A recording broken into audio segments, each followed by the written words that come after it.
Hi, how's it going? We're just live on Zoom talking to two people, and I'm going to be here all day. I'm going to be here all day.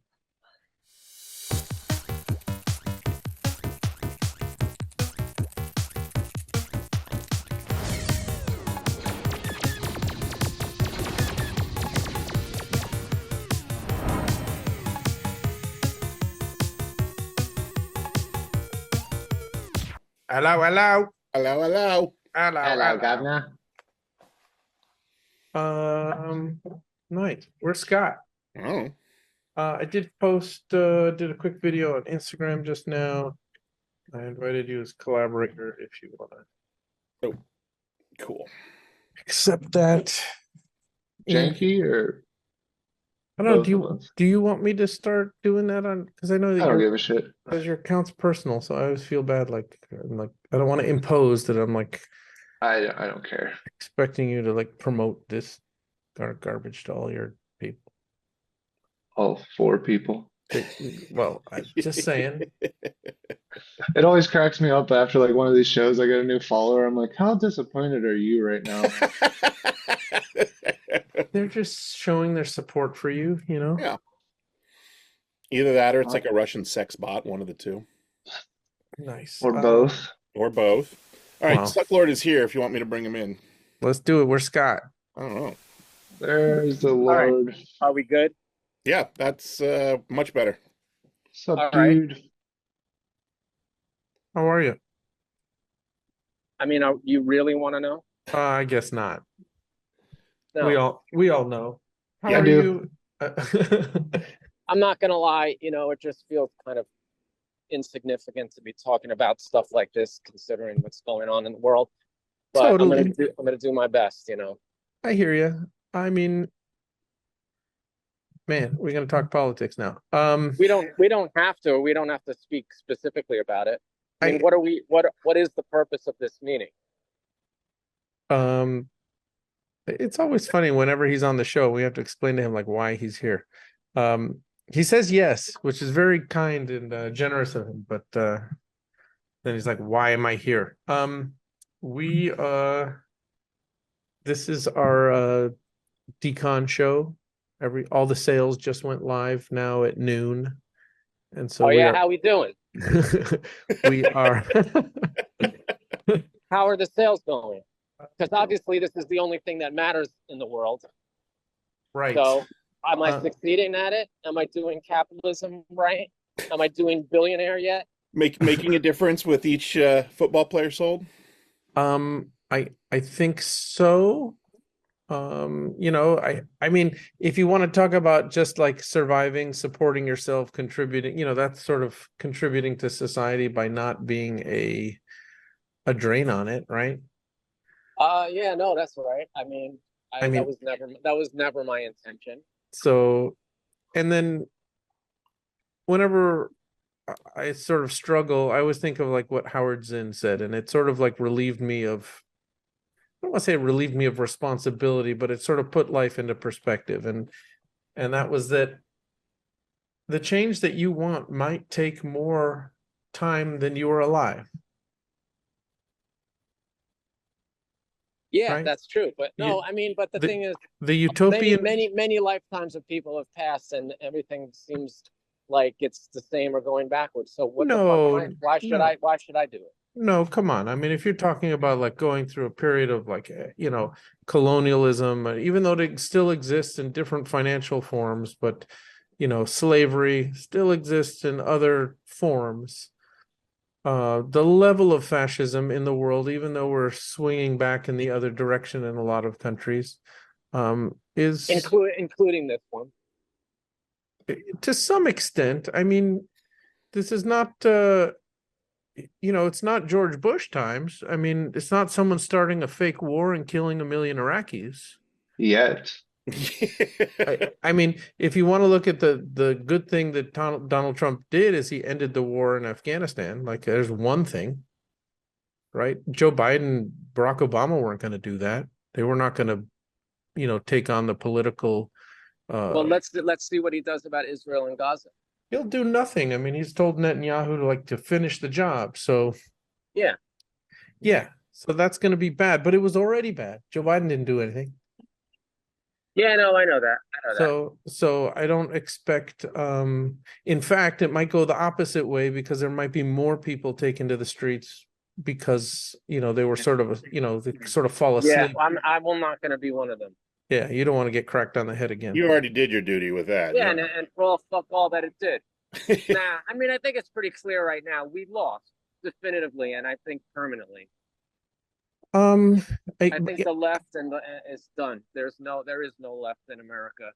It's over. If you read Bernie Sanders' most recent letter, Fuck Bernie Sanders. It is it makes a lot of sense, right? I mean, basically, the Democrats do not represent progressives, and they would rather lose than have a progressive agenda. So if the Democrats used to, at least for 50 years, used to represent working people, there is not enough progressives in this country to make a difference. Even if they did run a progressive agenda, they still would have lost. Don't give yourself so much fucking credit. The left wants to act like, oh, our protest resulted in this. No, it didn't. You couldn't have done shit even if you wanted to. Spare me that crap. I disagree. Even Barack Obama said, well, I'll put it this way: when FDR didn't come up with, Social Security and all of this other stuff on his own and just say, hey, this is good for America. The people have to push them. So the only good thing about these, centrist Democrats, if you want to call them that, is that we do have the ability to push them to the left at times. But ultimately they take money from the same people. So okay, so great. So the one candidate that there was at least the possibility of pushing left lost because you decided they weren't left enough. So now you've got the candidate.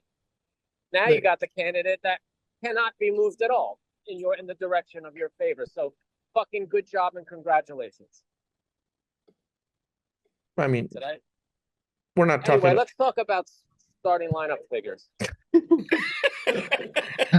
I mean, listen, we know where this conversation's going. Nowhere. So, and probably there's plenty of people on here that really don't want to fucking hear this.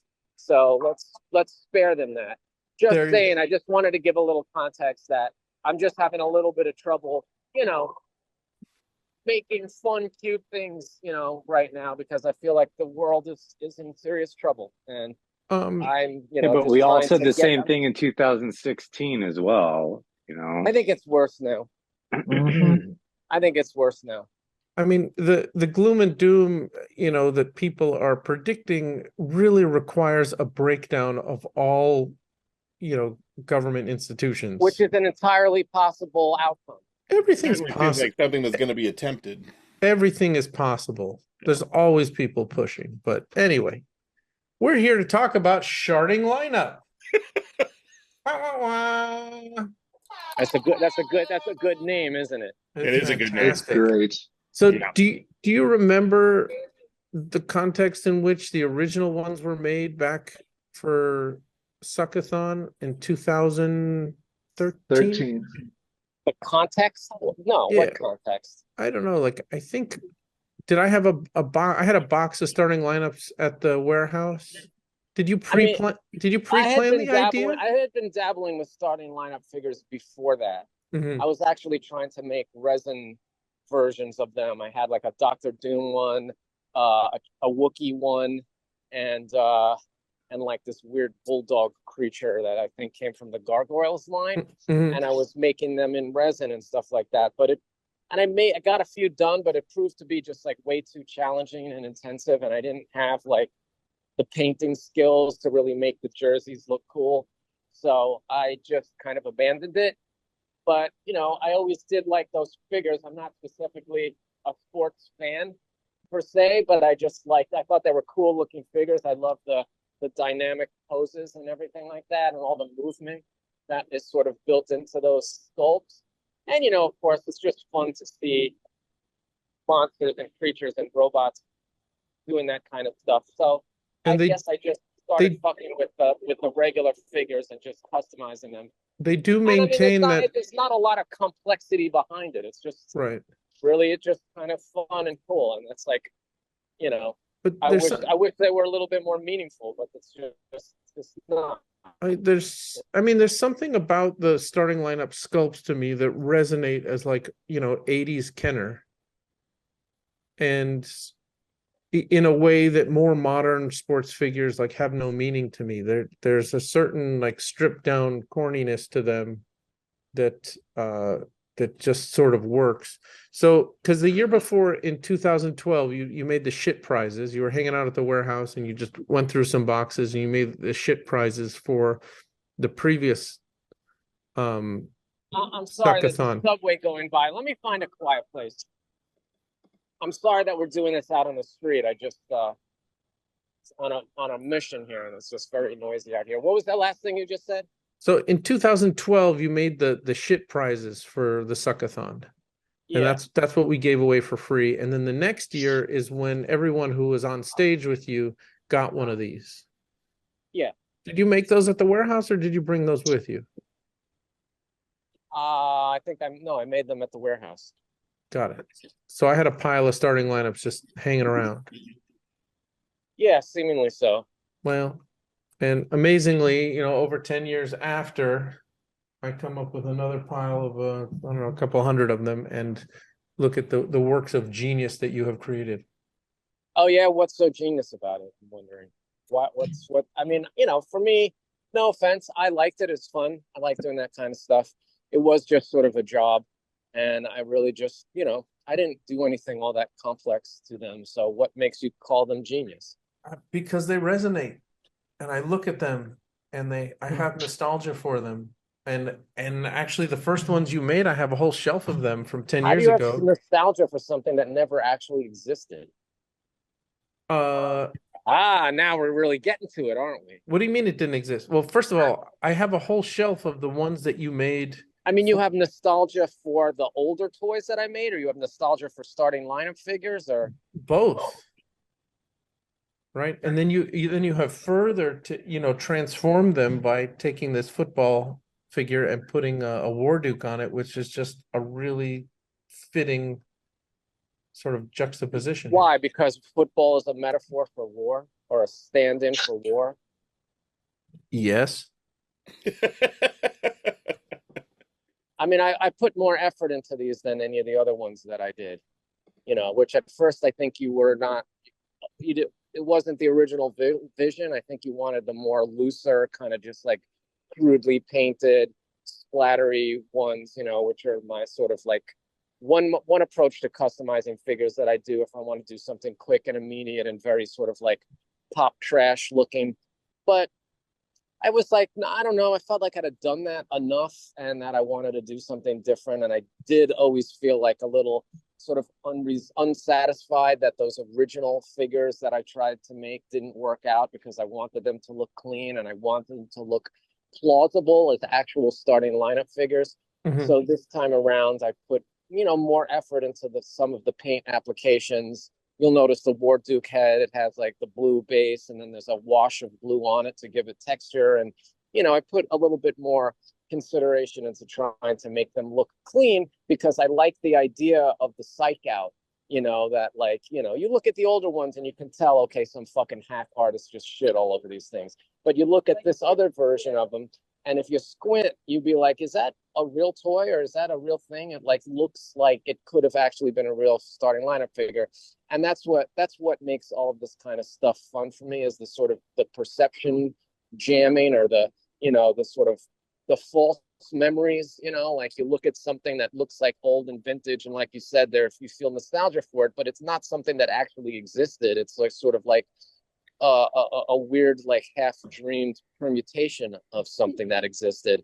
That's sure, but I'm sorry to interrupt you, but all your original work, like when you started, when you made a Gay Empire, like the reason that works is nostalgia. Gay Empire didn't exist before that, but it's a stormtrooper and you've taken it and twisted it, or the Sucklord 66, you did something with that, but it was the nostalgia part of it that draws a lot of people to your work to begin with. I'm gonna maybe push back a little bit or on the use of the word nostalgia.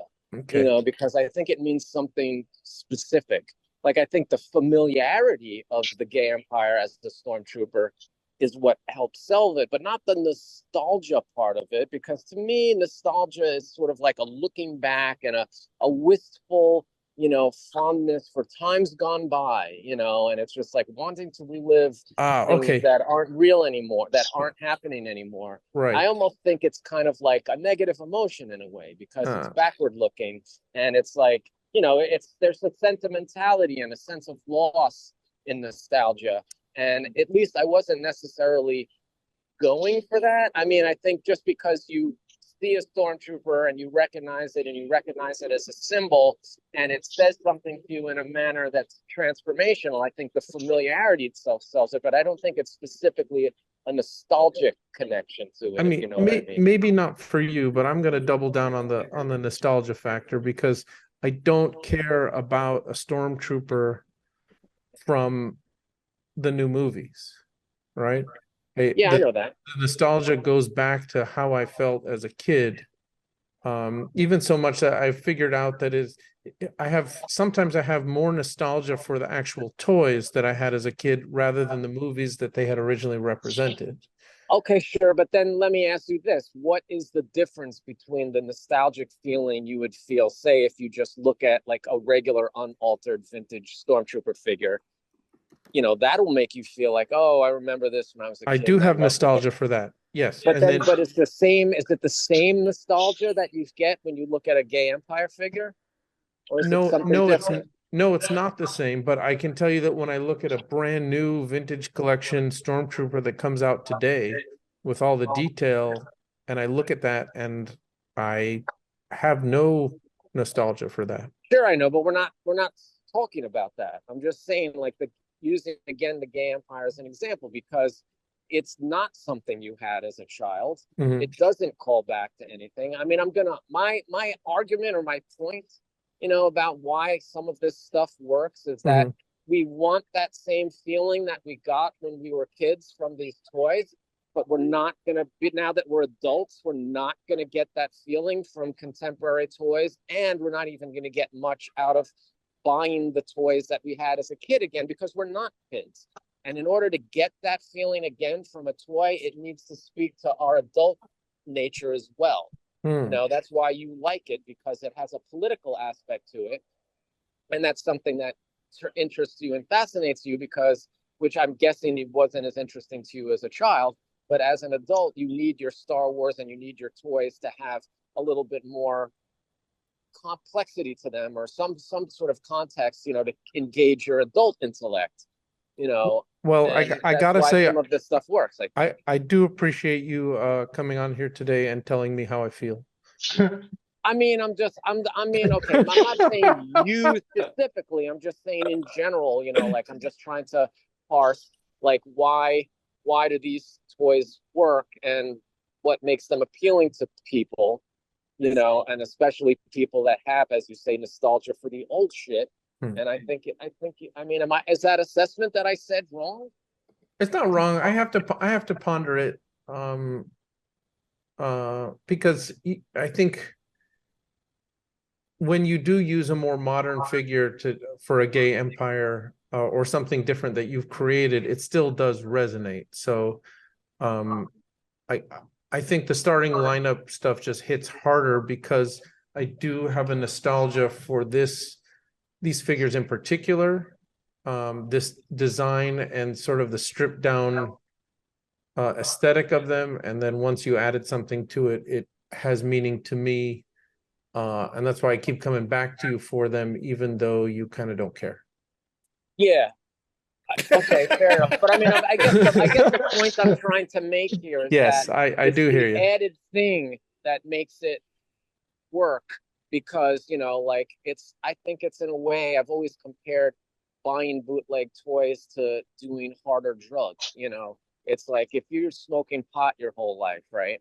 And you get tired of that and you want something a little more intense, you switch to more harder drugs, ecstasy, acid, cocaine, whatever. And I think like the bootleg figures are kind of the same thing for Star Wars nerds. Like they're just not like they're still chasing that high, but they're not getting it from the watered down, weak sauce of contemporary Hasbro figures. So they need to go to something a little bit more intense, something a little bit more, dangerous, something that gives you a bigger rush. And that's what I think like the bootleg toys do. They give you that same the hit you're craving, but now you need a bigger hit because you can't get high off the other shit. Well, on that note, as I ponder my life choices as a drug dealer, I will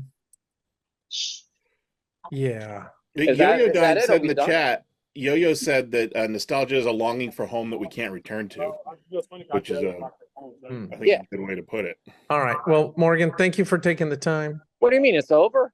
Yeah, these are short. We got about 20 of these to do today. Okay, well, have fun. You want to come back on later? Not specifically.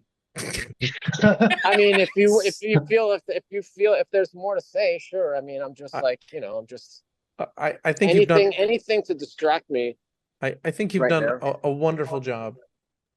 Thanks. Both in this interview and on the figures. Thanks. I appreciate the opportunity. Well, we'll talk to you soon. Thanks again. Okay. Bye-bye. Bye-bye. See you, dude. See you, dude. Bye. Bye. Bye. Amazing as always. All right. Let's see. We're a little behind schedule. If we can get Ada up there, Koyar. Yep. All the way live, Koyar. All the way from Turkey. Wah, wah, wah. I gotta wait till he gets here before I do the horn. He's there. He's in the chat. I know, but I mean, gets in here with us. Oh, sorry. I shouldn't. I danced prematurely. Yeah, you did a desk pop. Hey, there it is. Hey. How are There it you? is. What's up, dude? Fine. How are you guys? As we say here in California, living the dream. As Dove says here in California, every time you ask him how he's doing, is How you doing, dude? Fine, I guess. Well, congratulations on being the first artist that we've worked with from Turkey. Here is the beautiful piece that you created. What time is it there? It's like 11. It's 11. Oh, so it's time for bed, huh? I usually stay up late for the got past 3 months or something. So is this the first edition that you've made? Of this toy, yes. Yeah. Were you making toys before? I know you've been Yes, collecting and buying stuff from us for years, but Yes, I've been making some toys for a couple of years, but Mhm. usually one-off stuff. I didn't make too many editions. got it. And what is it like being into toys in Turkey? Is there a toy community out there? Are there other artists, or are you the one that are you the only one? There are like 4 or 5 of us, but Yeah. in the toy community, like the buyers, they don't understand bootleg toys. Mm-hmm. So in order to make them understand the toys, you have to make like the action figures of all Turkish movies. That's what they understand. Mm. They are And- like a couple guys that make original stuff, but they are going for more broad audiences. I see. I think what's interesting is that a lot of the aesthetic that and the look of a lot of the toys, especially from the Sucklord that we just spoke to, is based, and this whole thing calling them bootleg toys, sort of started in Turkey, right? With the Turkish Star Wars bootlegs back in the day.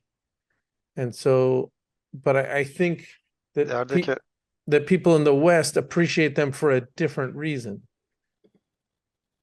like when we talk about bootleg toys, Turkish people just think about knockoff toys from China. Mm. So there is not a lot bootleg culture going on in Turkey. Not Like anymore. yeah, Got it. there are a couple of guys like me that make toys, but they have their own audiences that they build. Totally get it. So, but do you know a lot of collectors in Turkey that are, Collecting bootlegs. or just are there a lot of what's the toy? I guess a broader question. What is Uh, the toy collecting community like in Turkey? Like the thing is, the designer toys didn't came after some sorry.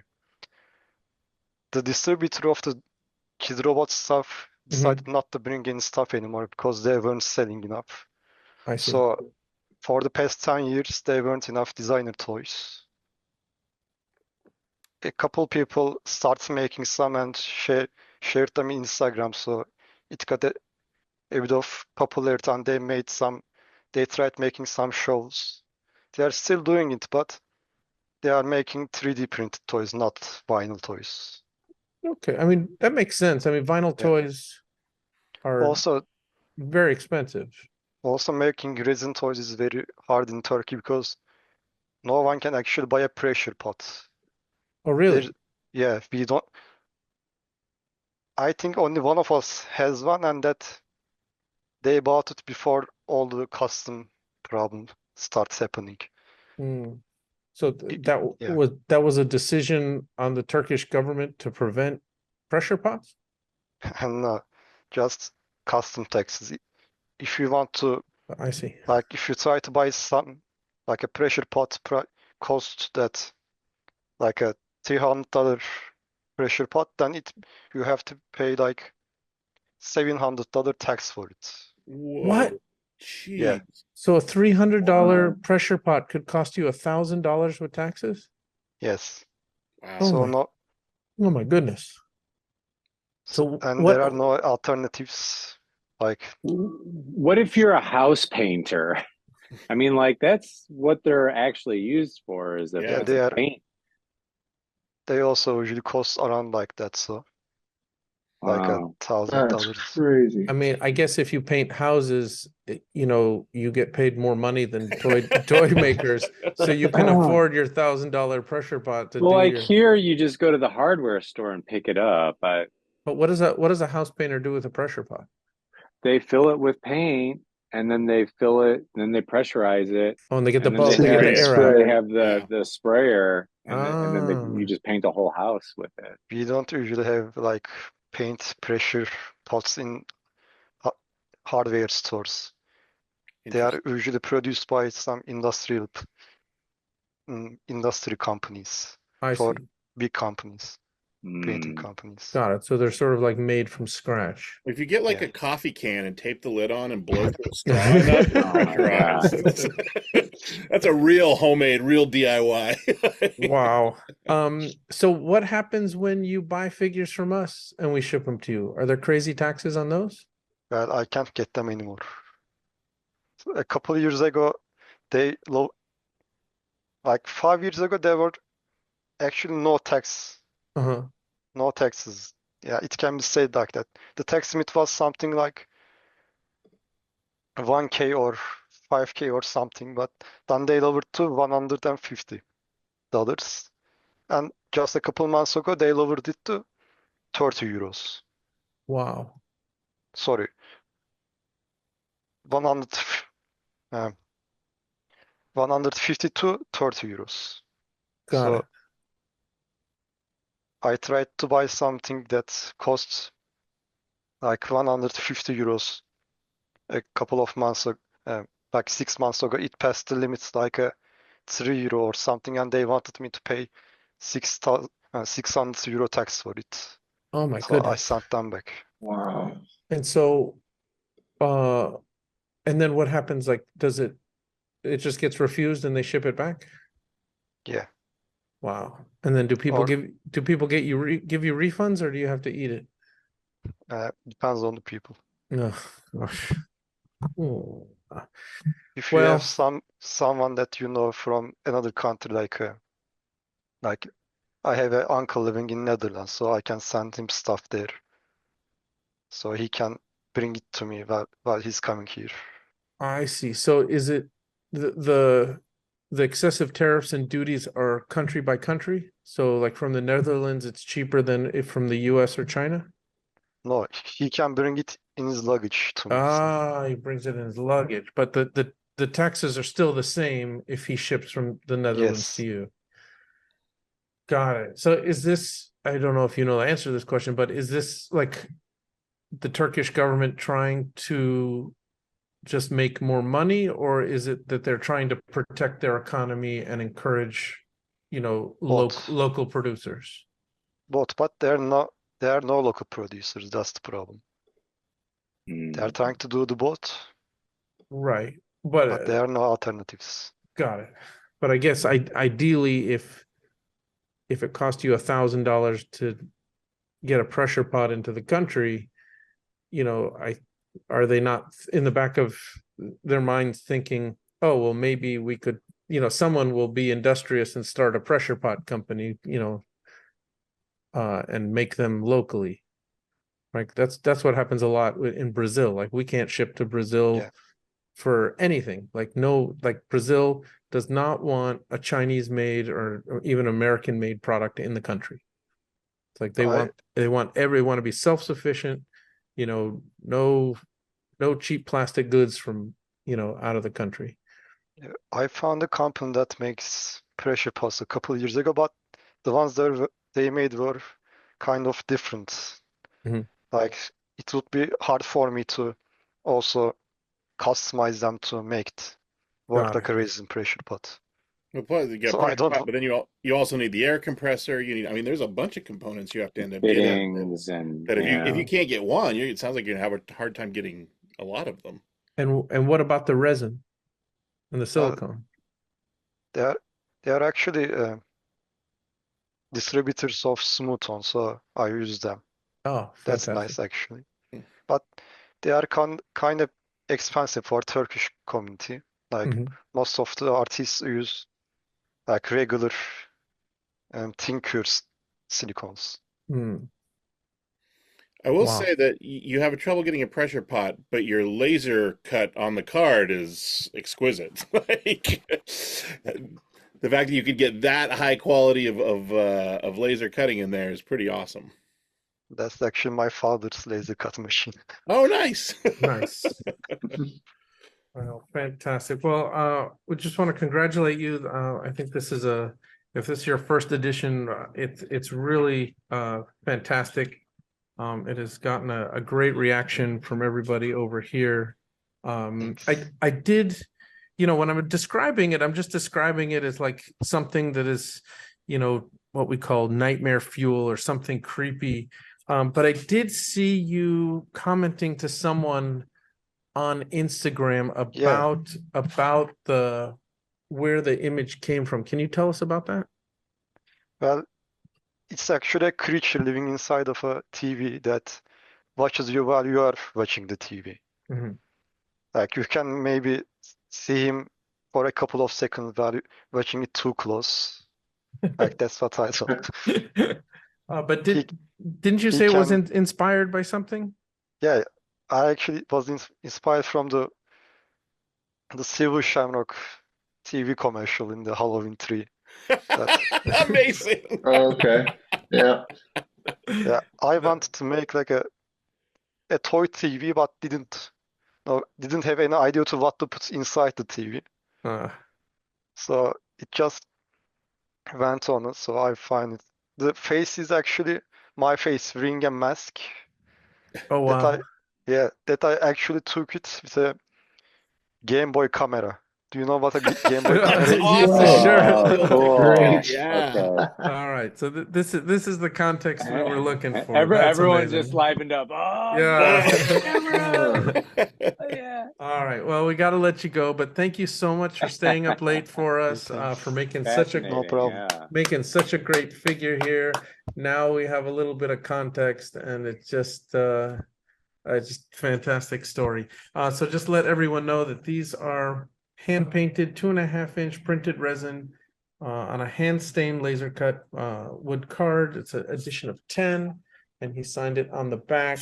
And they're $65, and they are available right now at DKEToys.com. So, all right, man. Thank you so much for taking the time, making a great figure, and participating. We really appreciate it. Thanks. See ya. And we're gonna see you at DesignerCon, right? Yeah, You're coming to Awesome. you're coming to Vegas, so awesome. Can't wait to meet you, man. Really? Oh, great. That'll be great. You Oh. can terrify See the you hell in out of us in Vegas. person. Yeah. Yeah, bring the mask Yeah. and the Game Boy camera. And the camera, yeah. Game Boy camera. We'll make you a whole new series of pictures. All right, man. Thank you so much. Have a great one. It's nice to meet you. Take care, dude. Wow. That's great. I didn't even think like- about the Game Boy camera. I thought that was just done digitally, like, like Photoshop or, some filter or something, but that's Yeah.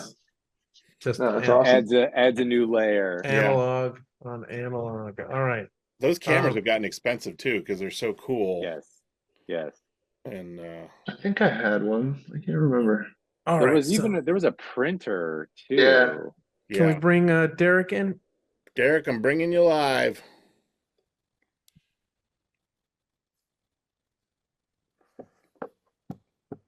Do do do do do do do do do do do. And now is the time of year that I have elevator music stuck in my head for like 6 months because of this one day. Is it my fault? No, it's what I play the elevator music before we start, and then Yeah, it's Chris's fault. it's my fault. No one I to like blame it. but I himself. have a whole playlist. I think you took the playlist that I found for the show and like I put it did, on the yeah. background. Mhm. Walter Wanderley is like a Brazilian organ player. Oh, there's the guy. Oh, Hey, What's up, dude? You're muted. Unmute. I hate that that's the default. I That know it's that so it's dumb. muted. I like it. Yeah. Ask There's John. like Not a sending. microphone and a slash. There we go. There it is. Tap it. Hey. Boom. Hey, Audio. there he What's is. up, dude? Audio. All right. How's it Good to going? see ya. Pretty good. I was trying to get it on my computer, but the app had to update or something, so I just went on my cell instead. This Yeah. is fine. Can you turn your phone sideways? Sideways. There you go. Yep, that's Yeah. about right there. Hey, Snap it sideways. Do you Yeah. have your orientation locked on your phone? No. You might have to turn it again and turn it back. Sure, this way? there we go. No. That better? Pretty good. Let's just do the whole interview like this. Or should I go like this? I had I it think we written. just leave it like that. All right, we'll just leave Looks it. great. It's fine. How's it going, dude? I'm good. Yeah. So Living wait, am I up and down or am I sideways? You're up and down. So I should go like this then. There you I go. If you just do it diagonally, it'll be sort of the best I'm of just both better at worlds. don't. There you go. So that's good. Keep going. No. This. I That's think There you, we go. There you Yes. go. Nailed Oh, it. it's upside down. Perfect. I think you have Perfect. your orientation locked. Oh, I'm like an inverted control stick, right? 'Cause There I'm you flying a go. jet plane. Wow. I have to have inverted like because of GoldenEye, because that's when I learned to play like strafing game. Yeah. GoldenEye was totally inverted, and now I can't play normal. I have to have it inverted. Same. You can tell. You can tell when you came. First world problems, man. Nice.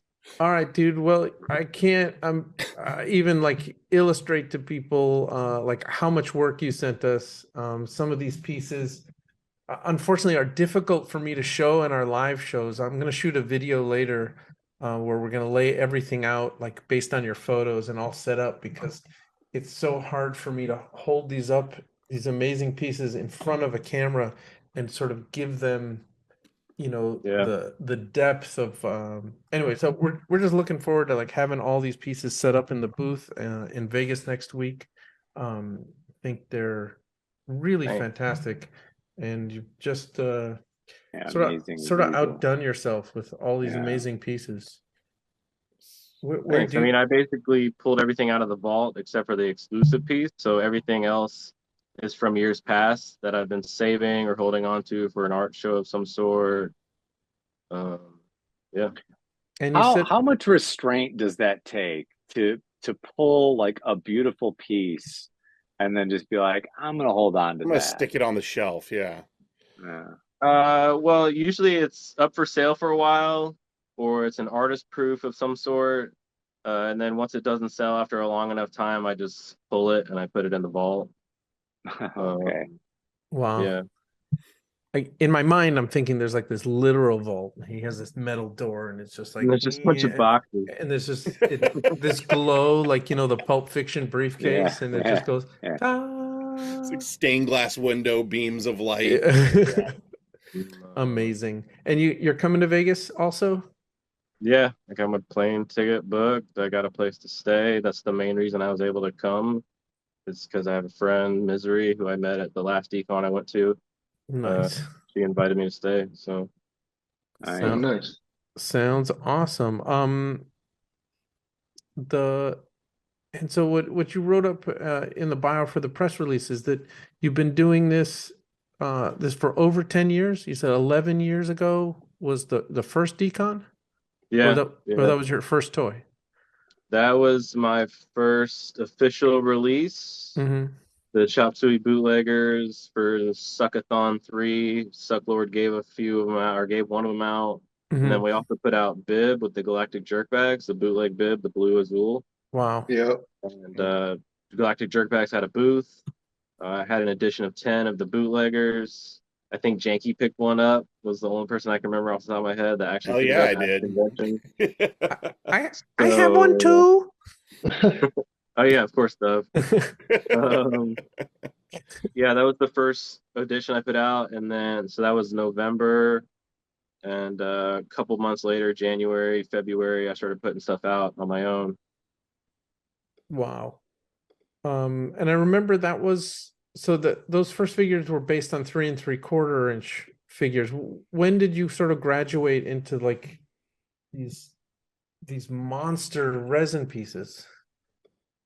I mean, I did some sculptural elements my first year, but it was a year later after I went to the Clutter show, in Action Figures 3 in 2015. And I met Tom, Sidekick Lab, Sucklord, Keeley, Wilkowski, and they all gave me some good advice. And they were kind of saying, what's your voice? We can see or we see that you can do what we do with these action figures and stuff, but you obviously have something else going on, so let's see what you got. And so I came back and I started thinking about things. And the first piece I put out was one of my Stephanie tribute pieces. And I made it more of a hang on the wall sculptural element. And that was when I started stepping out of the 3 3/4 realm into the sculptural stuff. But I mean, even that one had a 3 3/4 Amidala on it. So I still had it was mainly the 3 3/4 figures on the sculptural bases. I still feel like though even early on it was the first piece I remember from you being really sculptural was it was like the Kung Fu piece you did. Where it was like a big chunk of resin. Yeah, he's like this big. Yeah, and it was Kung Fu Warrior, right? I feel like it was a project you had done in high school or something that you were bringing back. Yeah, it was in college in my first 3D art class. The assignment was to just whatever you want to make. And in high school, I had been making figures like that with the big balls ahead, the guys in like a ninja Wu-Tang Kung Fu movie pose, and I was sculpting them out of clay. So I was introduced to plastilina, oil-based clay, and I sculpted a handful of those for the project. The instructor said he could teach me how to make molds at that point, but I wasn't really, putting two and two together. And so I was like, whatever. I was a ceramics major, so I focused on more of the ceramic stuff. But the first piece I put out for my first big drop, that was one of them. It was on a base that was a little wider, and it sat on the center. So yeah, Yeah, I like was it's doing a big sculptural stuff early chipboard on. base that it was Yeah, on. yeah. Yeah. It was a Hakagure Kung Fu, so it was based off of the ancient samurai book of the samurai. If you've ever seen Ghost Dog, Hmm. that book from that movie, and then Gung Fu, which is Bruce Lee's philosophy or kung fu martial art.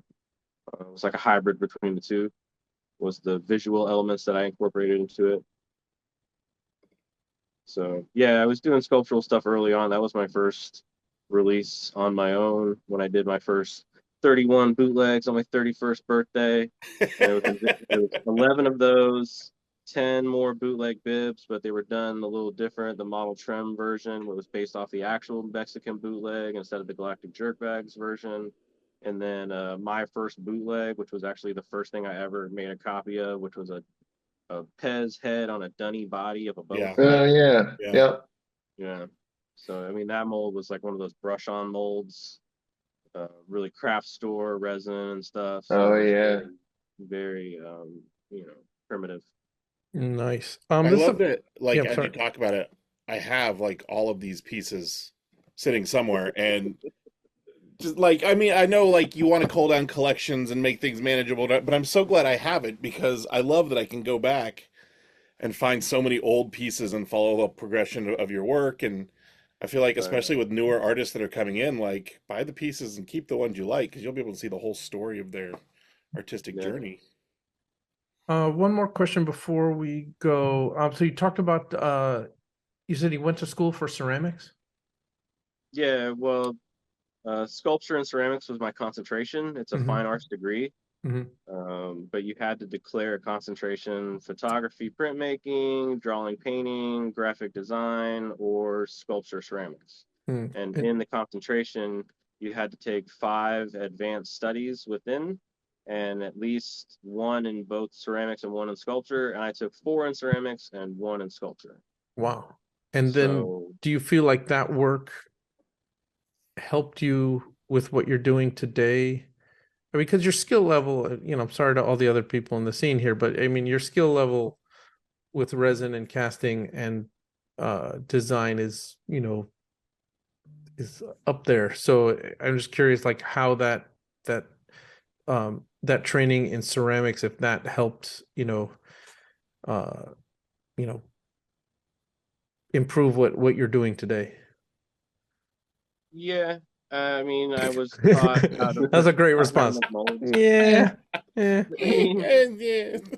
in general, yes, because I got a background in mold making, just art in, sculpture. I mean, learning about art history. I mean, it's a fine arts degree from a university, so I got a really well-rounded background in art itself. And I guess how it translated to what I do now would be once I started learning how to make molds with these materials, smooth on, mold star, resin, smooth cast. Um, it kind of gave me, I don't know, like you said, I have a little bit of a different, a little more advancement in it. I I guess mean, just a little bit. I had some background in it, so it kind of translated a little bit. I mean, we made molds with sand and plaster and lost wax casting and metal pouring, and resin wasn't like a thing. So I had seen somebody else use resin in a plaster mold at one point, but that was as far as it went. We had Smooth On come and do a little thing for us where we stuck our fingers in a cup and made a mold of our fingers. That was about as close I as did that it in gets college to too, where but it was a very different. I was gonna say I did that too. It wasn't a cup. Yeah, I did that too. I think it was like in nursery school with like a crayon, I mean, I've watched other people make molds out of plaster, and one guy did like a head, shoulder kind of bust cast of somebody one time. You have to like stick straws through the nostrils to breathe. And right? so Sounds I horrible. watched people do similar techniques and brush on stuff where you have the mother mold and how people do all these advanced techniques and stuff. But where I really got all my education from with what I do now is from watching Sucklord videos in 2013. And then after meeting Healy at the In Action show, he kind of just said, we learn from our mistakes.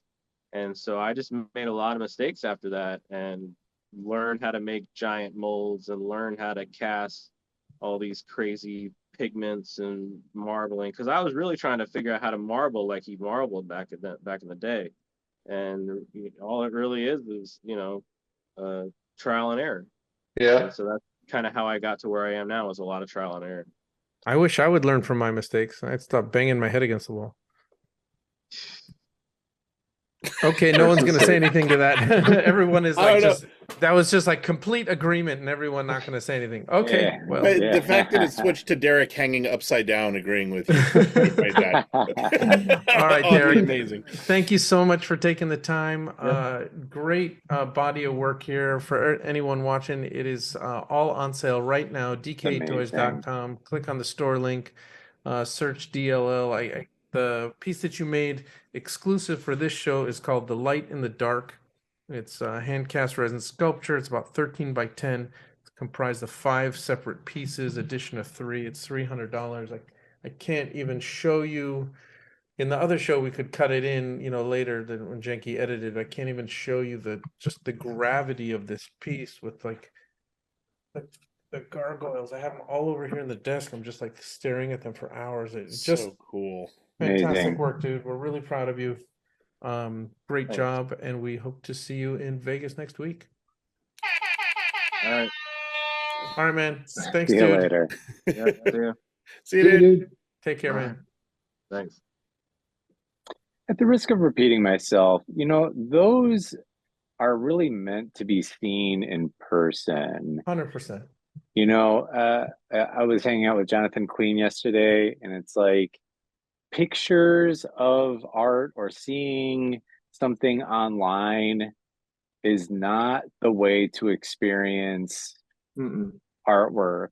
Or, even toys. I've seen people do reviews of toys that they don't have in their hands, and I'm like, that's totally not fair. Totally. It's a 3-dimensional medium. Like it's meant to be, at least walked around and absolutely. Even 2-dimensional art, I've said I've seen Salvador Dali's hallucinogenic toreador in books, and it's in every Salvador Dali book or whatever, but it's not until you actually see it that you realize it's 40 feet tall. That's not something that you can take in from a book. And especially Derek's work, it looks magnificent in the pictures. It does, or even the videos. But to see it in person is it's really something else. Really unique. Really unique stuff.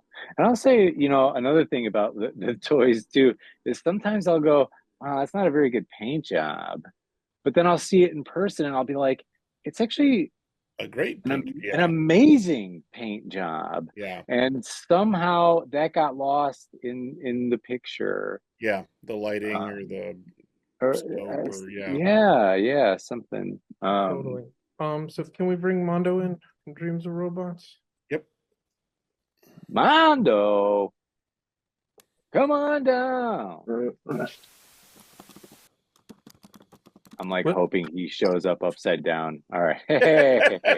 We've got enough of that today. Or maybe he'll show up and say, "Why am I here?"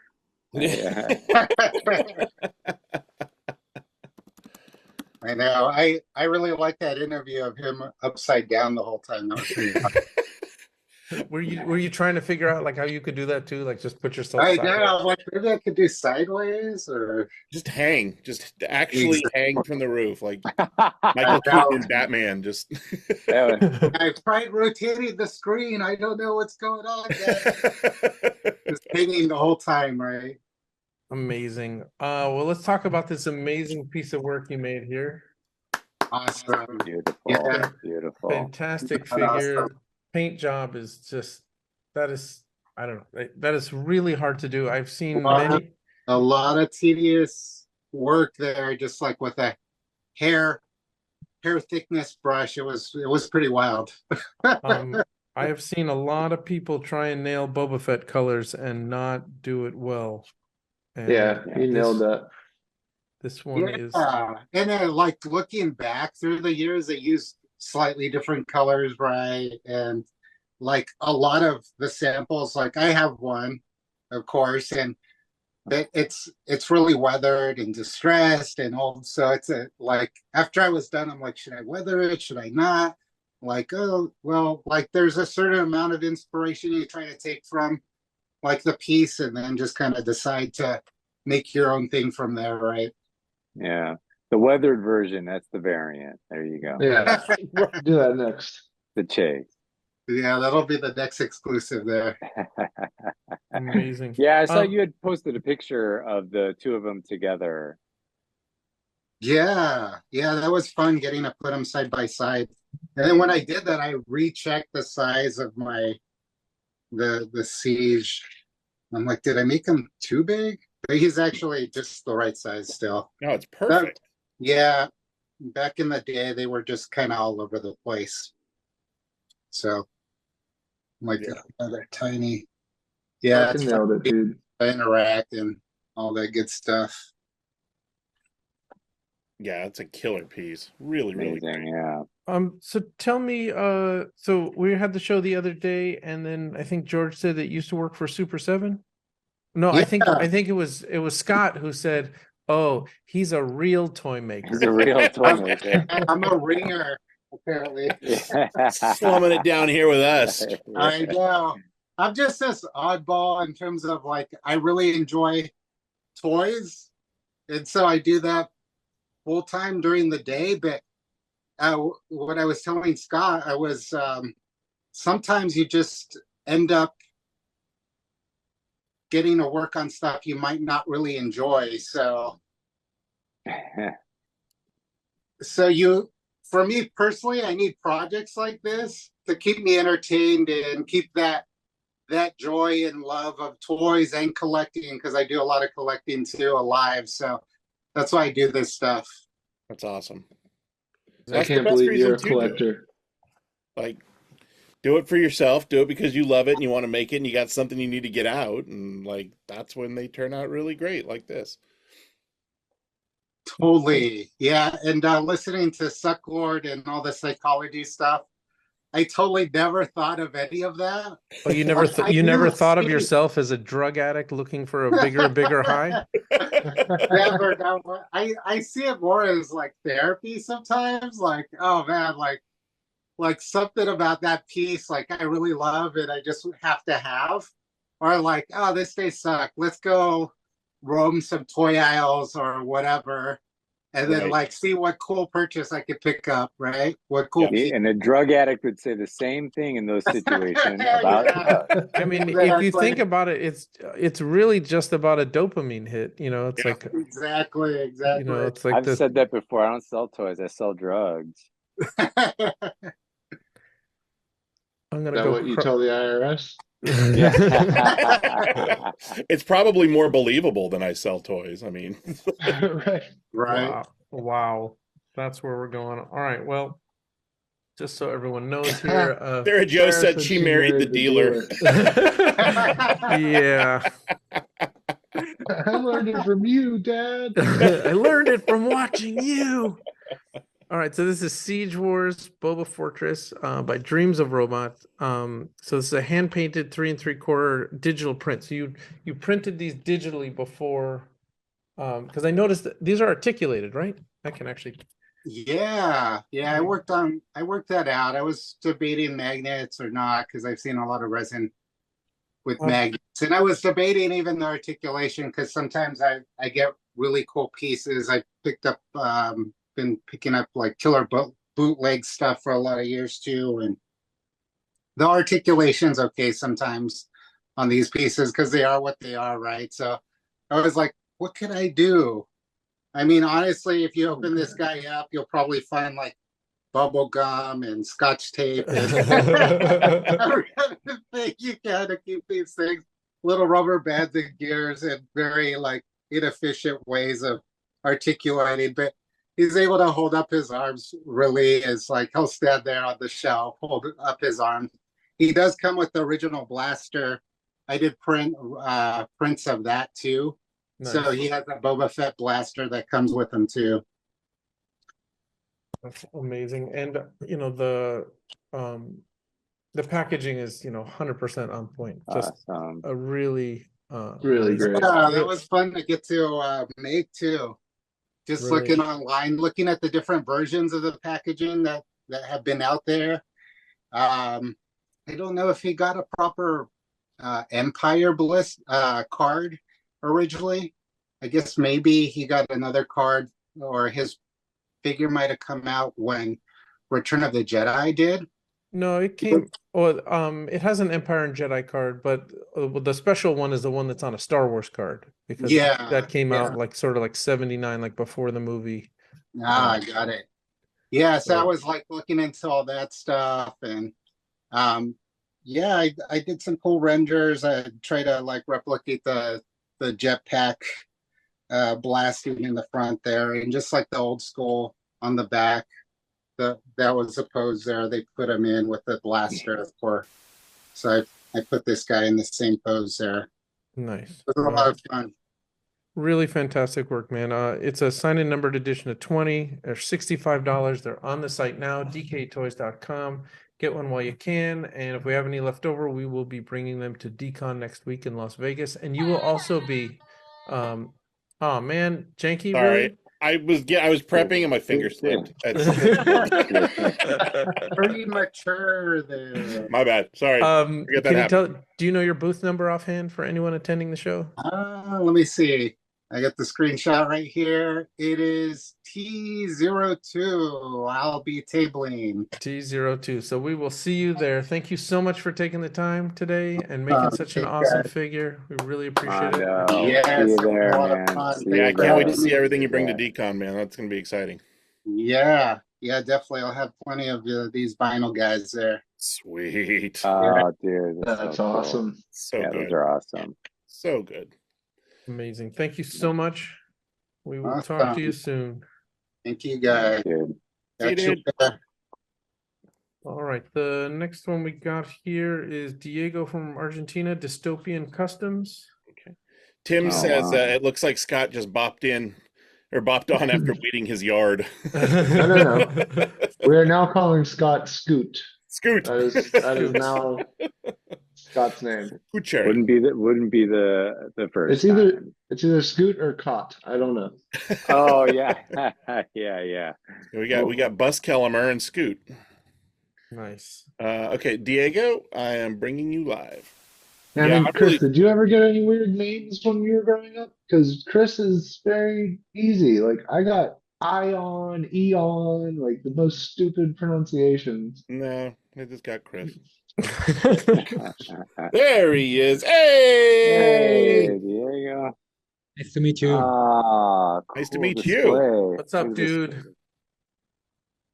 It's great here. Oh, nope. Right here. How's it going, man? What's it like in Argentina right now?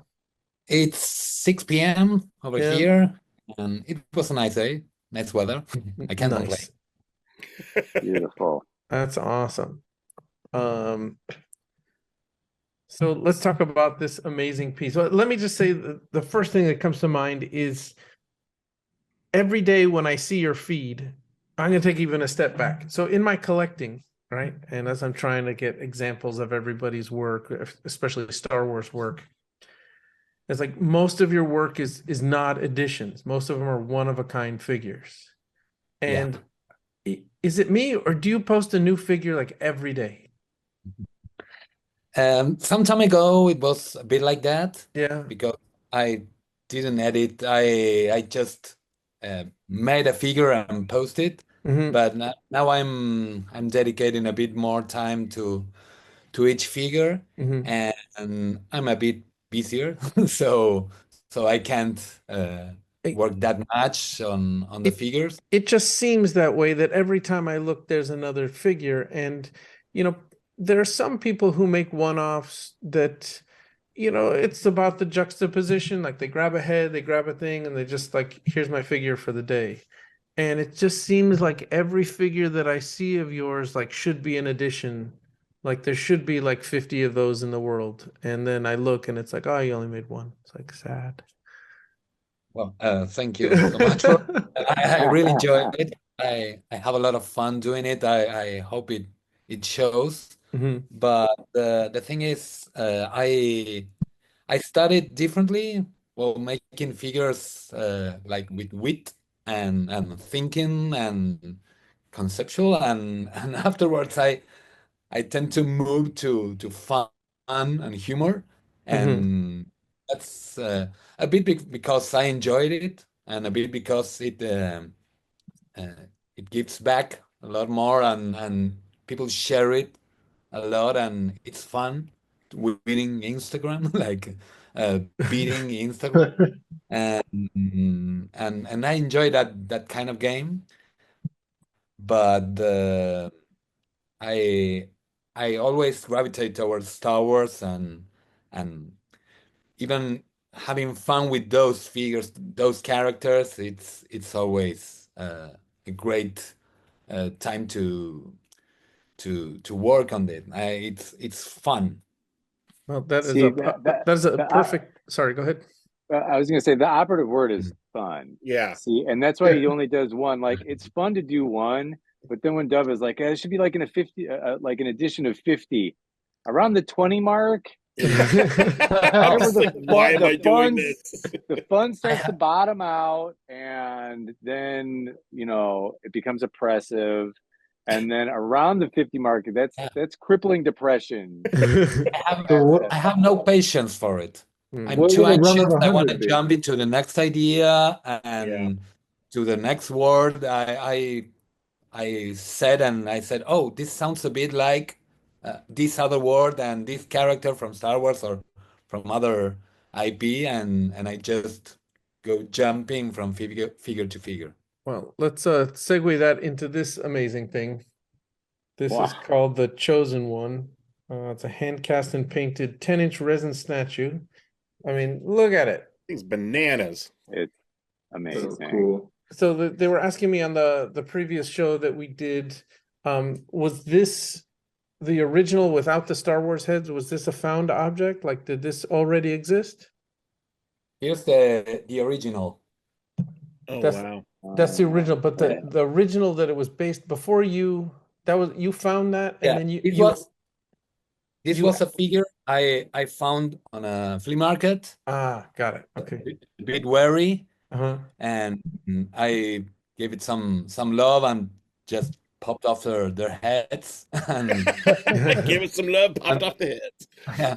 And this is really funny because I had these resin heads from the Stormtrooper, but the Vader's head, it's a pest dispenser.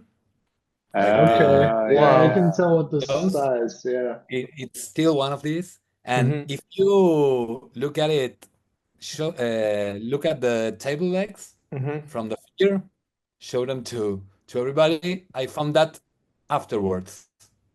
Oh, really? Huh. The TIE fighter. Oh my God! I didn't even notice that before. That was amazing. Wow. I found it afterward. After I did the figure a few months later. Can I see the original again? Yeah. It's too heavy. Wow. So it didn't have so you modified the table legs, or those didn't exist there? No, it was like that. But I figured that out a few months later. Oh, so it's got it. So you just saw the TIE fighter already in there, like they're all over the back too. Wow. Yeah. That's great. That's crazy. I love that. Also, the chat is loving this display behind you. Yeah, a lot of my work. What's not to love? It's found on coincidences, like the word matching words. Sure. With with figures, with looks of the figures, with colors, and that is really fun. That is actually what I enjoy the most, finding those coincidences. The happy Like, accidents. yeah. Do you remember the Metro Police figure I did like a few years ago from the Silver Action toy show? It was like a Metropolis from the movie Metropolis Yes. and RoboCop, and it was You Have the Right to Remain Silent film, Right. and that was like finding those coincidences those matches is what I enjoy the most. That's the gold. And then each of these pieces comes with this signed print that Diego has signed on the back and is also matching numbered. Beautiful piece, man. Yeah, that's It's really a collaboration with Leonardo da Vinci. Wow, I guess we didn't credit this properly, did we? We're gonna get added. Yeah. He's gonna add us. Wow. Yeah. Amazing. Well, I mean, I want to thank you for taking the time, making this piece and for taking the time to be with us here today. And we hope to talk to you again soon. Yeah, it was awesome. Thank you, dude. Excellent work. Take care, man. I got to kick him out. I was too busy honking my horn. So There we for go. all the people watching, this is in the store right now. I'm actually not looking at sales, but edition of 10, and it's $125. It's crazy. Grandma's gonna love it. Dude, I am debating of trying like buying one and sneaking it into my in-laws' Christmas shit. See if they even notice. I was gonna Yeah. say if you could if someone already has something similar to that and you just swap it out. Well, you know what I did I think last year, Josh Hoagland did these little saints with dinosaur heads. And I was able to put a few of those into the nativity scene. Oh my God, which that's was fun. amazing. And did they ever notice? Eventually they caught on, but I don't think they cared, which was the weird part. I mean, maybe they're accepting of evolution now. I have a bad connection in here. Oh yeah, it's better that way.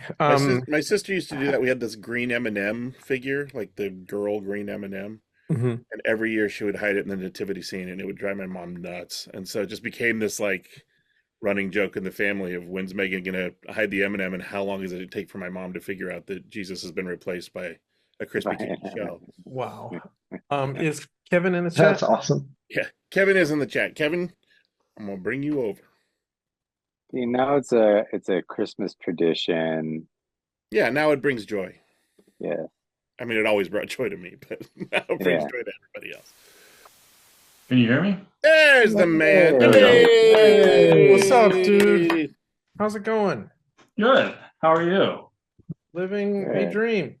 I was worried about how my interview would go, but then I was watching the Suck Lord, and I'm not worried now. As long as I don't get on here and hate on all my stuff. But Wow.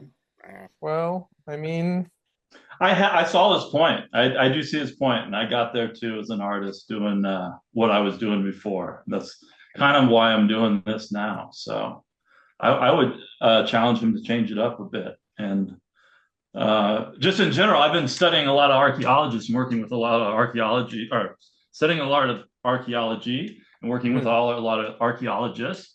And every civilization ends up like this, as a destroyed set of blocks on somebody's shelf in the future. So don't worry too much about our current situation. It'll work itself out. wow.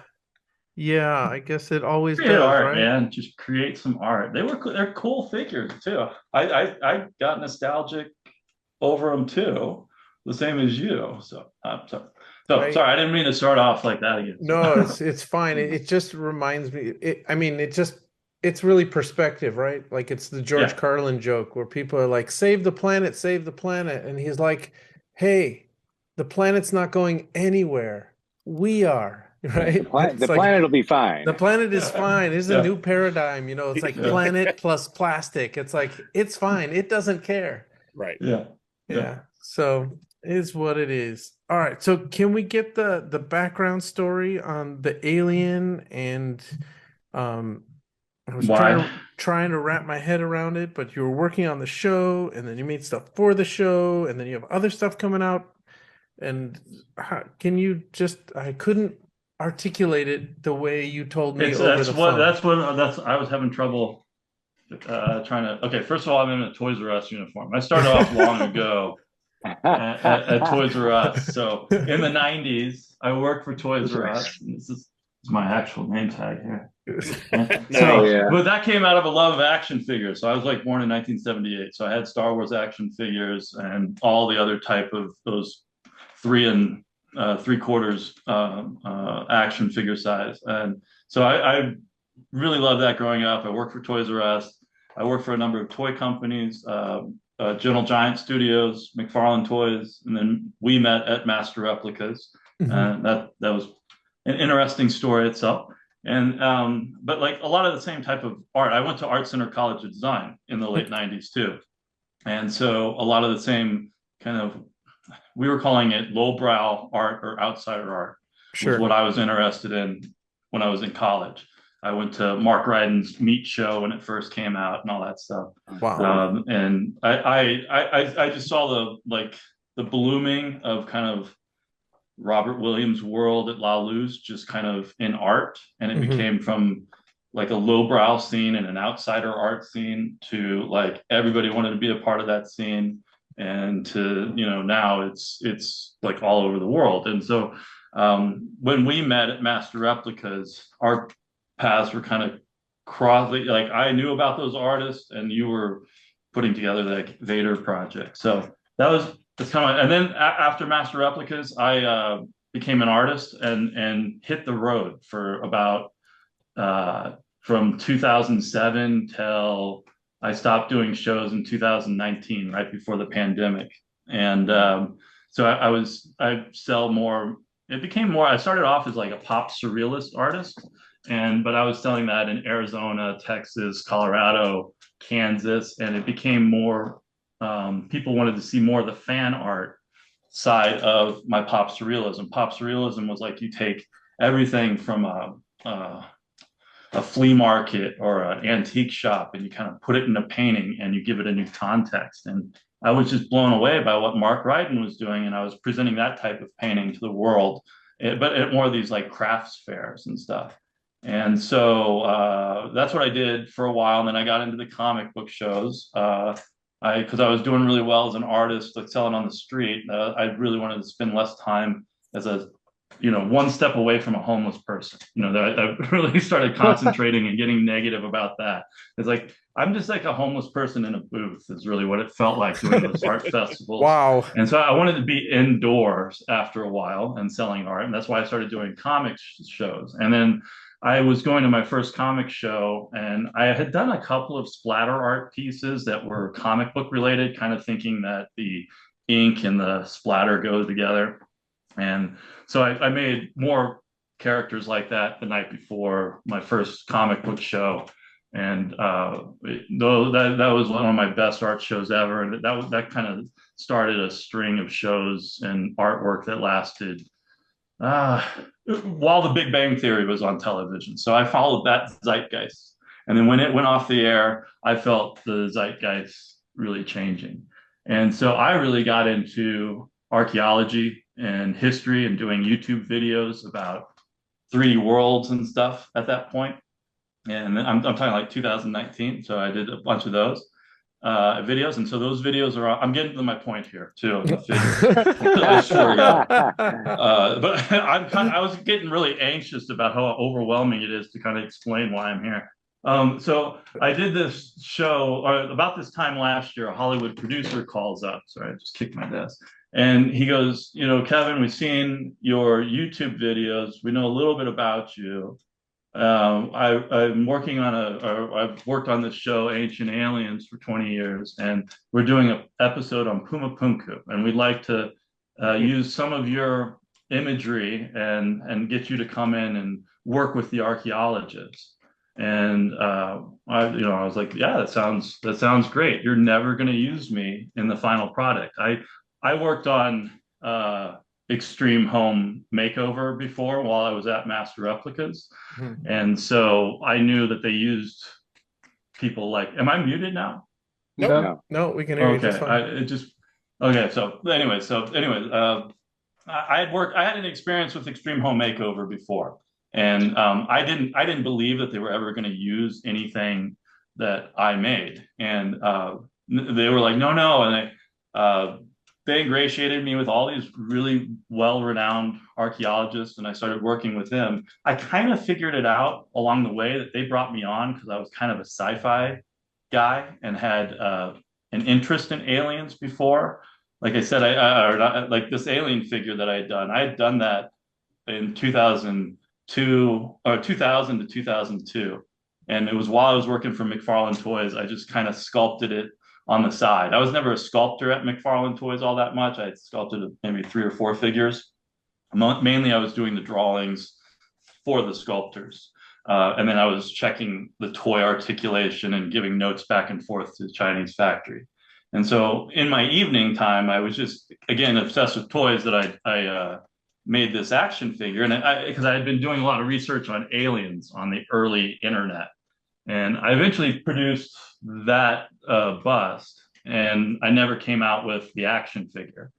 And so immediately when the Ancient Aliens people called, I thought they were like getting me because of the alien stuff, or I told them I don't believe in aliens anymore. I did a lot of research in that fact. I'm kind of done with that. That was my early 20s. I'm like in my mid 40s now. I kind of have a different perspective of the world, and they were fine with that. But I think they were trying to get me to do something a little bit more crazy, and I really ingratiated myself with the archaeologists, and my whole point or my goal on the show was to do Kenner size figures and a set of this archaeological set, and kind of present the 3 different options that were being discussed, kind of thrown about among the ancient astronaut theorists and the archaeologists. So I was trying to play this middle ground of I don't know what I think, I don't know what I believe, I'm just researching. And so I had, there was people that thought it was done by Europeans. So I have a classic Vitruvian man, kind of with the head of David, that I did for the show.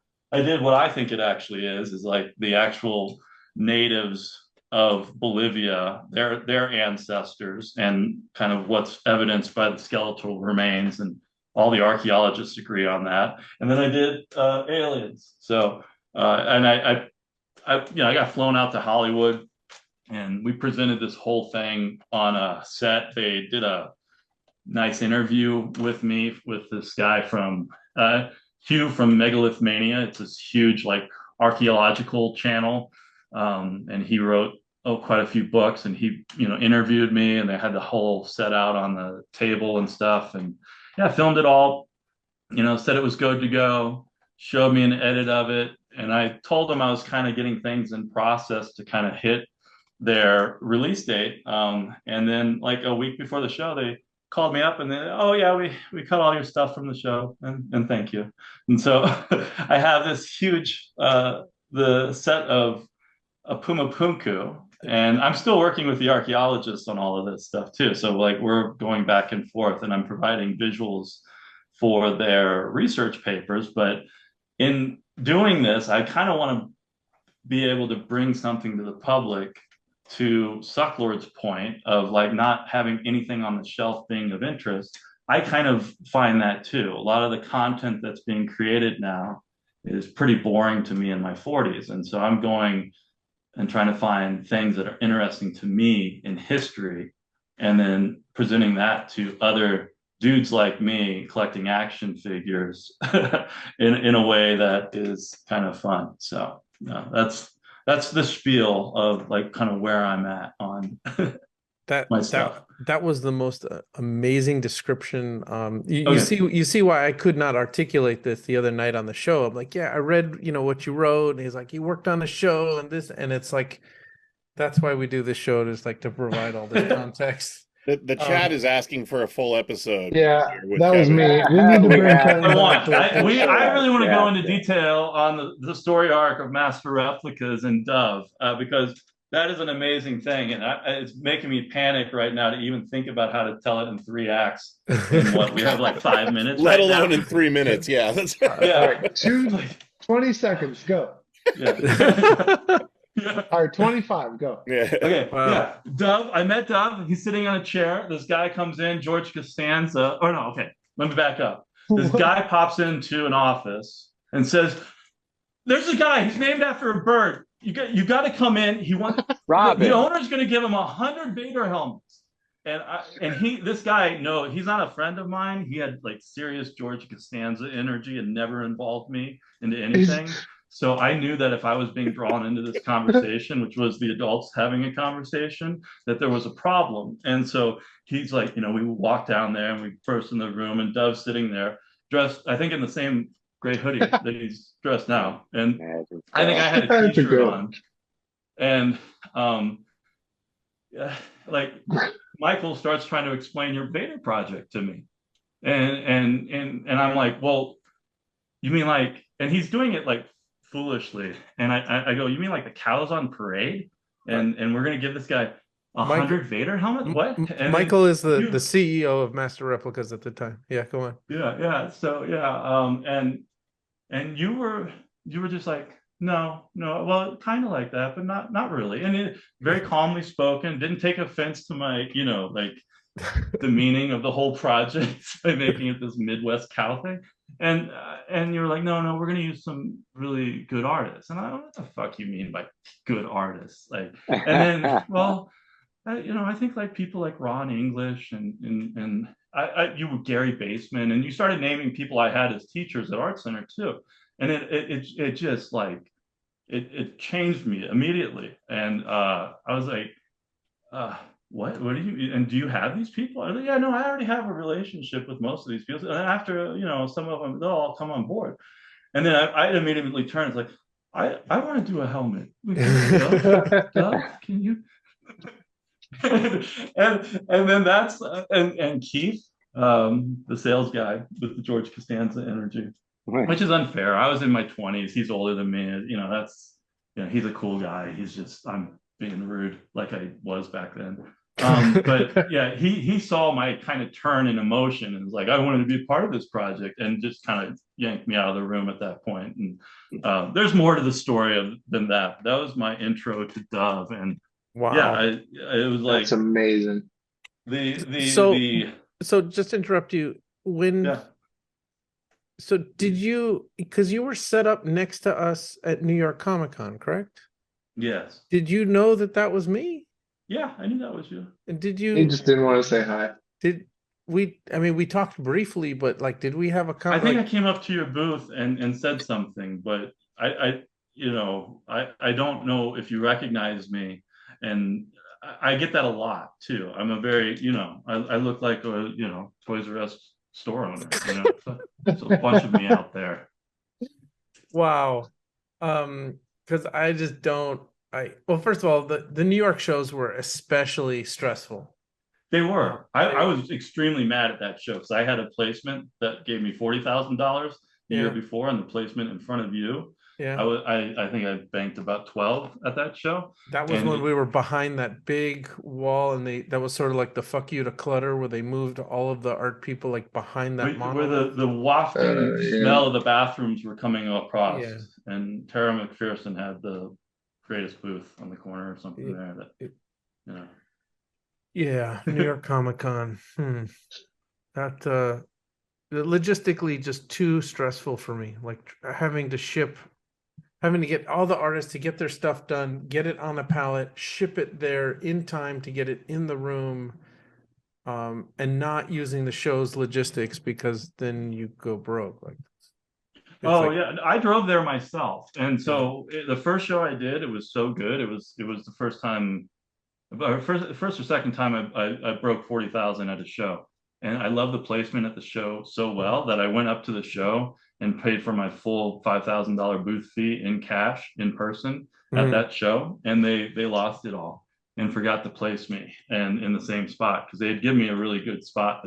And so like when the people started getting the information about the show, I wasn't getting it in. I kind of wrote them about it, and it was like, what money? What? And then they found a spot over there, So basically by- someone stole your cash and conveniently threw out your application and figured that no one would notice till the next year till you I was a complained. dummy. And then you had That's to come New fly with York. the bootleggers. Wow. That's New York for you. Well, I think it was fine. I thank you for this short clarification. But we definitely want to have you back and talk about Yeah, we this need a full. extensive I can ramble on for a long time, so we'll talk soon. It's really Let's do it. fantastic. I just want to remind everyone who's watching that Kevin's alien figure is here. It is hand painted 3D resin figure on card. It's an edition of only 10. It has the fancy little Toys R Us sticker right there. They're $50. Those are my actual Toys R Us stickers. Dude, Those are it's all not. making sense now. Oh wow! Are you serious? That's a real Toys R Us sticker? That's a real Toys R Us. That's Nice. awesome. Unused Beautiful. sticker. Wow. How Oh, many I of have those? a real gold How many of those do you watch have? from retiring from Toys R Us. Real store owner shirt. Real name tag. That's it. So wait, so when the last question before we go. So when you worked at Toys R Us, how old were you? I started there when I was 15 and a half. My mom was worried that I should apply to other things, and I'm like, no, I got this. And I just went in there and got that fucking Shirt job. still fits. I mean, that's impressive. That's impressive. So what did you do there when you started? You were just doing like stock. Sea aisles, man. Those were the awesomest aisles. You go through the seas. You start out. I always start out with the Barbies and got the Barbies over with, right? But then you get to those figure aisles, and there's the 8C and 7C aisle. Yeah. Those were such a joy to clean. And then you go down to Tonka toys and stuff, and then you get to like the end. But man, I would spend maybe an hour cleaning 8 and 7C. So I was Friday night, Saturday night, Sunday. That was me. Wow. And I unloaded trucks and all that stuff too. So and then how many years? So I could buy them later on. How many years were you there? 94 to, and then I quit and I actually worked for a toy company, Gentle Giant, for a while. Yeah. And I went back to Toys R Us. In total, I was only there probably about 6 years. Wow. And you said you stashed all the toys that you wanted for yourself? Yeah, if I was cleaning the aisle and I found something on the typical Toys R Us employee, right? Because I wasn't a scalper. There was a guy with a rat tail and big. Always with the rat tail. Yeah, man. Oh, he was scalping things too. The Malibosia, that when that came out, man, he had like all of those hidden for himself. And I love that we did not grow up together, and I have the perfect. I know exactly who you're talking about. Oh, yeah. Right. He was at every Toys R Us. The one dude with the rat tail and the case of McFarlane in the back. Like, that's amazing. Hey kid, you want a Malibosia? Yeah, right. It'll cost you $30. Yeah. The Grutzy starting lineups. They're meet me at midnight behind the store. All right, Kevin. Thank you so much for taking the time. We'll definitely do more of this. Do you still believe in aliens or no? No. No way. Okay, we're gonna table that discussion. And that's how we're gonna start the next. That's for that's next the show. one-on-one episode. It's like no way. All right, dude. Thank you again, and for everyone watching, go pick up his alien figure. They're in the store now. So good. Great meeting you, man. Cool. Talk to you soon. All right, man. Take care. All right. Unbelievable. That was great. Amazing. Yeah, we need a full show with that dude. I was really looking forward to that, and that did not disappoint. Nope, not at all. High octane, off the rails from the start. It was perfect. That's exactly what I want. All right, so next we got Scott from Yo-Yo-Dine. Yo-Yo-Dine. Artist Tim McDonald. All right. We got a twofer. Yo-Yo and Tim, I'm bringing both of you live. There we go. Hey. Hello. What's up? How's it going? I like how you check your hair to make sure everything's like in place. Well, it's long enough that I can keep it tucked behind my ear now, which is wow. Yeah. Gary Oldman from The Fifth Element. I was gonna say you're just missing the plastic plate. It's don't give him any ideas, or next Don't time be mean. that's what we're gonna get. For my birthday, Phil from the UK drew a picture of me dressed or as Zorg. 8mm Phil? Yeah. Phil Page? Yeah. Yeah, Phil Page. Yeah. That sounds like Phil. Yeah, it was great. It just like randomly showed up in my DMs. Amazing. Yeah. Hi, Timmy. Hey, buddies. Hey, Tim. Nice to meet you. Hey, Tim. Nice to meet you. You turn your camera long way. The other way. This is the second time I've ever zoomed. That's okay. We had DLL zoom upside down earlier because he couldn't get his camera turned. So I thought you were mocking him when you did that. Start a new trend. Okay, try it one more time. Just turn it to the side and see if it orients. Hey, there we go. Boom. All right, guys. Well, like that. Let's talk about the elephant in the room here. This amazing project. Why don't you guys explain it? Because me explaining it is just doesn't.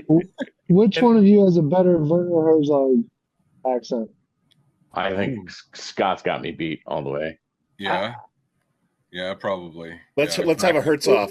It had to have come from like a massive inside joke between the two of you. It came from I was really bored one day at work, and I did a couple pictures. I tried to find them today. I couldn't find them.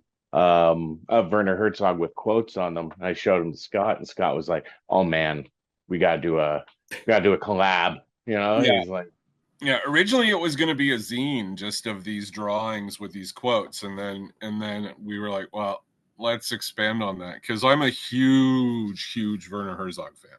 Yeah. Great. And so the whole reason that Tim would have brought them to me, there's a Herzog portrait behind. Yeah, there's one right there. And I always love just the deep existential dread that he just oozes out of him, right? And all right, hold on. Before you go on, this is getting a little too inside baseball. We have to just explain to people who are watching what has transpired here. What is the? You want to explain it? Yeah. So Werner Herzog, for those who don't know, is a filmmaker. He's a German filmmaker, and he did a bunch of fiction films, and then he became a documentarian later in life. And, he's kind of a pop culture figure, right? He's in Star Wars now. He was on Rick and Morty. I just love the way he talks and how he became this like weird pop culture figure. And so Tim and I were like, let's just kind of go through his body of work and find quotes that we think would make a good collaboration. And originally I was just going to make figures and Tim was going to do the backer art. And then I started getting into flocking and I was like, oh, I could do sweaters. Okay. So for those of you who don't know, this title that you created, I said in the last show that it was a Werner Herzog quote, which you... No, I made it up. But you made it up in the vein of Herzog. It's called Sweaters. Just for the record here, it holds the record for the longest title of any toy we have ever sold. Good. I like that. That is a novel. It is called Sweaters Keep Us Warm Against the Cold Indifference of the Universe. Yeah. Keep us warm. How true. Let us keep us warm against the cold indifference of the universe. The cold indifference of the universe. And so on the last show, when we do the reveals of everything, I read all of the quotes on the back, and then I would show Tim's artwork on the front, and then the handmade figure that Scott made that has a flocked sweater on each one. And I was worried that my reading of these quotes was not going to be sufficient, and I was like, Janky, when you edit this, find some AI thing and that can make me a German accent. And instead he went and practiced his German accent, and he just overdubbed himself over me talking. Take that, AI.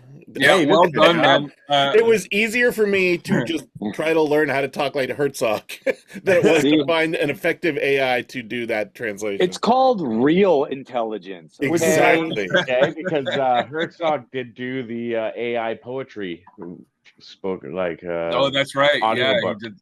Yeah. Oh, really? Oh, I didn't realize that. Yeah, he did the audiobook for AI poetry. Amazing. Of course he did, right? Of course he did.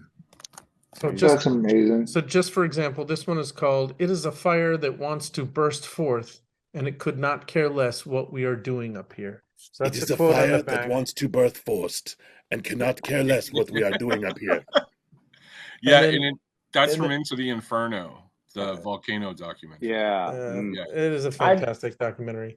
But I just love it. He's a philosopher. Like it is really, you know, great. Can we talk about the flock sweater? Which are amazing. Look at that. And then Tim obviously did a original illustration. So there's only 10 of them. And they're $75 each. They're in the store now. We can go through some of them. If you want to watch the last show, we read through all of them, and they have a fantastic. This one is called. Oh, do you remember the title of this one? I want to see the baby.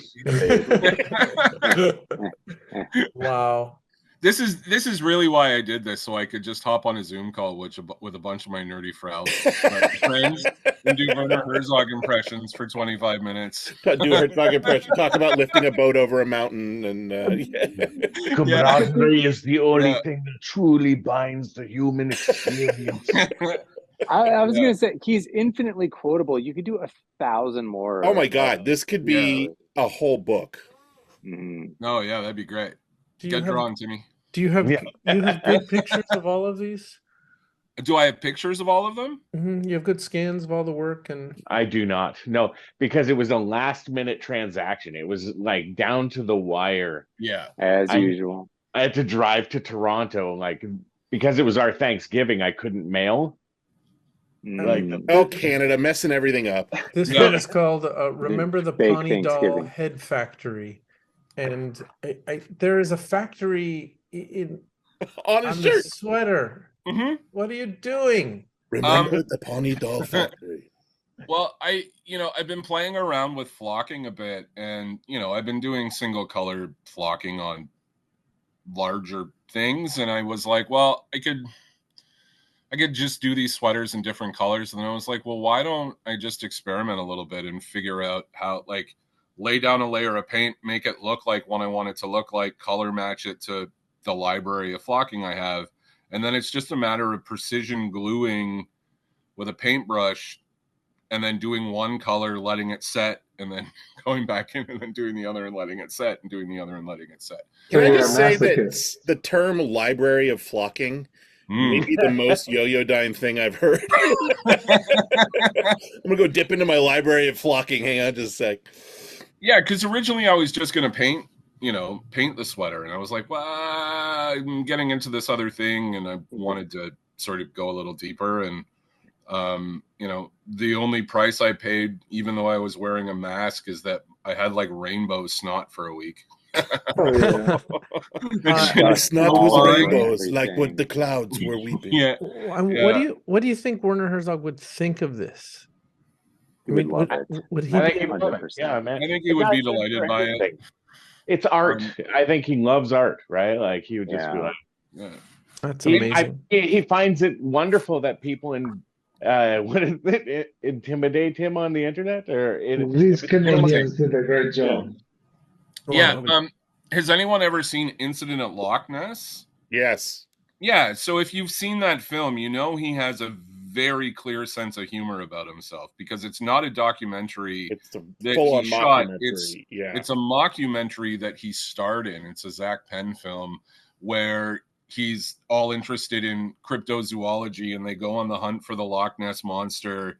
and the Hollywood producer wants to flash it up, and they put a fake monster in the water, which angers the real monster, and the boat gets attacked, like the Blair Witch Project. It's pretty great. It's a very meta piece of film. Whoops. Yeah, so I think he appreciates, and like even his cameo on like Rick and Morty, like there was like he understands the space he occupies in like contemporary pop culture. He's like a Slavoj Žižek, but less of an asshole. He did a cameo on Californication, that Showtime show. Yeah. And it was essentially him just be like with women everywhere, and like it was hilarious. Like so yeah, I think you're right. I think he gets like that absurdist outsider humor. I mean, and the only thing that he's ever made or has ever been made in his likeness so far to date, like commercially, is the Black Series 6-inch figure of the Client. Which originally I was going to use, I was going to mold it and then shrink the mold down. But Funky McClunky, who specializes in doing like 3D renders and that retro Kenner style of contemporary Star Wars characters and other things as well, but like that retro Kenner style, he did a whole line of Dune figures that are amazing as 3D sculpts. So he released a figure of the Client, and as soon as he did that, I was like, okay, now it's go time, right? And so I just messaged him and said, hey man, I bought your model. Is it okay if we use this for this project? And he was like, yeah, this is great, this is super weird, go ahead. Yes. Well, will there be flocked sweaters? That was on one condition. Yeah. So yeah, it was really fun. It was fun to get to play around. I mean, Tim did. Now, all I need now is for someone to actually knit a sweater with Werner Herzog's face on it. Right. Dude, we could take that painting behind you and send it to a place that would trade. You could for sure get that turned into a just sweater. Yeah. We should do that and wear them at Christmas together. Yeah. I was gonna say also enjoy the title of longest title on a toy, because that gauntlet has been thrown. Yeah, and now it's not gonna last someone's very long. Someone already has a long ass name for their toy. I think it's tied between you guys and Pendragon. Oh, the left-right one too. Oh, right. Yeah. I remember cutting and pasting that. All right. So before we let you guys go, so you and Tim have worked together before, right? Yeah, we've known each other for almost 30 years. Yeah. Wow. And So do we have some other toys in the store that Tim has worked on? Yeah, Tim did the box art for our Two-Berry, the front and the back. Oh, nice. Awesome. And he also did the fold-out breakfast nook that was on the cutout on the back of the Count Chewbacula. Nice. Yeah. Yeah. Fantastic. Did he do the and Mos Eisley Weiss. Yeah, Mos Eisley Weiss. Yeah, right. Yeah. Nice. I love that one. I really love that one. The Mos Eisley Weiss that one was a top 20 IO9 Comic-Con buy. I remember that. I was floored. I was going, let's see what exclusives I'm going to order online today. And then I just flipped and it was like, my own. Yeah. Amazing. All right, guys. Well, thank you so much. Tim, it was Nice great to meet you. Thanks for entertaining us with your art. Excellent work, you guys. My pleasure. Good to see you. Good to see you all. And I hope you have fun in Vegas. And I'm bummed I'm not going, but wear comfy shoes. Maybe next year. Next year for sure. Yeah. We will miss you while we experiment with our souls in the city of sin. I could, or something about gambling and capitalism. And I'm Each sure he would chip have was a something to piece say. of his soul he put down on the felt, hoping to make his life better. Wow. Well done, man. You guys. I just want to thank you all because clearly when you were doing the first recording of the show, like it was so delightful to see that you totally got it. We were having fun. It's such a great abstract, project that you wouldn't expect. That I think It's the first time I've won George over from what the fuck is this? I want it. Not just I want it, but dibsing. Like he did. Dibsing on the. He did. He bought the Jim Henson piece. Yeah, that was one of my favorites. I feel like that's also a personal accomplishment for me because I feel like George can be a tough nut to crack sometimes. Total respect. You're not wrong. I was like You're not wrong at all. No. All right. Thank you, guys. It's been a pleasure. Bravo, guys. Work. Talk to you soon. Good job, guys. And I have to kick out 2 people. It takes even longer. There we go. See, now I'm thinking we need a collaboration between Funky McClunky and Dookie McFart Sniffle, just so we can have the 2 names on a card. Just called Mac Attack. Is Plastic Purpose in the chat there? Yes. You guys ready? Plastic Purpose. Yes. I'm bringing you over. I'm assuming you're both on the same, but we'll find out. We're not doing too badly, only 5 minutes behind. Yay! That took a minute there. A lot of things to click. Yeah, they don't make it easy. They do not. How are y'all? Good. How are you? Welcome. Good, thank you. Good. I only see one person. Where's everybody else? If you swipe, you can see a gallery view. Hey, Dub, we lost your audio. Oh, there we go. Yeah, there we go. Can you hear me now? Now I can hear you. There we go. There we go. All right. All right. Well, thanks, guys, for showing up here. I'm going to show this amazing piece of work here. Thank you. Really, just aesthetically speaking, it's just a beautiful So piece much fun. It really is. Thank you.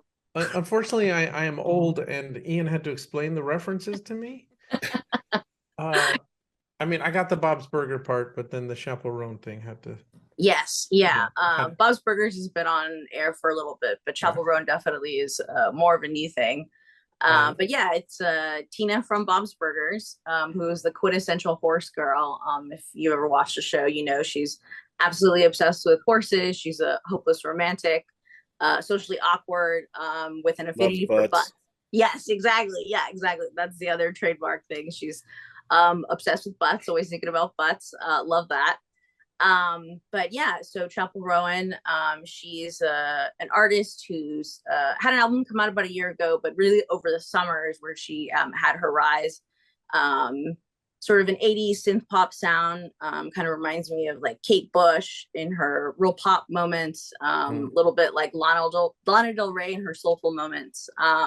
But yeah, had a bunch of hits over the summer, Pink Pony Club, I think, being the biggest one. So combine those two to come up with Pink Pony Club, Tina, and Chariot. So Chariot is Tina's doll in the show, who is a rare collectible figure.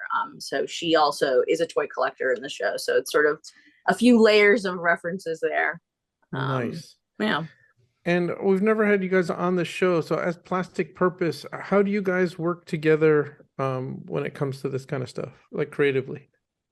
Yeah, it sort of depends on the piece. You know, sometimes the idea will start with something that I pitch, sometimes it's Peter.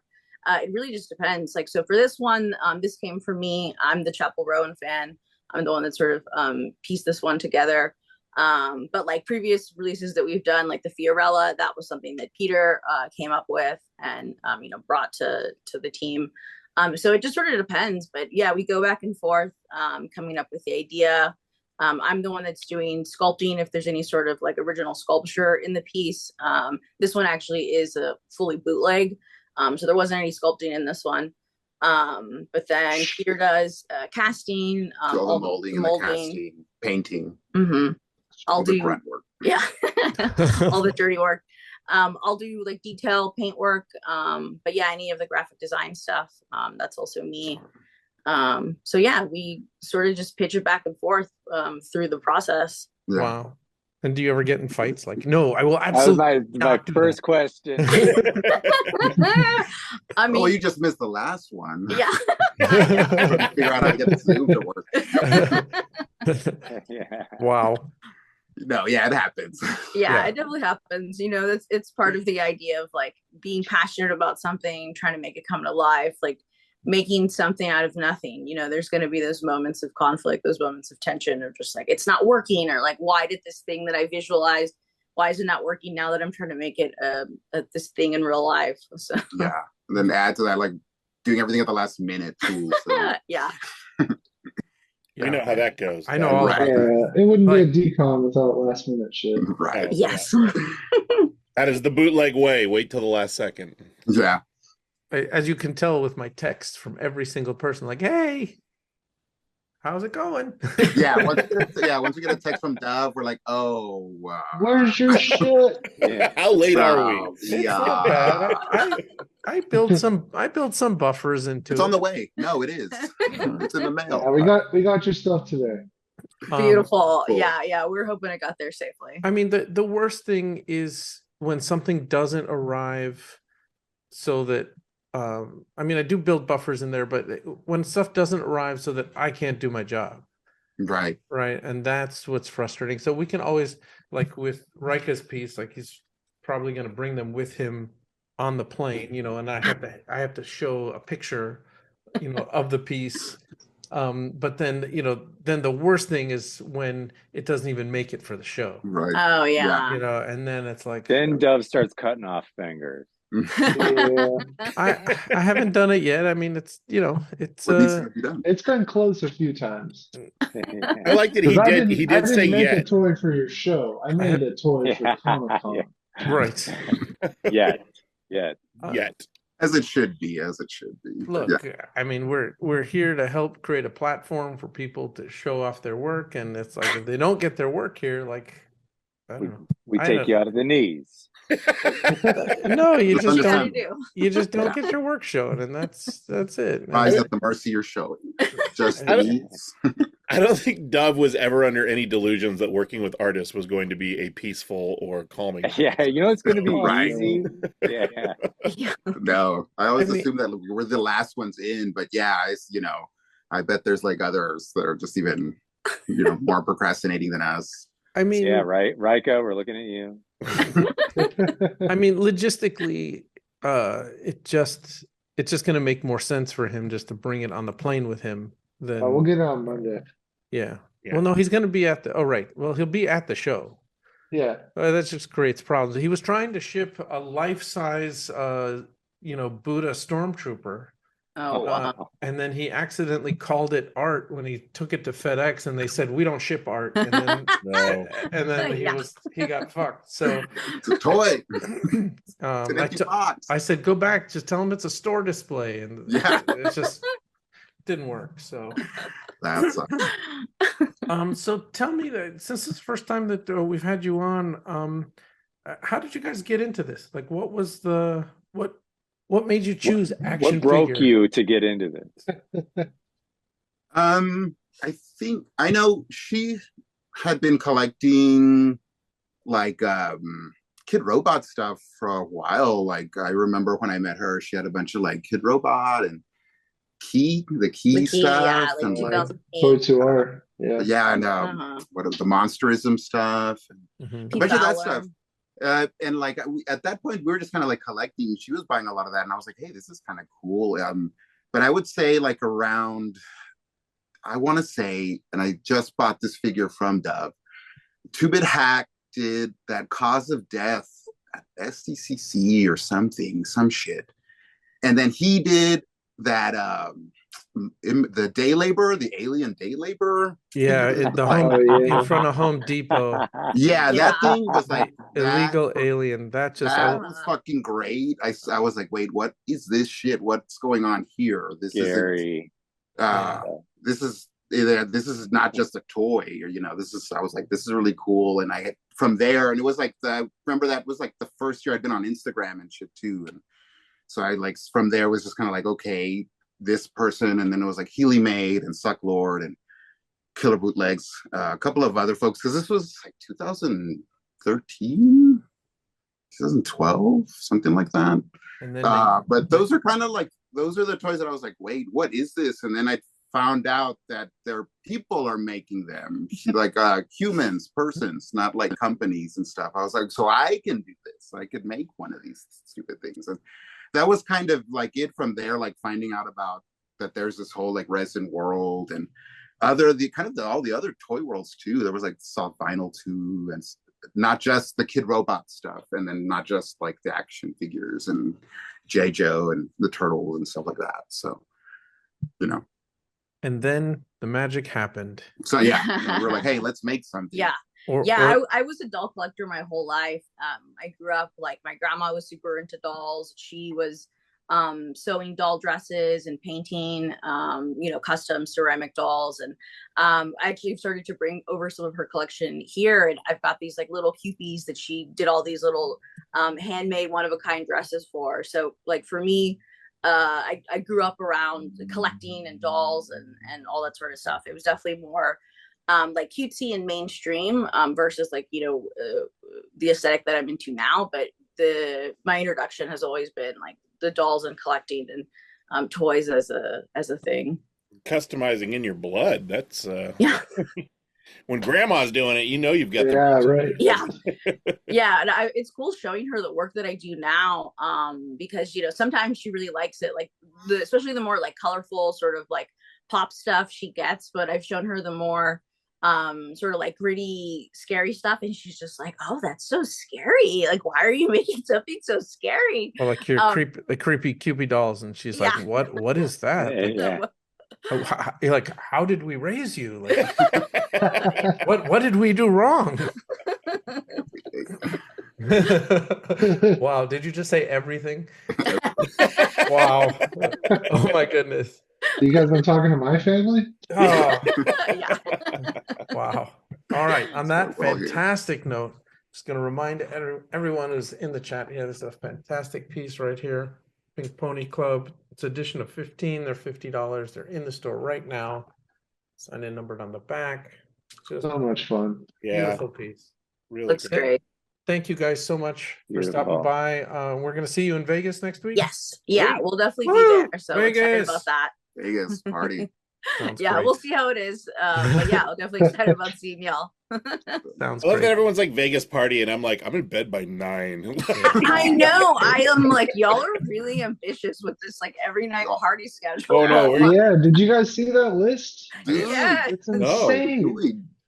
It's like I was like, I 5 didn't know y'all different went this clubs. hard. Like, I'm gonna eat dinner, go to bed. That's good. Like, I mean, watch The Office and go to sleep. The only thing I really recommend is going to Area 15 and going to Omega Mart. To Omega Mart.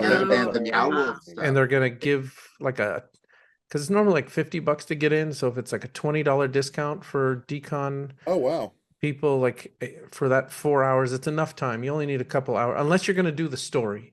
Because if you can just sort of go in and experience it, and it's sort of surreal, and find the little, pathways, and just do, there's rooms with strobe lights and rooms that are like infinity room. It's just crazy shit. amazing. But then there is a storyline. You can pay an extra $3 because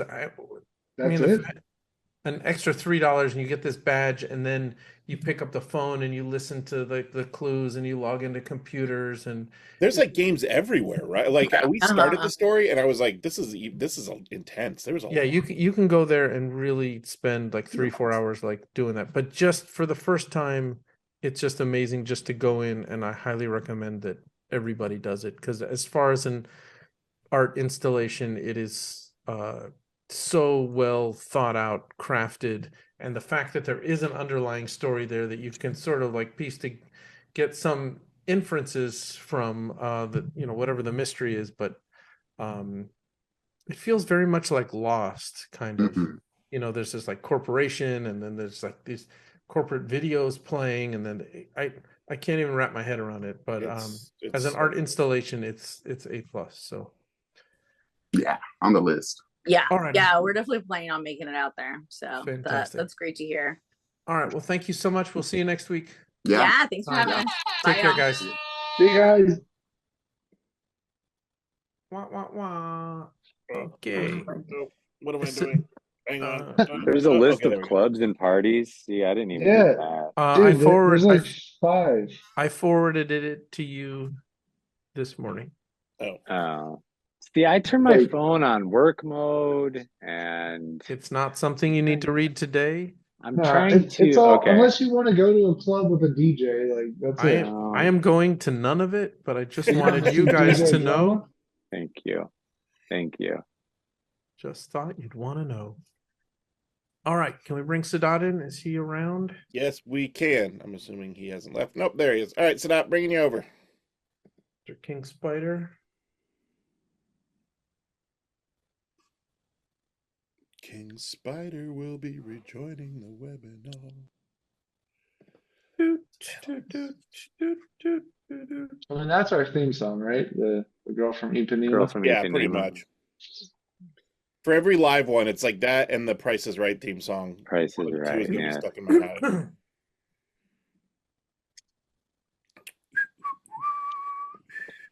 This exclusive colorway. Ooh, nice. Hey! What are you doing? Hey guys. What's up, dude? What's going on? What's up, dude? Not much. Again, I'm still at my work. So. Are you hiding in the stairwell? Or are you in your office? Bathroom. Yeah. The toilet. That's amazing. I'm in the office. Okay. How's the bubblegum figure? Ooh, we get a bubblegum update. Yeah. Yes. I've been waiting since March. Holy God. That's like triple the size. Wow. Is that Macho Man Randy Savage? Amazing. I feel like I can smell that figure from here. It's just like... Awesome. All right. That's what it feels like to chew 5 gum. All right, so let's talk about this Gonzo Wars figure. So I told the story the other day about how I mentioned briefly that we would have a Las Vegas themed show, and then it just seemed not to make sense. And then Sadat emailed, is like, "Hey, I made my Vegas figure." I was like, "Okay." Yeah, I was a little too ambitious on that one. I think it worked out just great. Agreed. I don't think that this needs to be part of a Vegas themed show. It stands on its own. Can you tell me how to say the name? Because I'm sure I've massacred it. So it's just it's Vaderus. So Governor D. Vaderus. Oh, I feel so stupid. Like, what? How have you been saying it? Well, so every You've time been adding a B at the end, which I'm like not sure of. Okay, God, I feel so stupid. Okay, so every time our format for naming stuff is the name of the thing, and it says by King Spider Toys.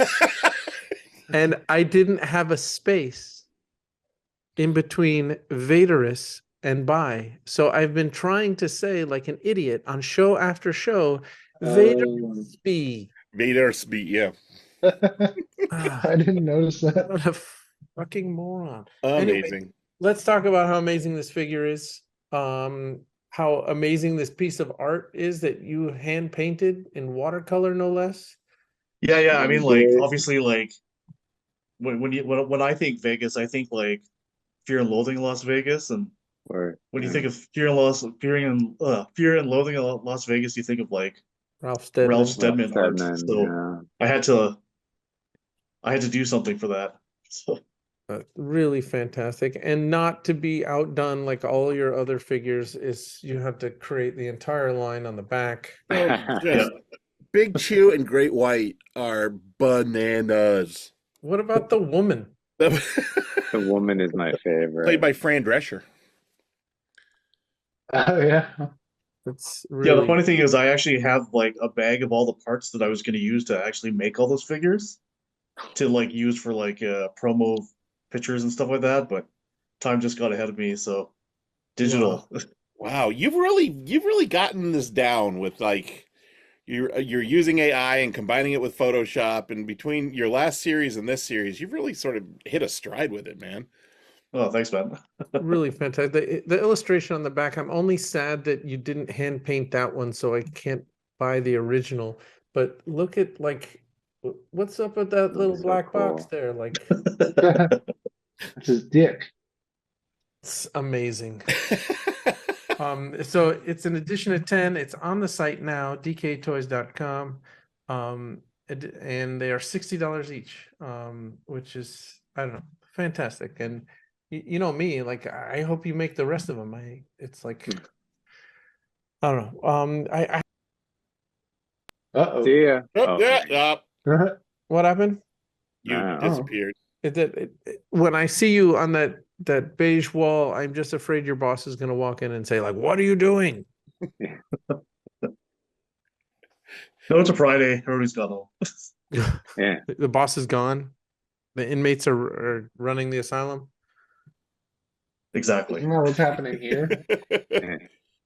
We're gonna architect like crazy. Oh boy. Oh wait. Oh. Let me spotlight that. Wow. Look at awesome. that. It's really great, dude. Like, I don't know. I mean, because it feels like Ralph's work, but it also feels like your work. Like it.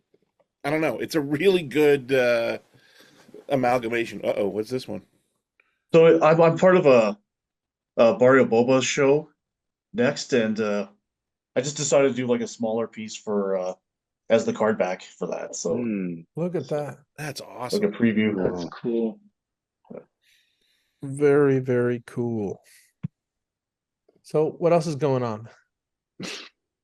Well, I actually have my piece for your next show already done. So bust it out. Let's see. It's not here. It's not here. Preview. Wow. It's just the last piece for my Arabic Star Wars piece. It's like done. Oh, cool. Oh, good. Fantastic. I would still, if you want to make one-offs of the Cantina aliens. Oh, they're on my table. They're going to be done. Wow. See this is amazing. Like, what are you going to do for the show next year? That I have an ambitious idea. That was a joke. I expected you not to call me out on that. You know who you're asking. You did not need the. Yeah, I have an idea. I just like it's going to involve a little bit more work than I'm used to. So I see. More work than painting the card back and creating 40 different right back and the figure run. I'll create a new universe, and next time he'll have like all 103 on the back. I already have the 5 figures already planned out. So that's amazing. Awesome. Well, we are looking forward to it.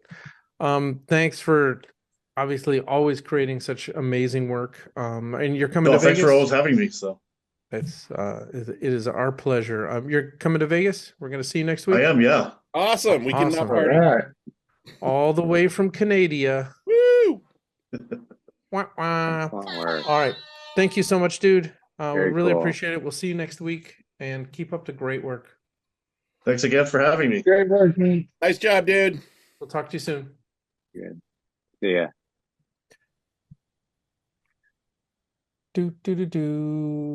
I am not paying attention to anything that is being said in the chat because I can't see it at the same time on my phone.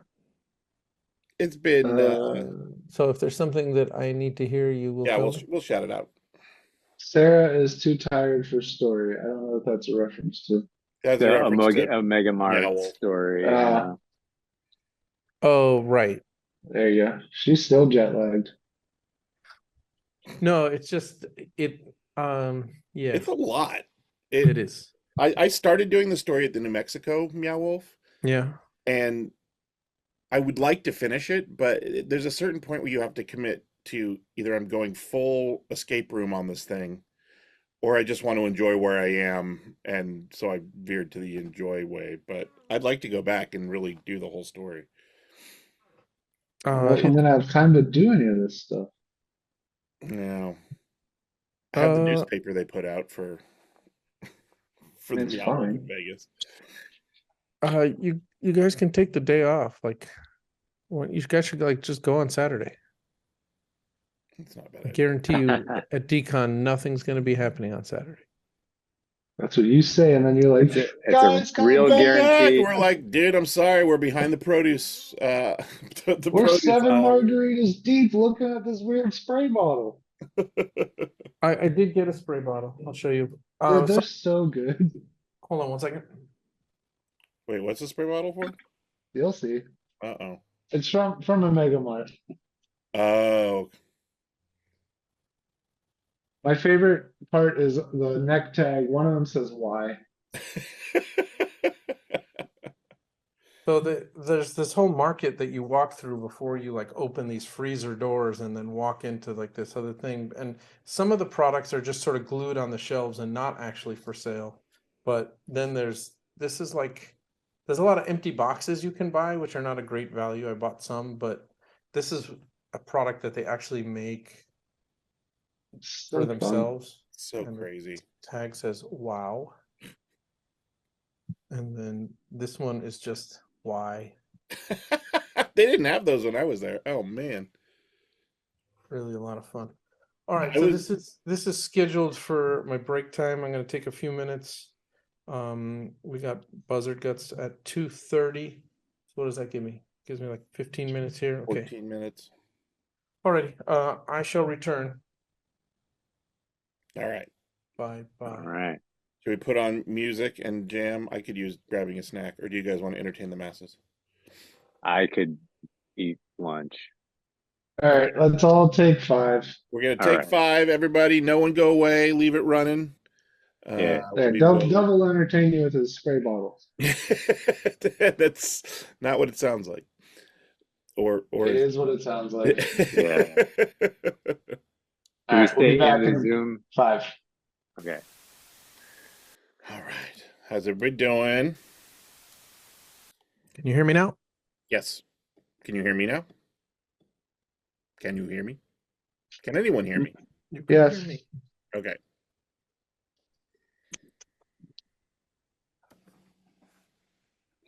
Scott, where can you buy one of those wonderful hats? Barbarianrage.com. Barbarianrage.com? What's that? My website. Go sign up for my newsletter. I was taking pictures of my my exclusives for DesignerCon, and you're going to be able to get them before DesignerCon. But some of the collaborations you might have to get at DesignerCon, because like I posted the Sagittarius collaborations yesterday. Those are not gonna, like, I'm gonna get those in the mail and then I'm gonna leave the next morning. Yeah, so those you might have to get at DesignerCon. You know, I mean, look, it's DesignerCon, so everything is last minute. All of my stuff, all of my exclusives that I've sort of been sitting on,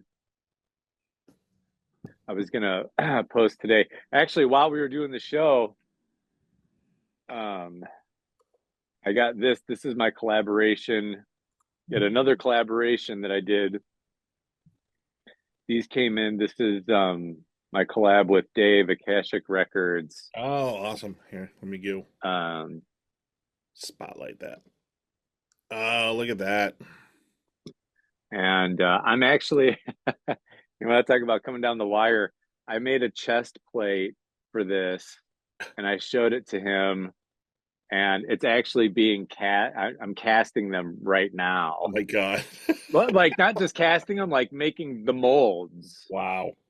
Right now, so everything's coming right down to the wire, and I'm going to Jonathan Queen's art show at the Copro Gallery tomorrow. Yep. And also, while we were shooting, I haven't even opened them. The Necrovenger shirts, the long sleeves showed up. I haven't even opened them. Oh, awesome. To see what it looks like. But I bet they look great. Yeah, I'm stoked on them. Guessing 1, 2, 3. Can you hear me? Yep. Yes, I can. I can't hear you. Why don't you do an unboxing now, Scott? Oh, look at that. These turned out really nice. Really nice. Sweet. Now that looks awesome, man. Yeah, they're really cool.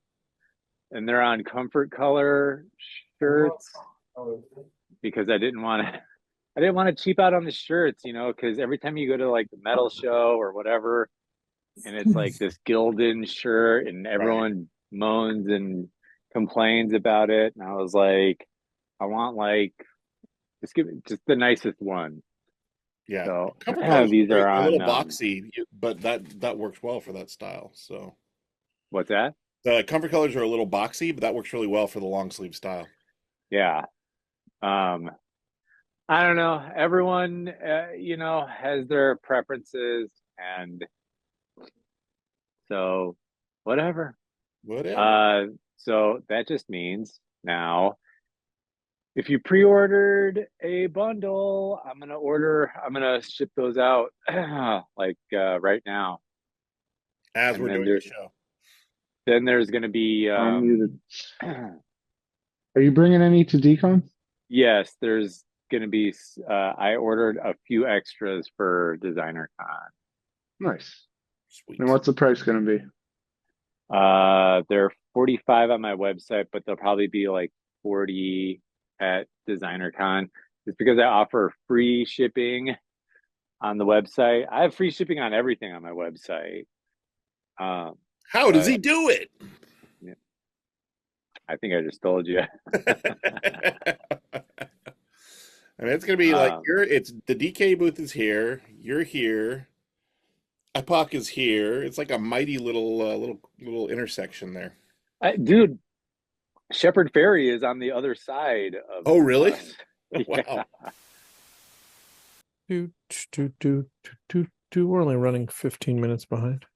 It's not terrible for us. We were right on time. It's on time for me. Yeah. Dude, there he is.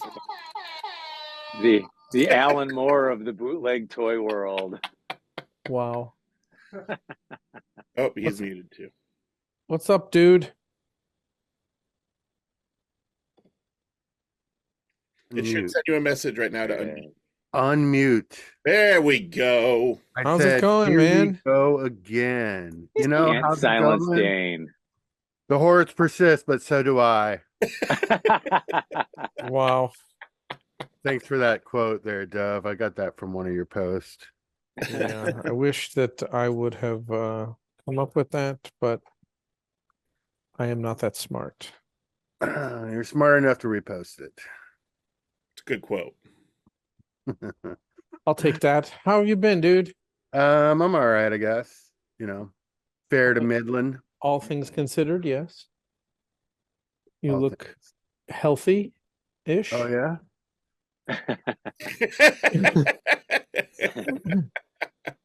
Wow, dude. Growing into my my double D's. All moved up and ready to party. Wow. All right. So the other day you texted me. Oh, yeah? And you said that it's been more than 10 years that DKE and Buzzard Guts has been working together. Yeah, we met at DesignerCon 2014. Wow. And you said 26 exclusives you've made for us. Yeah, I think 26, unless you include the DCON things that you did with the robots and the Back to the Future. Oh. Do you include those? I don't know. Do you? Sure. I would. I don't know. If we do, it's 28 then, if we do count wow. That's impressive. So is this 29? I think that's 28. Wow. If you include those, yeah. That's amazing. Well, everybody, this is the almost end of the Star World series. The almost end. The almost end. This is Goggins. It's my second favorite name of all the Star World figures.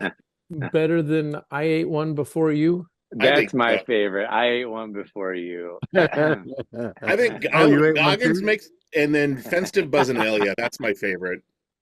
Oh yeah, Fenstive. Reminds me of Bacchanalia, so I imagine him to be a drunk. I mean, OU 812 is funny, but Van Halen sort of beat you.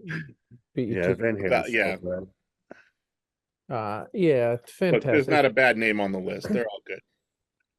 That was the first concert I ever went to. Actually, was the OU 81 tour. Was it really? Yeah, Van Hagar.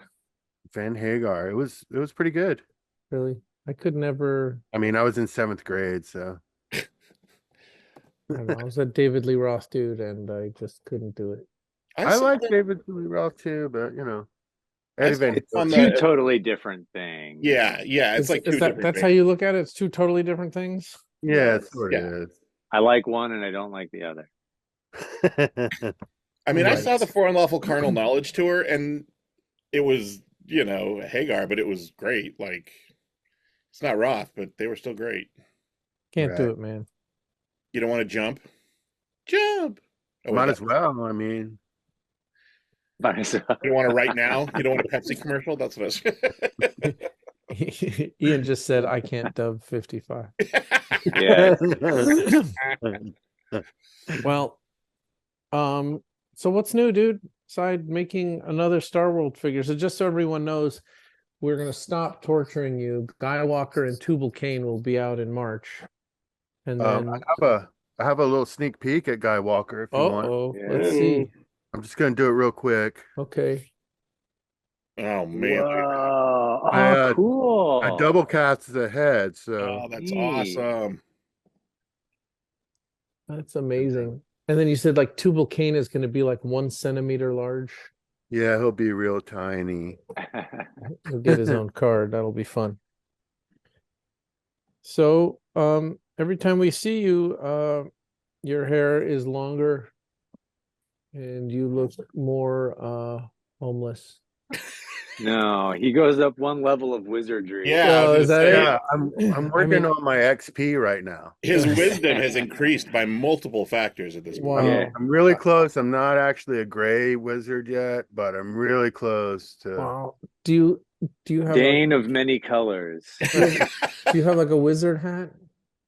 I have a hood. Even better. Yeah.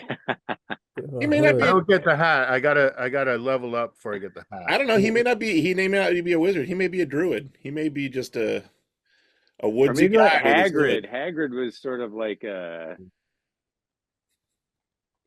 Yeah, I actually saw a guy at the Raising Cane's the other day. That's a chicken place. Oh yeah. He looked just like Harry Potter, Daniel Radcliffe. Yeah. And I was like, hey, that guy back there looks like Harry Potter. And they told him, and it was like, yeah, you look like Hagrid. Yeah, take a picture together. I said, we're together again, brother. You're a wizard, Harry. You're a wizard. Should have said that to him. I mean, are you at the point where like children are scared of you? Actually, my bandmate's son thinks I am an actual wizard. He's like 4. Yeah. And he saw a picture of me playing with his dad, and he was like, Dad, how do you know a wizard? I mean, I can't tell you like either how like scary or rewarding it was like on Halloween where I was handing out candy and I put on this sort of like mask with the holes, and these kids would just walk up to me and no, this is not how I see myself, right? I assume I'm approachable, but these kids would just like not go near me, like nope. And it's the only time I felt that way in my life. So I was wondering if yes, what I could do. What's Roy Wizard Wood? Tim Gee is saying. I don't know. This bro would make a killer Roy Wizard Wood for Halloween. I don't know. Is that a Canadian thing? Might be. An old UK glam dude. Oh, okay. Oh. Well, Dane's gonna go Google that now. So what else is new, Dane? New stuff. Speak to me. Just in life. What are you doing? I got that band and we've been playing a lot. How long you been in this band? Probably about 10 months, 9 or 10 months. We played our first show on April 1st, I think. But for as long as I've known you, you've always been in a band. Yeah. Like as long as I've known me, I've always been in a band. Like one form or another. This one's pretty cool. It's like psychedelic folk rock. We've been compared to Velvet Underground and shit like that. Nice. Michael Stipe actually came to our first show, and that was cool. Oh, that's cool. Yeah, he lives in this town, so he's just kind of like one of those people that are always walking around. Yeah, he was out bumming for change, and he actually complimented me, and so that was like, oh, maybe this is an actual good band this time. That's what he said. Oh no, he was just like, it's really good, but I was like, it was a backhanded compliment. I was like, can you imagine if Michael Stipe said that to you? Like, he just sort of like was familiar with like your work, and then he's like, yes, it's pretty good this time. I've been suffering through your catalog for years. You finally got a good one. Wow. Oh man. So what else is new in the life of Dane? New That's stuff. a lot. I mean, he's got 2 new toys coming out, 28 in the past, a new band, 28 DKE celebrated by that's just DK. I mean, Michael I don't even, Stipe. you didn't even count every Dane release at this point. Do you know how many you've done? Everything total. I mean, apparently he's made a list. I only made a list of the stuff I did with you. I don't know all the other stuff. I haven't kept track. I mean, Dane's you've also done like a bunch of like one-offs, and right. You're a hired gun for other people too. You've done other people's work, and yeah. The last one was Jeremy's Hu Yang Clan, right? Mm-hmm. That I did, and that was pretty. I mean, I just did the figure, like cast them and painted them, but I had Sorry, go ahead. I had to specially order the head and get a 3D design made of it because I couldn't find that figure anywhere. So things have been harder actually because I don't have access to the 3D printer that I had before, and then Shapeways went bankrupt, so it's harder for me to get 3D prints. And tell me what you were doing. You were like sneaking into a university and using their. No, I was just getting one of the employees that worked there to sneak in. Same thing. Yeah. There's a tip coming in from the chat. I was bummed by Shapeways ending too. Kevin had a suggestion of what to use. Craft Cloud 3D. There you go. There you go, Dane. Kevin just solved all your problems. I'll check that out. I went to this one place and it turned out to be in France, and I didn't really like how they spoke French. So, yeah, because I'm from Louisiana, so I speak Cajun French, and it's just too froofy the way they were talking.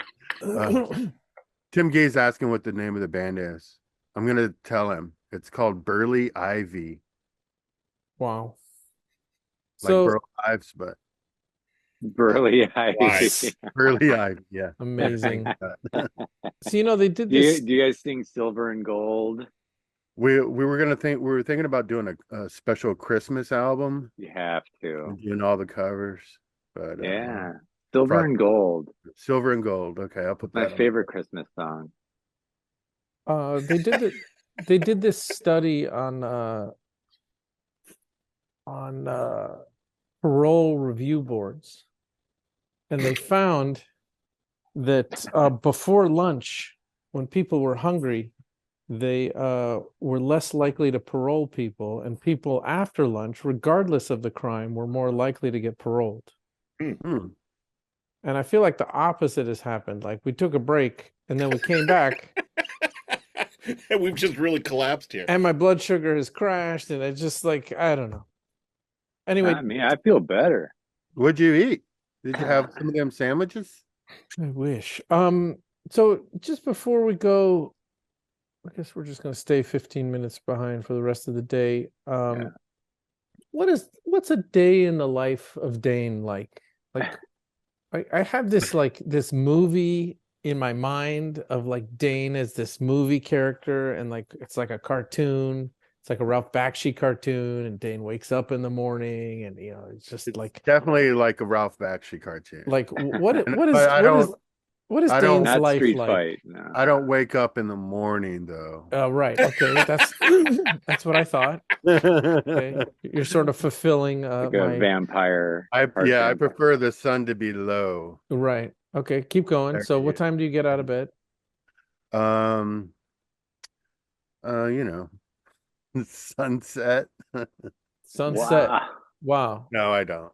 It depends, Approximately. actually. It depends. Like my room doesn't have, it only has like this one window, and it's got it's all covered up, and it's very small. Like I can touch the walls, and I'm touching the ceiling right there. Wow. So something tells me that room is not to code. No, yeah. And then how I feel like I'm underground too most of the time, even though it's an attic. And then okay, so you wake up sort of late afternoon-ish. Yeah. Well, you know, it's not every day is the same. I do play music as often as possible, and like every day? I've been almost every day. And you play with other people, or do you just play by yourself also? With other people and by myself. Got it. But I'll go over to Mux's house at the Joker Gallery, Joker TV Gallery, and they have a whole band room set up. Nice. So I'll go over there and just like bang on the drums or whatever. And sometimes the guys are around and we'll jam and work on the show. Mux likes to talk about the show a lot, so we talk about that, and yeah, you know, just kind of chilling, doing my thing, working on toys whenever I get a chance. My room's so small, I have another room where I do my toy work. So, and this attic that you live in right now, I am assuming this is in someone else's house? It's like a punk house. It's like a collective. I live with like 10 other living beings. Living beings. Got it. I thought it was going to be like Busey and hide her in the house, you know, or like the family doesn't know that Busey's living in the attic. That would be funny if they didn't know I lived here. So, yeah, I have a lot of roommates, and they have cats, and it's just kind of like a community house or something like that, I guess. Not really. Is there like someone in charge? There's someone who pays all the rent, and then we have to pay that dude back. Wow. Okay. Yeah. So that person's a saint, is what you're saying. Yeah, he is, but he gets grumpy sometimes too. as one does when you are fronting the rent for 9 other people. Yeah. Wow. Well, beings, not people. Beings. Wow. I mean, the cartoon is just manifesting itself. I want to know more about your cartoon too. It's just like I'm just starting to see it. It's and so is there a dungeon in this place also? There is this crawl space that has this weird door that nobody knows what's behind it. And we do have like strange doors in the house that we can't open, and they kind of go, and there's like, you know, there's like weird areas where it doesn't make sense. If you look, it looks bigger like on the outside, and it's like, oh, there should be more space in this room, but there's not. So I think there might be like passageways in between rooms. We got to do like a Geraldo vault opening. Seriously. Yeah. Your place. Do you live in the back rooms? There might be access to the back rooms. There's a apparently Athens was built on top of an older version of Athens.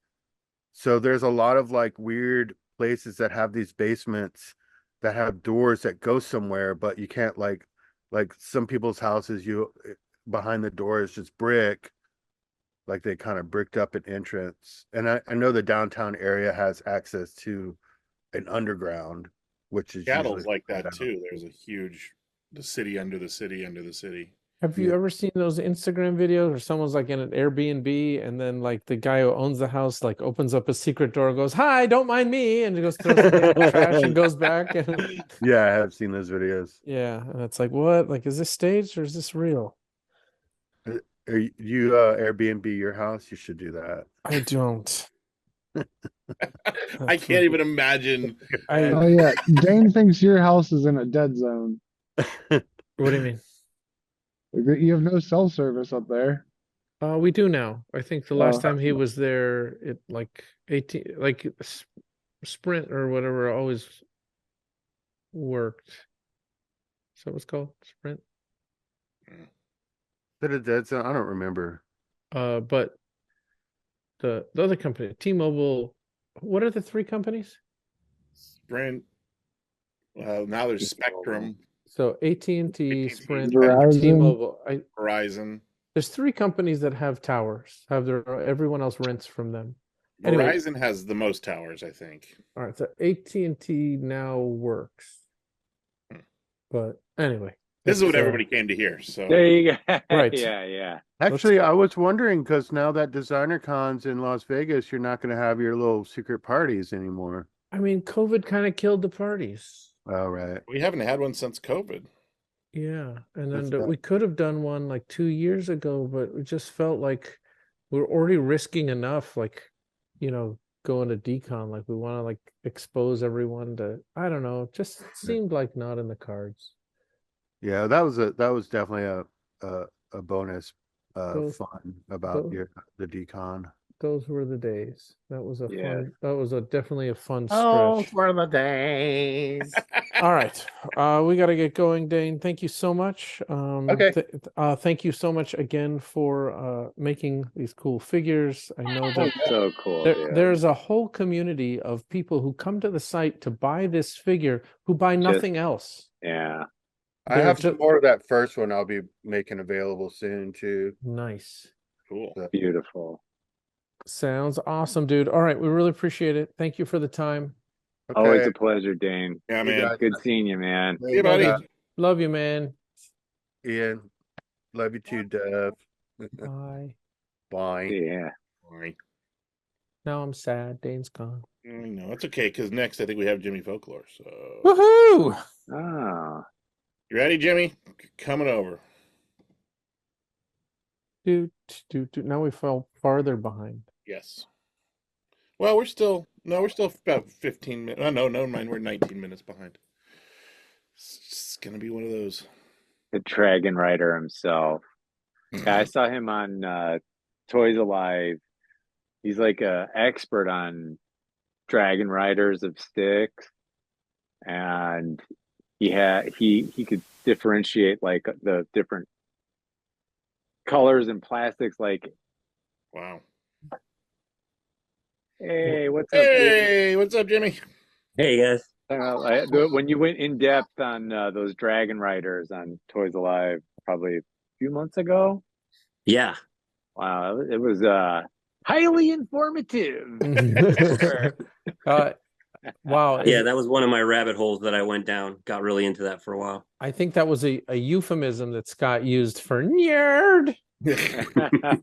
Well, I was entertained for sure. Sounds amazing. It was.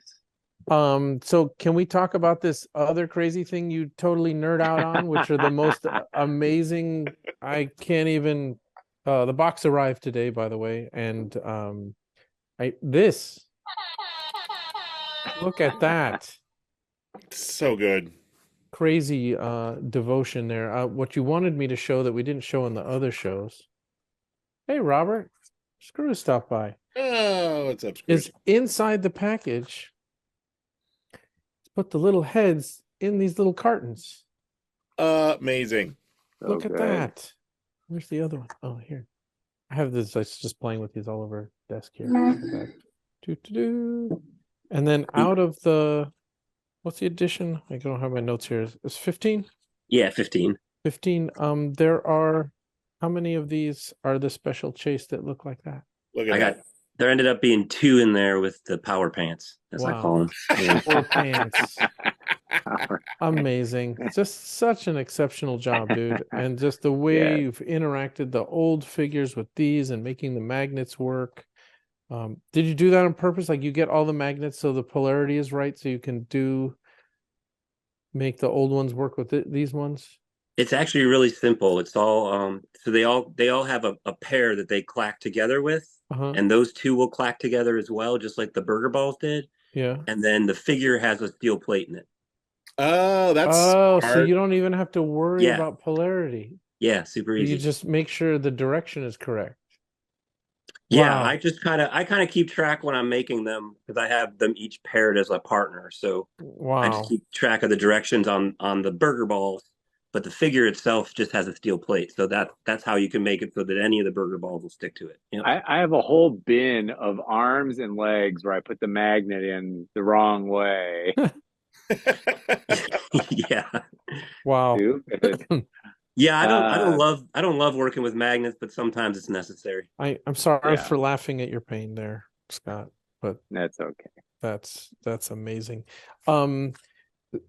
So I guess the thing, where's my paper? See, this after lunch thing was just very badly organized. So what I can't believe is not only does it come with this box, and you shipped them to us flat, so we're gonna ship them to the customers flat. And then you called me, you started telling me like how to put them together, and something about my brain, like as you're visually like explaining this to me, I'm like, it's like maybe you should make instructions. And then, dude, you fucking made instructions.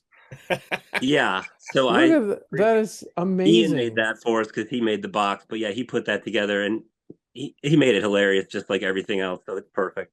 I mean, congratulations on your admission into the McDonald's family of workers. For the great pride of our glorious leader who has shown us the world of Dongle, now memorize his sacred teachings so you might fulfill your potential regarding your daily box assembly duties required under penalty.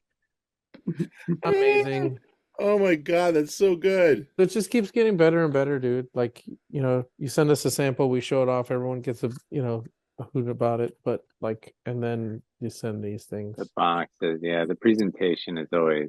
Yeah, Ian sort of surprised me with those because I didn't know those were coming to either when I first sent you the sample box, and then he didn't even tell me he was sending me the French fry boxes to hold the heads. And then in an effort to keep the figure from bouncing around inside, so you sent like an insert for this. Just the level of detail, just really fantastic. Yeah, there's more work in that box than I think in any single figure I've ever put out. Probably true. I'm glad it's work that I didn't have to do. Doing the figure was enough for me. I'm glad that helped. And so just to show the figures here, because like the Canadian guys, they have that Lab Monkey number 9 has his his magnet system. It's called the Lab BLM it's like the Lab Monkey number 9 magnet art, something protocol. Like there's something, and all the Canadian artists with their magnets, do all of that together so that all of their parts are interchangeable. And if you can see here, the heads pop on and off. And it's just so smart using the metal plate and not having to worry about it. The metal plate is I mean, take a hint, all other people working on I was gonna magnets. say it's such a simple solution that I feel like has been in front of everyone's face. They're cheaper too. Are they really? Yeah. That makes sense. A little bit, yeah. You can buy them in bulk cheaper, yeah.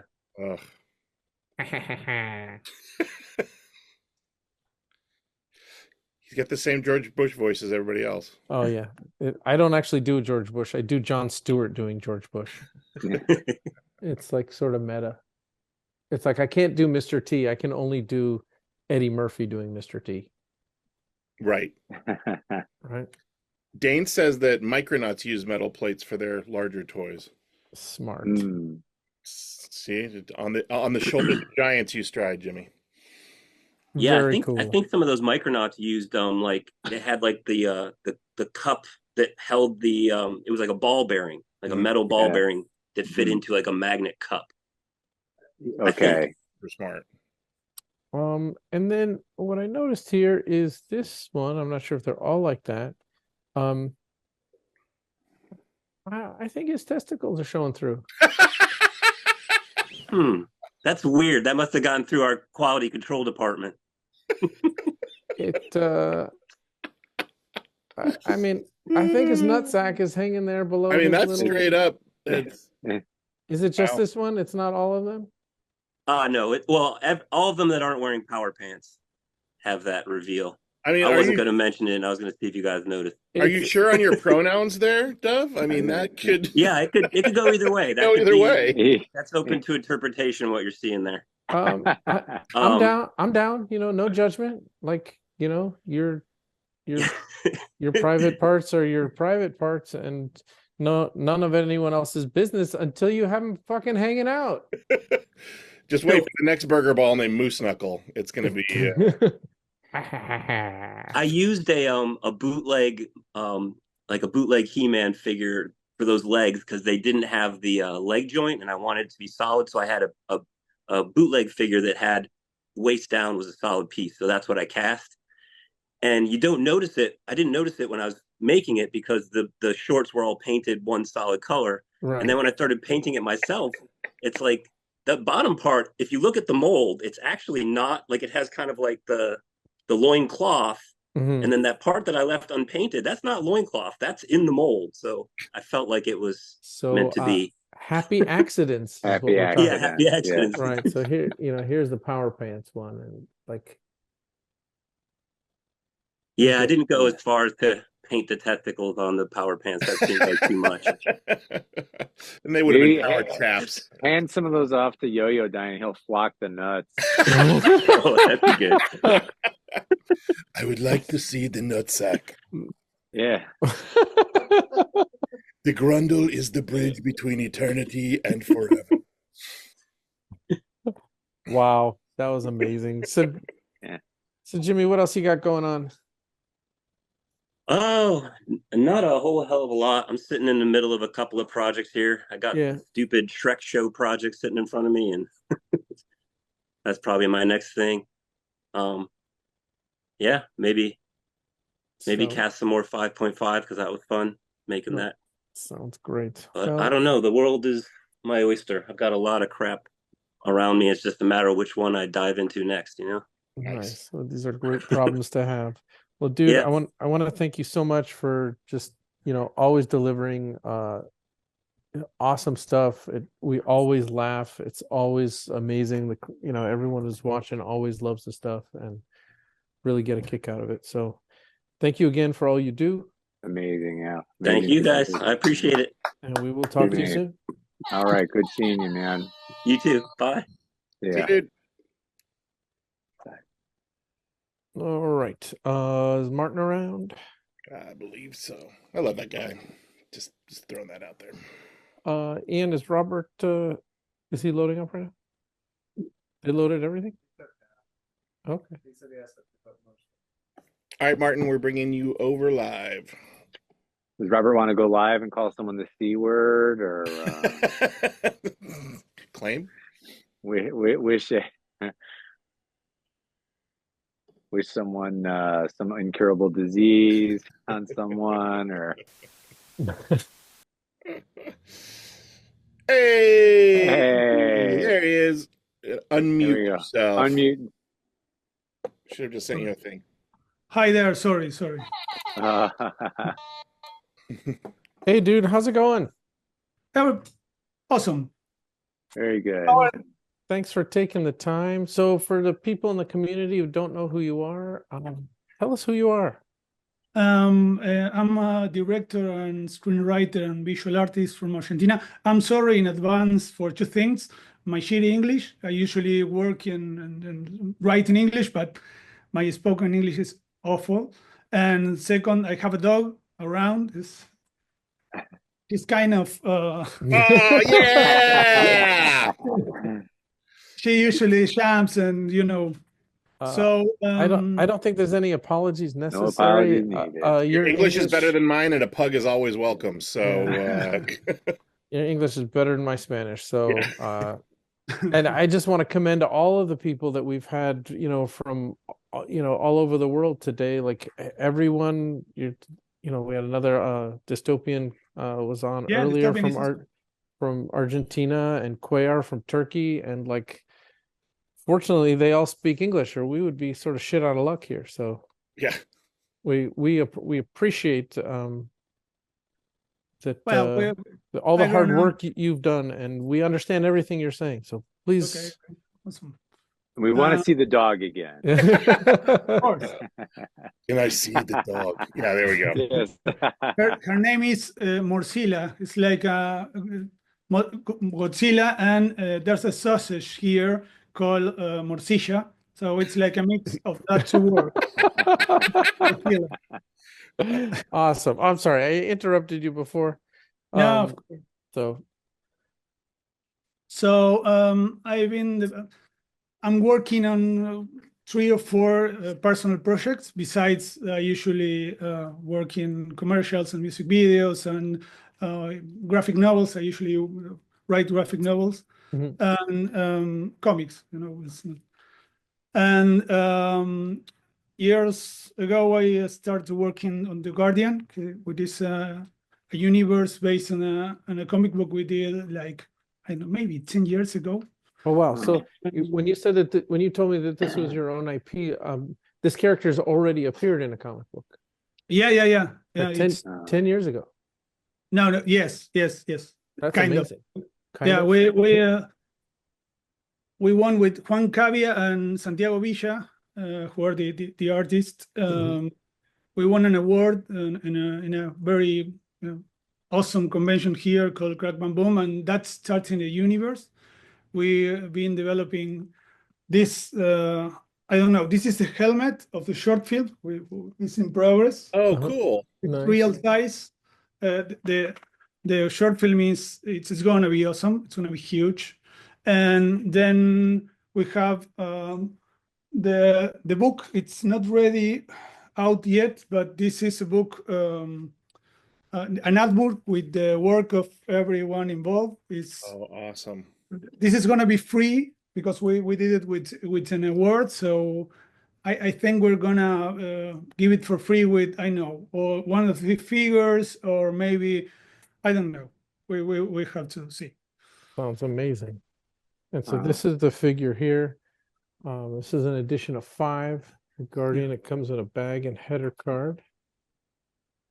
I mean, the sculpt is so good. The paint application is so good. Everything about this figure just hits. I'm really happy with the figure. It's we've been working with Mary Sancoli, who sculpted the figure in a short film project, and a stop motion short film project, and cool. Well, she is awesome. We in Argentina, the Teenage Mutant Ninja Turtles Burner Studios figures and the Toxic Avenger figures were huge. So I was trying to bring back that handmade thing with not copying anything, because the Guardian is its own thing. We have a lot of discussion about the size, because we didn't want to be like any particular toy series. It's its own thing. And yeah, I have right here the molds, if you want to see. Sure. This is all made by Luz Grobli, who also painted that. This is one of the just casted a few months ago, and it's 3 parts. Oh wow! But it's all handmade. All the process is handmade. That's so cool. It's okay, that makes sense for all the undercuts. Like because because look at that. Like there's that space under there, and you can't pull that out of them. It makes total sense. That's why I was thinking when we saw it at first that it had to be 3D printed because of all the undercutting and stuff. But that tried to figure it out too. Every maker is always trying to reverse engineer your stuff.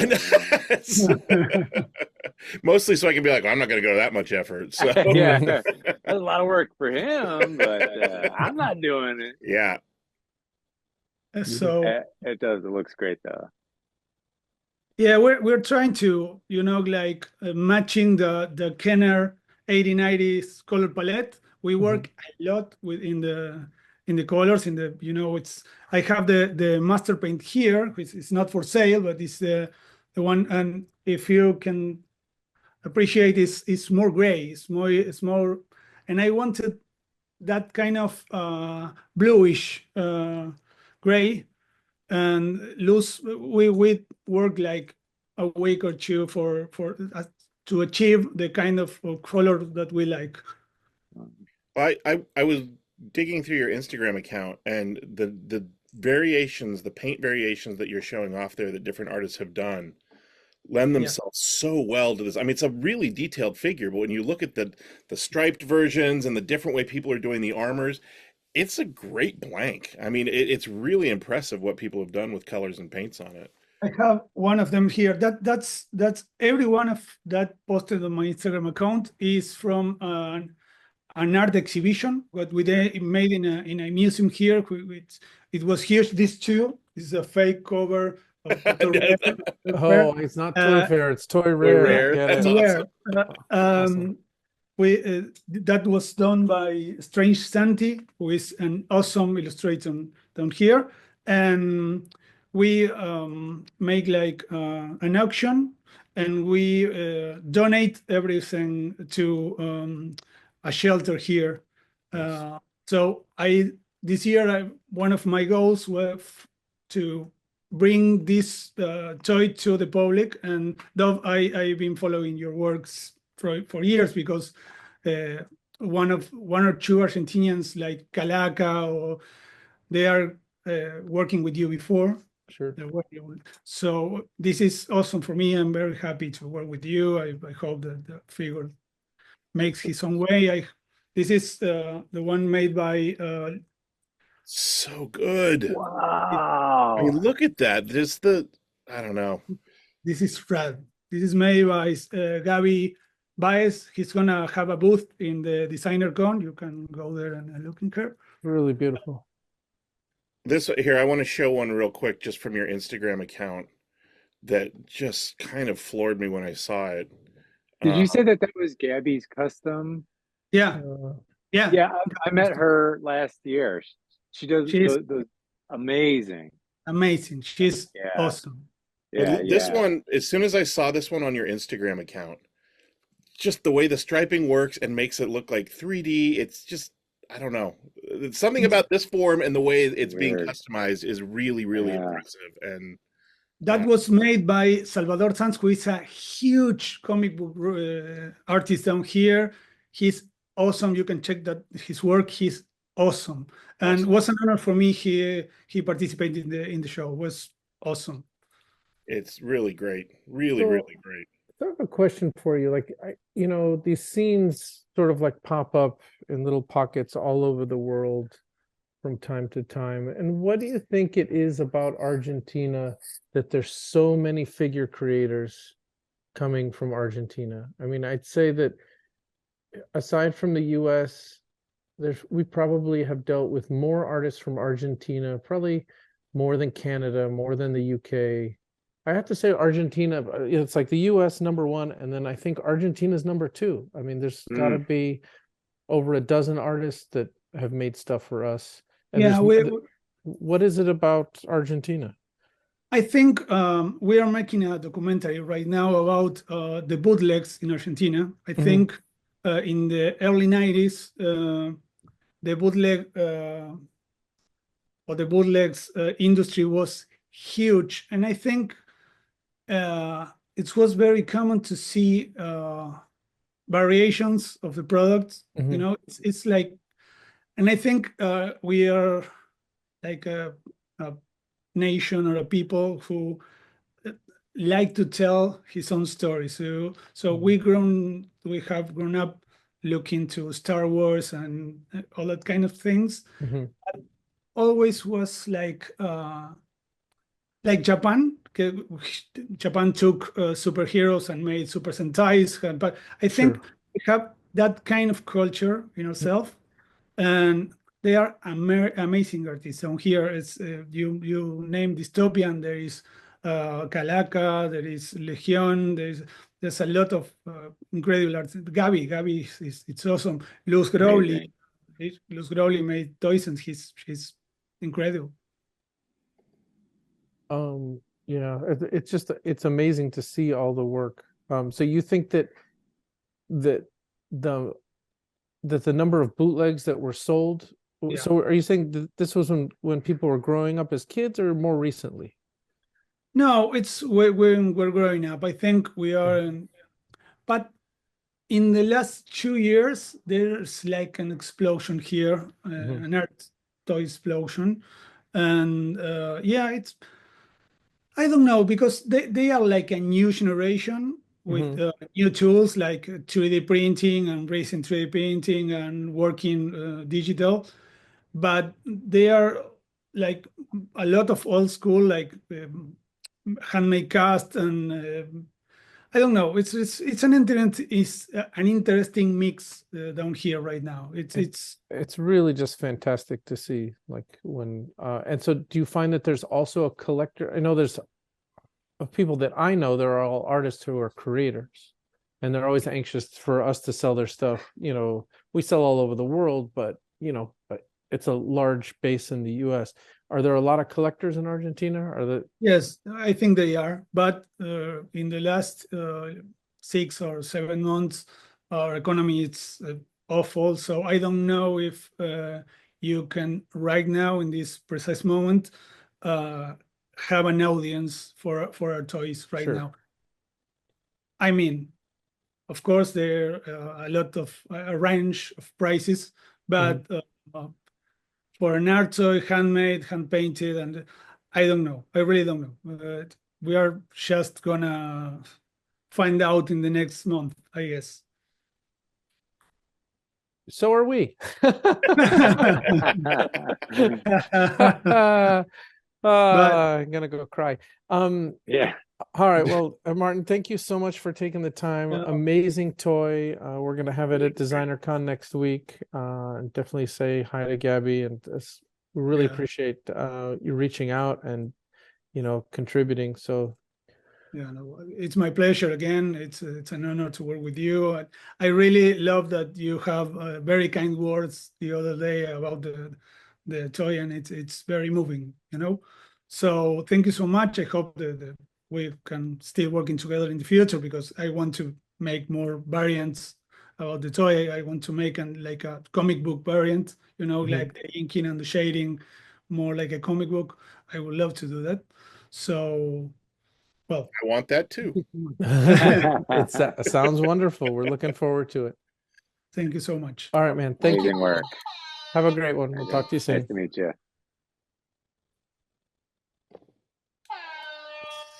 Oops, that was accidental, but he deserved it. That was awesome. That was great. So cool. Who else? We got Magoob. Magoob. Oh, boy. Magoob said he was at the bar, so this will be interesting. I find him. Find that Magoob. I just saw his Voltron. It's so like good. There's like a bunch of different toy shops that are doing a joint Voltron show. I think Toy du Jour, Meepleton's. Hey! You're not at the bar anymore. A quick meal, quick drink. You're right, Scott. I think there's like 5 shops or something that are part of that show.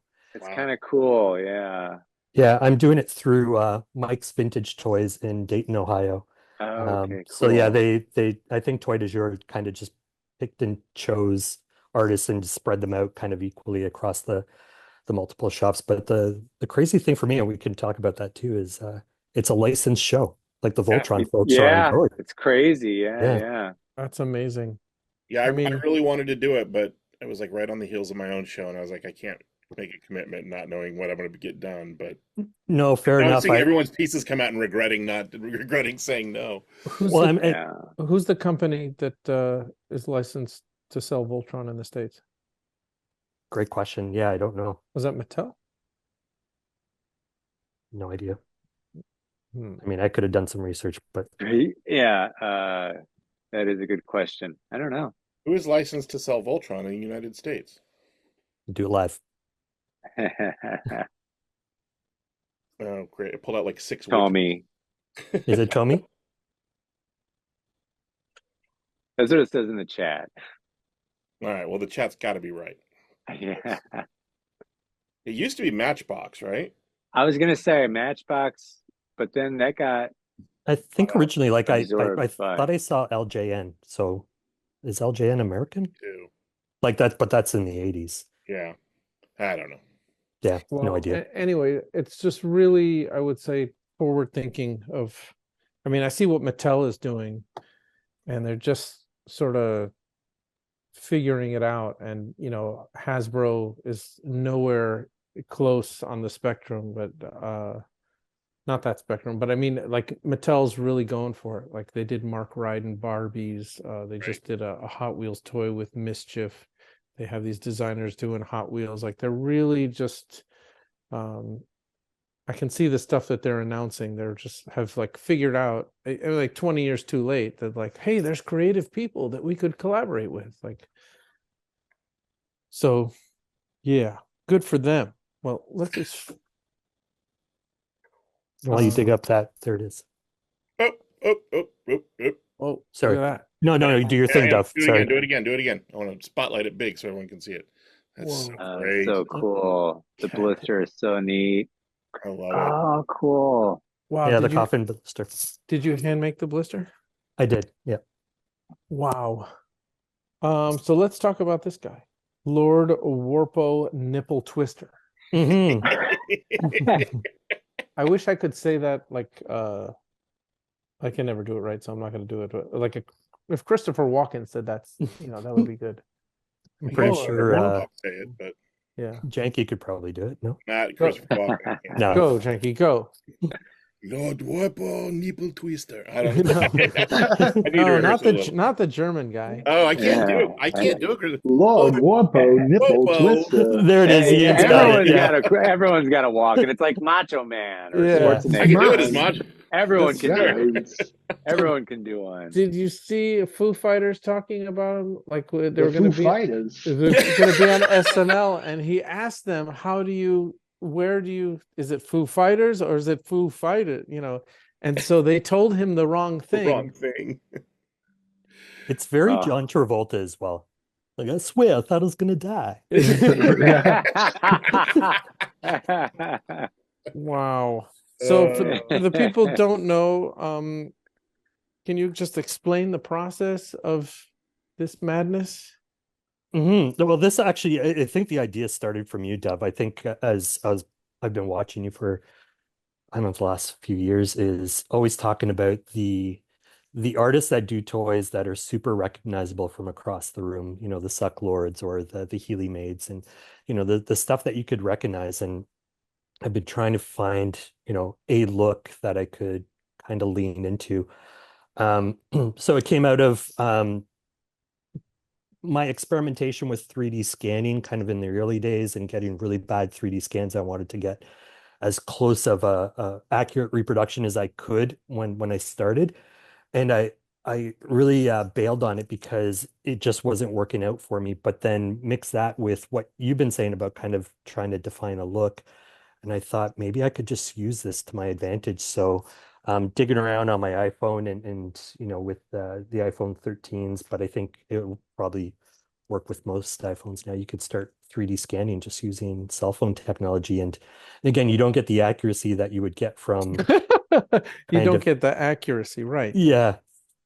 Which then I use to my advantage. So it's, you know, whatever I get out of that scan, I'll just I'll do a 3D printed master model of it, clean that up, finish that up, and then do, you know, the traditional silicone molds and resin pours, followed up with you know, trying to be accurate with the paint jobs, but also being really trying to test myself to be as loose and not careless with it, but just free and, you know, not being too worried about it. I do want opaque colors, so I don't like it when you can see kind of translucency in the paint overlap. So I'm still trying to figure what that process and what that, you know, eventually looks like. But I think that might be the 12th or the 13th figure now that I've done in this Warp series. There were the Well, you did eight Star Wars. 9 with the Boba Fett. 9 with Boba Fett.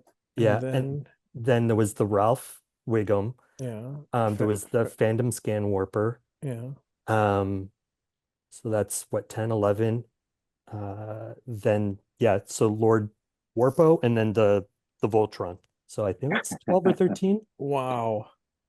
Mm-hmm. Amazing. And obviously, like, you are a graphic designer, and the card art is always just on point.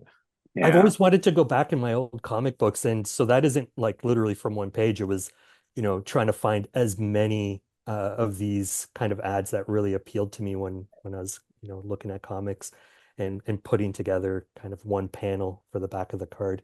And I think also it probably appeals to Peter of Killer Bootlegs. I know he's a huge kind of Halloween mask collector and probably a monster fanatic as well. So it was a nod to him.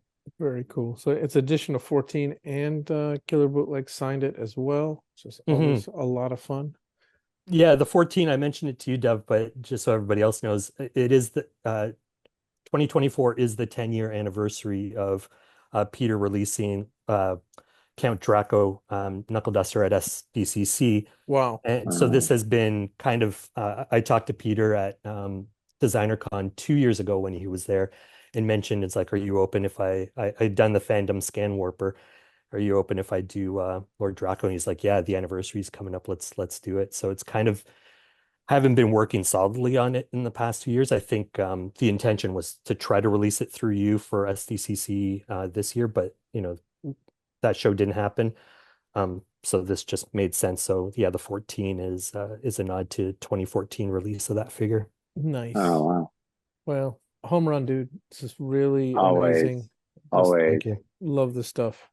Thank you. We'll be seeing you in Vegas? Yeah, that was the last minute decision. Oh, cool. Good. Yeah, I wasn't financially, I wasn't in a place to probably do it. But again, coming home from the pub one night and probably had a couple of beverages in me, I was like, He's like, fuck the world, I'm going to Vegas, baby. Yeah. Put a flight on points, booked the hotel through I think Ben or whoever sets up their hotel discounts or whatever. There was one hotel that was super affordable. What was it? It was like The Plaza. The Plaza? I think so. The other one was sold out, so I didn't see that one, but I went through the Plaza, and I think, yeah, the first night is $50, and then the other nights are like 89. Well, it's US, so it's like 3 times the amount for me, but it wasn't like Vinny's rooms and stuff. Oh God, I'm so here's to be completely honest. I'm actually scared of Vegas a little bit. I've never been there, but I've been watching enough stuff to be scared. So, so I'm going to try to stay to the old strip. Vegas is scary. Yeah, but, old Vegas is pretty cleaned up by this point. Like it is. I don't think there's anything scary about Vegas unless you have a complete lack of self-control. Like, I mean, actually, it's like a service town, and everyone there is nice. But I also hear it's the best and worst of America. Like, you'll get such a cross section of for sure everything. you will, because it's a lot of people being nice and a lot of services offered, but it's also a lot of people who kind of treat it like their own public bathroom because of the idea of I'm here and I can just do whatever I want because I'm in Vegas. Right, because everything's legal in Vegas. I guess if you hang around in casinos, maybe. I think my experience in the rest of Vegas is like when someone drives you in an Uber, they're like, I don't know, they're just happy. They're like, hey, this is my job. Like, I drive you around, and like you go to a restaurant and someone serves you and they're like stoked. And it's not like LA where everyone working in a restaurant wants to be an actor or a director or a musician. Like, and it's like, I moved here to Vegas for a service job, and they're like, how can I help you? And you're like, hey, thanks. And it's a totally different vibe. That's great. Yeah, and I think I felt the sadness. And definitely the last time, because I think a lot of the hotel workers were on strike. Definitely in the hotel that we stayed in, they were on strike. So it was just like straight up chaos. And it's like, you can tell there's definitely a tension between the tourist industry and the locals. Sure. Can imagine. Yes, indeed. All right, dude. Well, we're looking. Well, thanks for bringing everyone down. Yeah, like fuck you, dude. No, now I'm looking forward to it. Like based on what you're saying, this Go to Meow Wolf and go be to Blue Man Group and your feelings about things. No, I was looking. Everybody's saying check out Omega Mart, but again, being on a budget, like I don't know. I'll have to see if I Omega make Mart's it. going to be at So DesignerCon. they're having a party at the Area 15 that Meow Wolf created. The Omega Meow Wolf's the company. Omega Mart is the art installation thing. Yeah. And I think tickets are $50 normally. It might be a little more on the weekend, but I think there's a $20, $19 off. Yeah.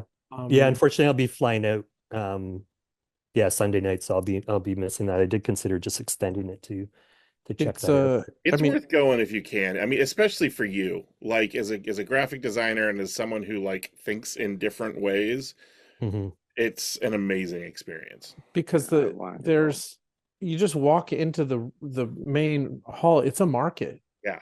Right. And they've created their own products, and some of them are for sale. Like there's like gag products that are just. Hope I don't take my thing. No, hold on. No, I think I heard essentially if you can pick it up, it's pretty much for sale. More or less, yeah. Yeah, if it doesn't move, then it's part of the installation. Unfortunately, some of the really great stuff you want to buy doesn't move, but yeah, like these soup cans, which I loved, and none of them were for sale. This is just done. Yeah, I can relate. Yeah, it's there's just a lot of stuff that we really dig. Sweet Whispers. Oh Jesus, you got a lot of stuff. Yeah. Oh yeah. Love loves a fake product, man. Oh yeah, totally. This one was one whole tattoo chicken. Is there an actual chicken in there? That's what I want. No, it's empty. It's empty. Oh, geez. Yeah, that's kind of the only downside of those products is they're all sort of empty containers. There are a lot of products that they've just found that exist in the world, hot sauces and stuff, where they can either change the label or they're already sort of on theme. But the other side of this is pierced potatoes. I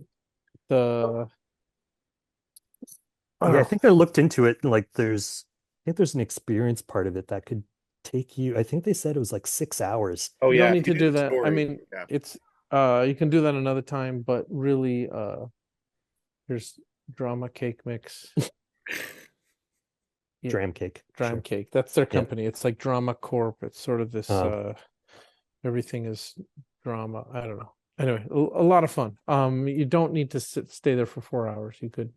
About 2 hours wandering around, and you will have seen just super fantastic, art. I mean, of an art installation experience, all the work that goes into it, from graphic design, from the architecture, from the lighting, like they've sort of done everything.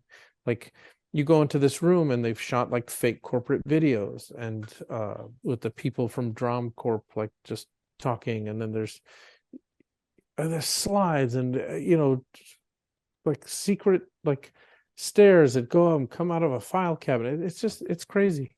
It's then some of it's just like meditative, like walls with pulsing colors, and some of it's like crazy story and out there stuff, and then some of it's literally just like really great sculpture and really great abstract work. I don't know, it's you guys are convincing me. I think I was planning on doing it like Friday morning before the early entry to DesignerCon.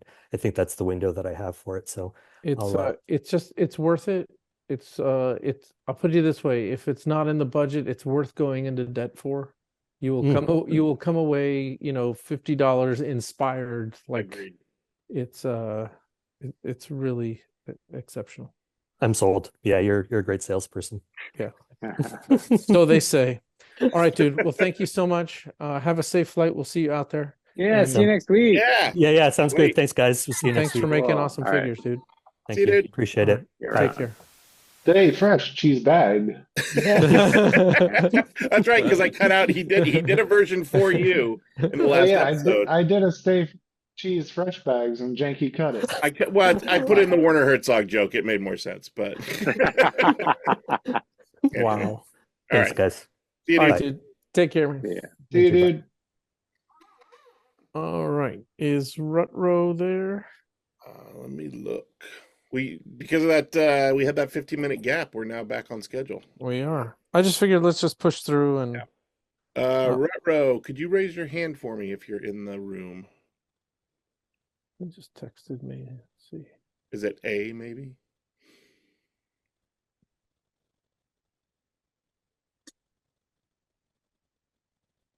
There should be a raise hand button on your screen somewhere. Rutro, if you're in the room, just raise your hand. Or jump in. Yeah. Yo, I'm here. Or ignore me. That works too. Yo, he wants to see Penn and Teller when he's in Vegas. That's fun. I always wanted to see Penn and Teller. I've always been such a huge fan. I worked with them. Not I worked with them, but I met them when I was working on Chris Angel's Mind Freak show, the first season of that. Yeah. And they were guests on it and came by the edit bays and were super nice. But I remember one day, like, the phone rang in the edit bay and I picked it up and it was Teller. And that dude didn't shut up. It was just like that's what Penn Jillette says. Is he's like, him not talking is the gimmick because he talks more than anyone I've ever known. Yeah, and again, both of them were super nice. Amazing. Yeah. Is Augustine there? Oh, there we go. I see Augustine now. Okay. Teller directed a movie called Tim's Vermeer. Have you seen that? Did he direct that? Yeah. Oh, I want to. Yeah, I've been wanting to see that. It's on my list. Yeah, it's amazing. Augustine, I'm bringing you live, just so you know. Oh, declined. Yeah. He's like, fuck you. I'm coming on your show. Well, there's an Augustine and an A, so I'm going to try it again. He said, that's me. That's you. Okay, I'm going to promote to panelists. You just have to accept that.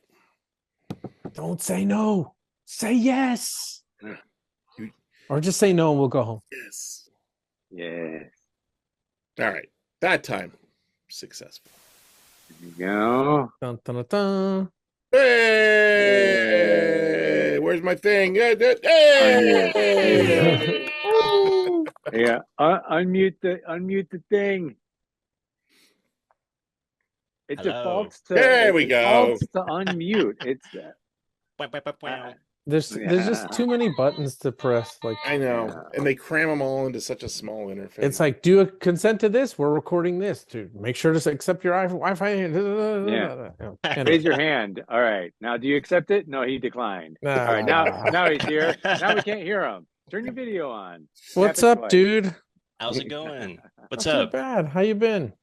Been doing okay. Yeah. Super excited for the upcoming show. Nice. Well, thanks for taking the time to come chat with us. I don't know, we've been working with you for years and somehow we've never met.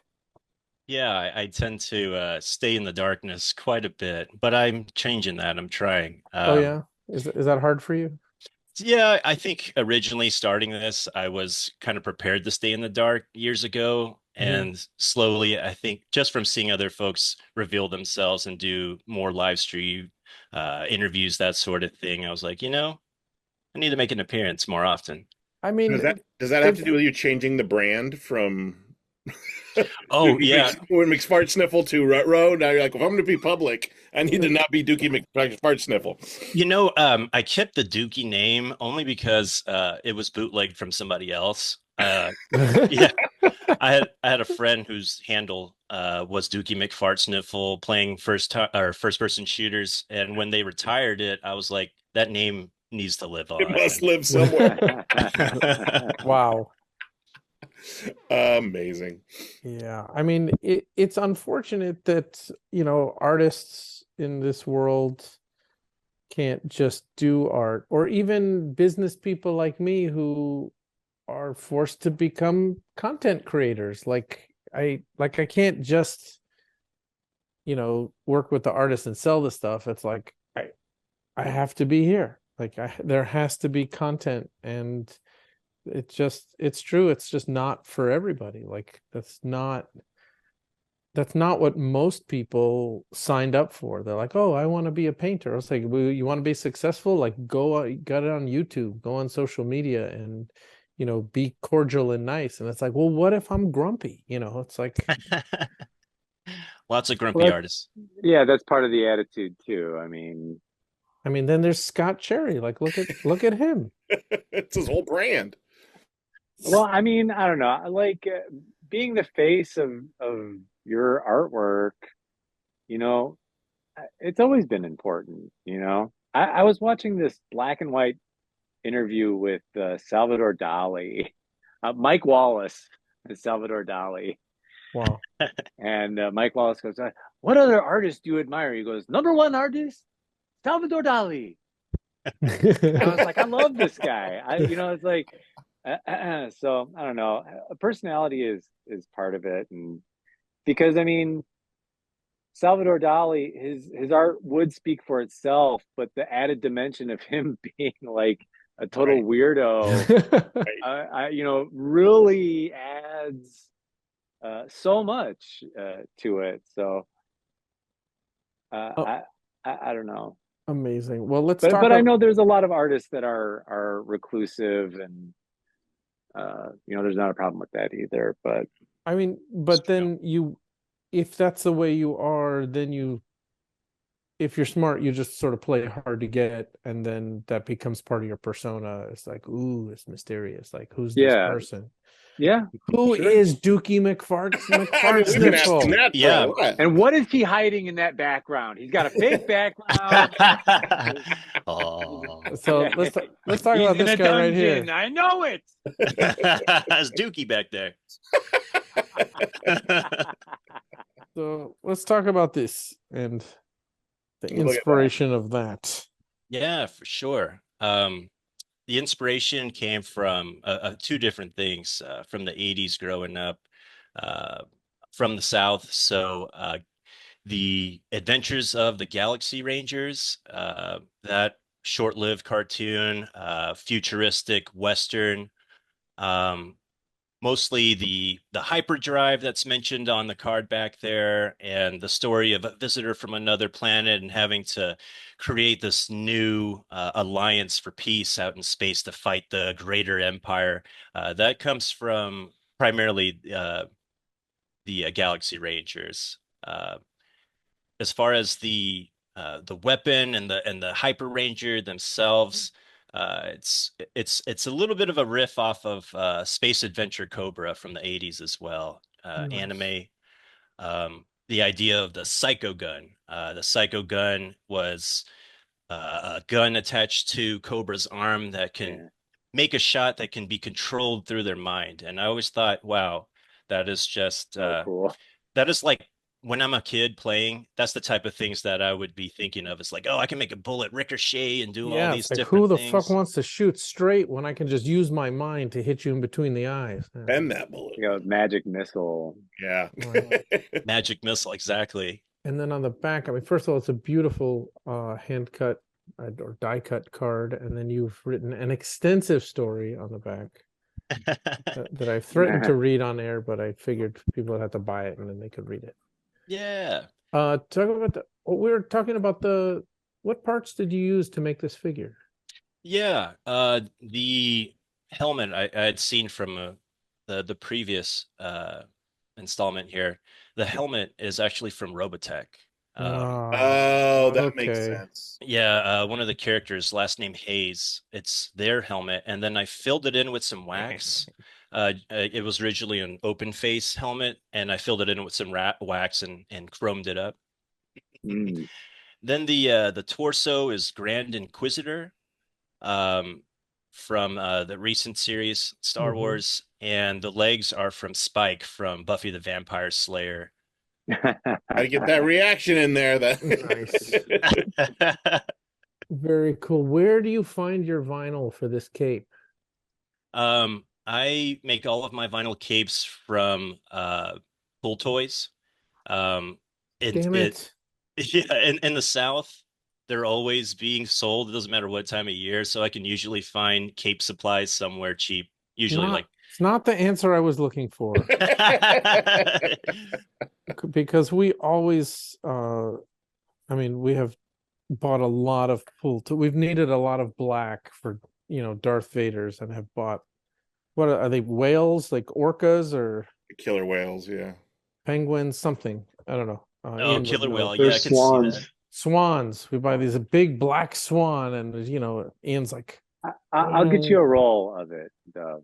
where? You have someplace? A roll of swans? Yes. No, yeah. I have a giant pool out back. No, I know where to get that stuff. Why haven't you told me this? I didn't know you guys were cutting up giant black son of a swans. bitch. That's what Killer Bootlegs does. And I know that's not what I do. When I started making the armor for my vinyl toy, I found a place with all of that stuff. I hate you. We'll talk later. Fuck you. I didn't know you guys people needed across the anything. street from us. Yeah, so there's an didn't know awning you place needed- across the street. We have a 6 foot tall roll of vinyl, but it's a little thicker, and it's, I don't know, Ian could tell you, it's okay to Sex work supply with. shop for sure. That's what Magoob said, and he's right. Okay. I didn't want to reveal my source. God damn it, Scott. Man. Damn it. I thought we were friends. Anyway, Augustine, so how did you get into all this? Just originally just with making toys in general. Yeah, like what was the draw to, let's go back a step further. Do Sure. you do other kind of art? Is this your only medium that you work in, or are you? I do. I'm an interdisciplinary artist. I do a little bit of everything. I have a master's in interdisciplinary studio. I love painting. I've done performance art pieces, drawing, illustration. But the toys, that came about right around 2018. I had seen an episode of, I believe, Next Top Artist, Next Greatest Artist, with the Suck Lord on there. Work of art. And I was like, holy crap, like, how did I not ever think about this? It makes sense that someone like me, who's been a collector and grew up with these things, would be into it. I worked at Toys R Us. Another one. Yeah. Second Toys R Us employee. Did you save your outfit? I did, actually. Yeah. Yeah. We had these little red vests that we would put on. I remember the first day I ever put it on, they had me go get the carts from the parking lot, and it rained, and all the red dye just soaked up into my shirt. No. Wow. But yeah, after that point, I was pretty inspired. I was like, hey, these materials are obtainable commercially. I can get into this. I was working as a manager at a local toy, or at a local art supply store, and I had access. I had wholesale access. So I started experimenting a little bit. Just for the record, for any of you who watched me on the show last night on Toys Alive, wholesale access matters. It's a huge influence. Yeah. They were asking me about my gray shirts, and I told them that, I would get 24 shirts from American Apparel for $4 each. There we go. Yeah, buying them bulk. Yeah. And everyone had a good laugh at my expense. Yep. Well, I thank you so much for taking the time. Keep up the great work. We're always interested in seeing what you got going. Absolutely. Thank you for having me. I super appreciate it. Super pumped up about this show. It'll be my first time attending DCON. Nice. Yeah. So it's going to be a whole lot of fun. I've got a few spots I think to hit before I hit that convention center. But yeah, I am super pumped. Nice. Cheetahs. That's what I was gonna say. Oh yeah. Sounds amazing. All right, man. Well, we will see you next week. And definitely, if you weren't on for the last interview, check out Omega Mart. Absolutely. It is really worth it. Yeah, it's amazing. Heck yeah. All right, dude. Thank you again. We'll talk to you soon. Thank you. See ya. See you at DCON. See you, dude. Uh-oh. There we go. Magoob says he just got his tickets. Awesome. Nice. It makes so much sense that was a Voltron head. Now, or not a Voltron head, a Robotech head. Robotech. How do you see it? But it's a good use of parts. Oh. Who is next? Edwin is next. Brace for impact. Edwin, I'm bringing you over.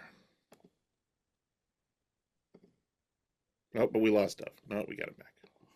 I'm here. All right. We're back on time somehow. And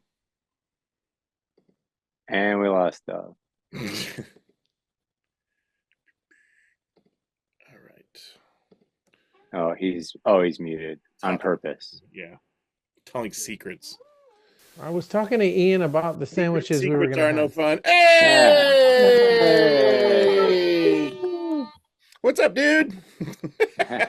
How's it going? Oh, well, I'm alive. You know, yeah, that's all that counts, really. Yes, I'm alive. I have a place when I sell my stuff.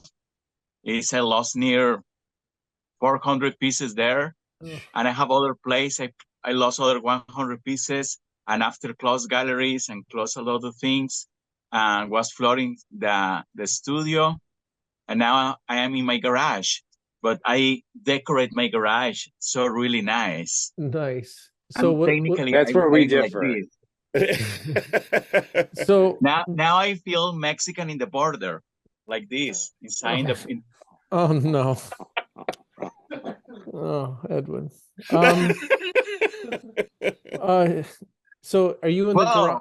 Are you in the garage for a reason? Now is the right moment, the historic moment to tell bad jokes about Mexicans. It's the trending topic. We're not going to get flagged at all. Please stop. So tell me, are you in the garage for a reason? Is the rest of your place fucked up? Yes, I need to take off the walls and the floor and most of the furniture, but I'm okay. I'm okay. Really, I'm blessed for the universe and for Darth Vader to save me, to don't happen nothing with my family. And this is important. Sure. Now to go just a little serious, it's today morning, I seen a photo of the guy with two kids dressed like a Yoda with toys of Yoda. And they other girls say, I search a Mandalorian custom for this guy. I say, well, you can go in some places. I don't know. And after began to read, and for what reason this guy search a Mandalorian costume? Do you know for what reason? I have no idea. Okay. He searched the costume of the Mandalorian for to go in the funeral of the kids. Oh man. Oh gosh. They are drowning in the hurricane. And they are fans of the work, and I decided to send some love of him to. And for the reason, and like this, a lot of histories about people to really lost stuff. I'm really lucky. I'm really happy. Right. Well, I mean, it does put life into perspective, and the thing, the whole saying of like, if it doesn't kill you, it makes you stronger. Yeah. I mean, and for the reason I make, Asheville will survive. Right. And it sort of puts everything into perspective. I mean, everybody hopes that like you don't have this huge perspective making thing happen to you, but when it does, and if you have to make the best of it, it's like when you come out the other side and you're like, okay, well, it's just stuff, and I create stuff, and I can create more stuff, and just hope that everyone stays healthy and you can stay alive. And yes, this is important. And spread love, spread help. For example, the person to make the organization assembly required, he worked in this place, in this big gallery. I lost my stuff. He not only lost stuff, he lost the work, for example. Sure. And like this, a lot of people I'm just a little example, but I'm okay. And now I'm ready to talk about more serious stuff, toys. We got the pink alien. Wow. Yeah. What a segue. All right. Well, let me get this out right here. Look at that. Look at this beauty. It is the Mexican It's pink amazing. alien. So good. And it's an edition of 5. I think it's almost sold out. There might be one or two. Wow. Might be I one or bought two one. left. I couldn't Did help you? it. Yeah, it's so good. Yeah, it's It is a awesome. fantastic piece. I love alien pieces, and you've hand sculpted this, hand painted it. So just so people understand, when he makes 5 of these, was the edition of 5, numbered on the bottom there, he's got to sculpt 5 from scratch. Yeah, I want to make more, but I don't have electricity. I was in the darkness. The first things, the 2 things I saved and put upstairs in the house was my computer. And after I take the 5 guys, I'm real scared. Oh my God. If you know, Doc Kilmer kill me. Oh no, don't say that. Oh, I'm sorry, boss. I promise you don't say that. Sorry. He would just cut off a finger. Oh, yes, that's right. man. Too soon, guys. Too soon. I love that. Was it? I'm sure this is a silly question to ask, but did you intentionally make it look like an alebrije with the spotting and the coloring? Yeah. Okay. Immediately when I saw that, I was like, Xenomorph alebrije. I am on board with this piece. I painted like traditional, and after pink, it's because in the Mexican culture they call it Mexican pink, a special kind of pink. And not it's exactly this kind of pink, but it's called like this, and was from Siqueiros, from the Frida Kahlo. They began to use this, and they began to call it the Mexican pink. And of course, but it's have other political reference that the piece, because when I tell about the Mexican alien, I make the joke about. I remember when I put my forms for to come here in the United States and say alien. Oh my gosh, alien? Why? I know the Americans love the pop culture, but why they want to ask about if I seen the Alien movie? And I say, no. If you are alien, oh my gosh, I'm not alien. I think I'm human. Yes, second tier class of human here in the United States, but I continue to be a human, not an alien. Till somebody explain me it's an alien. The person don't from here. Say, oh, of course, I'm a Mexican alien. So I began to make a lot of jokes about the Mexican alien. The importance of this piece is they include the food inside. It's a little stupid cat or dog, because the immigrant aliens eat cats and dogs. Right. Of course they do. I didn't even put that together. Oh my God. I thought it was the cat from the movie, but that's what I thought too. But no, that makes so much sense. This is like a Donald Trump reference. Genius. Fantastic, dude. And after it's have a little block print in the back, and this is the Mexican pink alien. So good. That's fantastic. So good. Well, everyone, I want you to go online. Go support Edwin's work. If not, go to his site. Tell us where your site is so people can go buy a print or a t-shirt and show their love.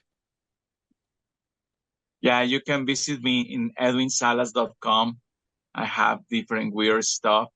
Now I'm behind to prepare the Christmas stuff or to maybe have a happy Christmas too and buy me some toys for my kiddo. Nice. All right, dude. Well, thank you so much. Hang in there. We're thinking about you. If you need anything, we're here. No, thank you so much, everybody, and we to appreciate having me in in your show and to invite me to be part of this, because I really have a big admiration of all the artists participating here, and for me, it's a big honor to be part of this. Well, it's a big honor for them to be on the card with you too. So that goes both ways, man. It's true. We appreciate all your hard work, and we appreciate all just sort of like the unfairness of what you have to deal with right now.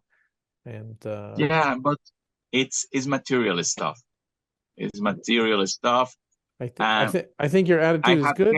I have head, and now I have a new inspiration for the next 4 years to make more weird stuff. Yeah. The next wave of stuff is going to be bonkers that comes out from it. Right. Like when you process this entire situation. Amazing. Yeah, it's all good things. Well, thank you so much. Thank you. And continue to enjoy the night. You're the best, really Edwin. We'll talk to you soon, man. Yeah. Awesome. Amazing. What a half, cup half full, Yeah, indomitable spirit for sure. Yeah, I For wish anyone that hasn't watched his interview, it's several years old now, but it's up on the DKE page, the YouTube page, where he talks about like believing his father was killed by Dracula, and like, I mean, just one of the most amazing interviews that Dub has ever done is Edwin's interview. So watch it. Yeah. Go watch it. It is like conning his way into the elite scene in Mexico. That was so funny. Oh my God, I forgot about that. That was Such a so good one. Yeah. I've watched that episode 3 or 4 times. So can you grab the Star World original art from? There's a bunch of it like right there, I think. So is Neil around? Last Boss Comics? Let's see. We didn't originally plan on going this late. But Dead Greed didn't get off work in time, and the earliest he could do it was 4:30, so he just booked him and Joshua at 4:30. And the rest is history. I was gonna say the rest is like the pain in my ass right now, but it's just this chair. Hey, Neil or Last Boss, if you're in the chat, put your hand up. If there's one person in the chat I don't recognize, so if that's you, cool. If not, then don't do anything. Many as there are. Let me just text him. Are you in chat? Technically, he has 1 minute.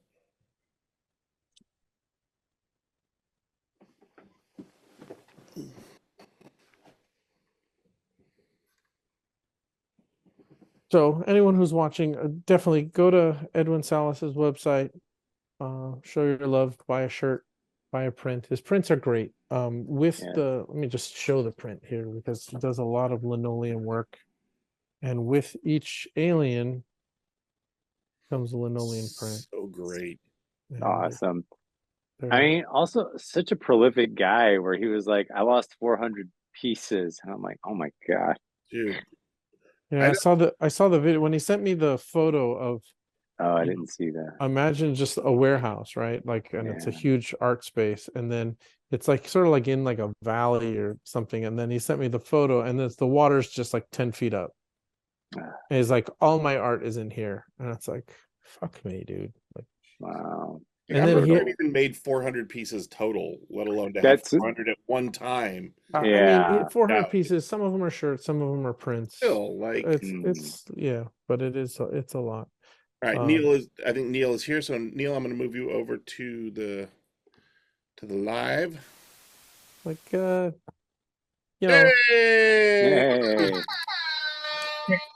What's up, dude? Did not think that my day would take so long, but it did. Hopefully I don't lose signal.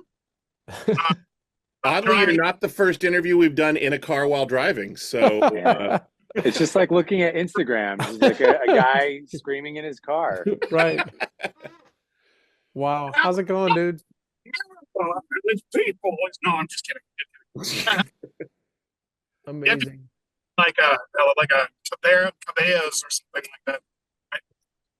So, the funny thing is, normally we do interviews sort of surrounding the people who, make the action figures. And you are so prolific in the scene with the artwork that you've done for card art for all these different artists.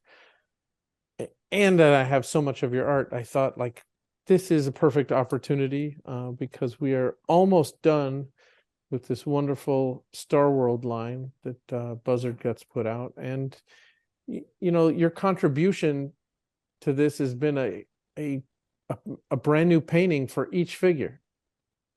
And so wanted to have you on and say hello. I also came up with all the names. I had to do something for the back of the first one. And I was like, you know what? I'm gonna give every one of these goofy characters some silly name. And and it was just whatever I was into at the time. So we have you to credit for Festive Buzinalia, which is a word that has been stuck in my head for a year. Which I still don't know how to spell correctly. I think we spelled it incorrectly in our press, you know, in our press releases. B comes first, even though it shouldn't. I don't know. Anyway, I'm going to show you just a couple pieces of his art here. Here's OU812. So cool. And yeah, I don't even know where like any of my originals are. I guess I sold them all to you. I was gonna say, I bet Dove knows where they all are. Yeah, here's Dark Invader. Amazing. Literally just drove past Dead Skunk. Sorry. So I see that it seems like you're you know, competing with Dane for beard length. When are you guys growing your beards and long hair? I mean, I thought that was the work uniform for this. You got glasses. You got glasses going on. I don't think Dane has glasses, right? No. No, he just has a seer stone that he uses to. Yeah. A seer stone. Jesus. Here's the Space Yeti. The paintings keep getting bigger and bigger. Oh yeah, I kind of forgot what size I made them at. and it's like the idea to put them all together was kind of like, why did I come up with that idea halfway through? I don't know, because it was like, wait, now I have to make sense of all this. So I feel self-conscious talking to you now because I keep showing things and then I think I'm going to like make you have an accident. When I said I'm driving in the middle of nowhere, I'm serious. Like, I'm going to my parents' house. Their house doesn't even show up on Google Maps. Like, it just doesn't exist. And so there's maybe like 2 other vehicles out here, and they're both trucks. I'm sure they don't like me because I have like a pride sticker on the back of my car and stuff. All right. Well, they're on their phones too. Please don't die. Yeah, no, I'm good. I've done this drive in many different conditions. This is the most sober. Oh, wow. Maybe not say this on a recorded line here. So let's talk about the back here because we did get all the original art for the. So you created all the characters and their names, and then there's. I had to come up with body types for all of them, and I wanted to make it consistent, so I gave them all peplums. Fantastic. So much fun. It's I like, had thought it'd be funnier if they were all wearing peplums because it's like, what was it? Star Trek Next Generation did all the peplums. right. So we are speaking to the Ralph McQuarrie of the Star world. Yeah. Legacy. So cool. Those, I mean, I don't remember when did I do those? 2016 or something? I did the back and the first one at the same time, so it's been a while. So, is this line been going on for 8 years? Wow, that's really? crazy. So it sounds like I turned out okay. Are you're almost done with the Guy Walker painting? Yeah, I've done most of it. Just this has been like a cursed year, and I don't know if you've noticed that. Since it seems like it's radiated out for me, the curse. So, and I'm sorry to the rest of the for the cursed year. My bad. November 24. I don't know. I think maybe I might have wronged a witch here, or well, I think the good news is it's almost over. Yeah. Right. I mean, if you sort of break up your life into years, and if you think that there's a difference between December 31st and January 1st, like there's this delineation between. I mean that's a good point. It's as if we're all subscribing to this. What is it? Christian Roman calendar, Catholic calendar, whatever the hell it is. I don't know. I don't know who made it, but I got issues with them.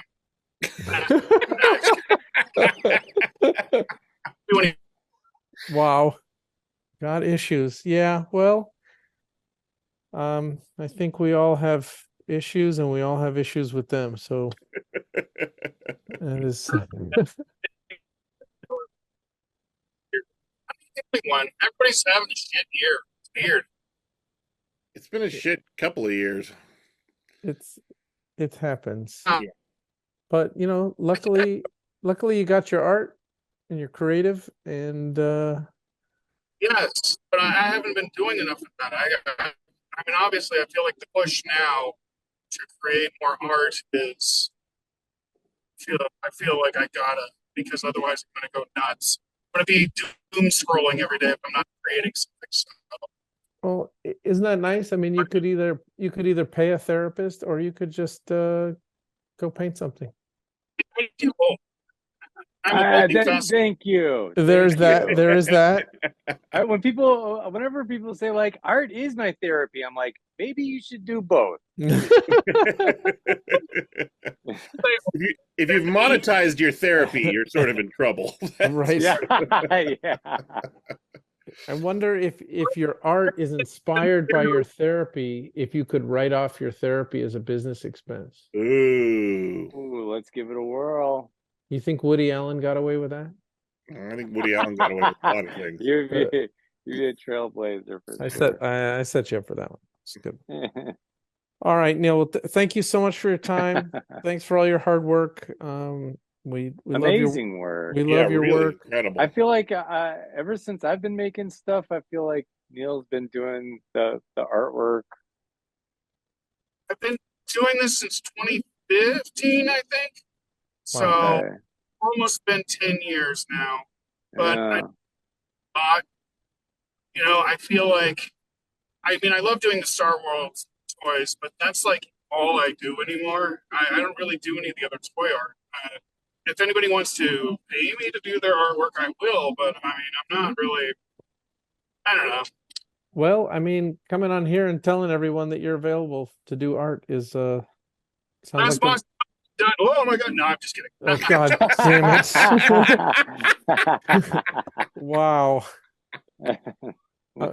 Yes. So tell everyone where they can find you before I have a heart attack. Yep.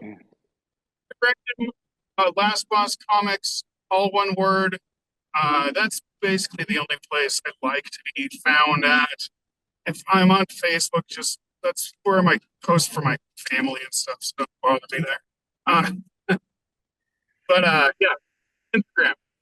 So far, I have a Patreon, but I haven't done anything with it yet. So Instagram it is. All right, dude. Well, we really appreciate you. Hopefully 2025 will be better. Looking forward to that next painting. Unfortunately, I discussed with Dane like releasing the Tubal Cain figure, which is only going to be like a centimeter big, on the Skywalker art, but he forgot to tell you to put both characters. No, he told me, and then I forgot to put it in the drawing. So it's actually. All right, so I think he said he wants another painting just for Tubal Cain, and then he's going to do a huge card with just a little figure in the corner. Yes, that's the idea. So, come on. Looking forward to that. I think the like 3 or 4 people who are. How many people are buying these things? Do these things sell out? Millions of people, dude. Millions of people who buy this are clamoring for this Tubal Cain solo figure, and I think that if we double packaged it, they'd feel like it was a huge ripoff. The internet message boards are lighting up about this. The subreddit is pissed. He's driving backwards. What's going on? The end of License to Drive. Really, it's intense. Well, we're happy we I think have I've it. gotten to my destination. Now I can pay attention. Oh wait, are we done? Yes. All right, dude. Thank you again. We will talk All to right. you soon. Please be safe. Oh yeah. Looking I'm forward to stationary. a more prosperous 2025. Yeah. Yes, thank you everybody, and I hope to be at DCON next year. I was gonna make it this year, but then I didn't for some reason. 2024 was a suck year. That's why. Sucky year, and I said, you know what? Traveling in a sucky year is a bad idea. Right. The So, driving backwards is enough. You don't need. Yeah. Driving backwards on Zoom. That's tempting fate. Yeah. All right, dude. Thank you again. We really appreciate it. We'll talk to you soon. Pleasure to meet you, man. All right, take care. Yeah. Awesome. I mean, you think of dudes that are like peripheral to the scene, but are intrinsic to it. I mean, have been around since 10 years. that Like big 2014, 2015 push that came through. Like, it's been there forever. I want to say he's been around as long as I can remember since I've been making. Yeah. Yeah. pretty cool. 15. Pretty crazy. Is Josh and Dead Greedy around? Let me see. Josh is. What's Hey, dude? Don't have to run away. Wendy. Oh no, stay. Oh, Wendy, where are you going? Yay! How are you guys? It's been a long How are you, time. dude? Not too bad. Sorry to keep you waiting. We wanted to get Dead Greedy on here, and he got stuck in a storm. And he's going to tell us all about it right now. He's on. I'm just waiting for him to turn on his camera. Right now. How are you guys doing? So right now. Good. Is that a Indiana Jones? Yeah, I'm here. Fedora? Yeah, it's a hat. It has. Just a... I'm so to celebrate sort of my new collab with Dead Greedy. It's our masterpiece. I'm going to be giving out little buns. Oh, cool. That's amazing. Spotlight. My new hobby. So you're gonna have the buttons at the show? Yes, if you could come to me. So people have to like track you down. Yes. Nice. I'm sure if you bug Dove enough, maybe you can get one. So you should bug Whoa. Dove a lot. I only got one. Ian and I each got one. So screw you. I ain't giving it up. And that's the old one. That one's discontinued. This is a new design. That's you. Oh, I see. Well, then I don't even have any. New hotness. Kind of bullshit is this? Yeah. Hey. Is There's this children here. This is what I got. Is that different? See, that's the Yeah. old. Oh, it is the old different. one. The old one. Yeah, the new one. Yeah. I went more to. I felt like it wasn't hitting as well as my first bunch, so I wanted to do something a little more similar to that. Where's Mr. Greedy? He's here, but he seems to be having difficulty. See, if the next one isn't hitting like the first one, you just press the gas on it. Don't panic. Yeah, Don't change it. I was personally unhappy with how it was looking. Like I was kind of, and I felt like it was really hard. It wasn't as consistent. It wasn't lining up the way I wanted it. So I made a new one that, like, these are way more consistent. So like I'm happy with how they all look and how they all like are doing. I have a very small bag. A little over 30. Used to swap out traps while you're. Yeah, it's full of sand. Yeah. Yeah. This was actually a bag for a wax. This guy with his face burns off. Crap. What's his name? I know you talking. The guy whose face melts. Yeah. What was his name? It's not letting me in.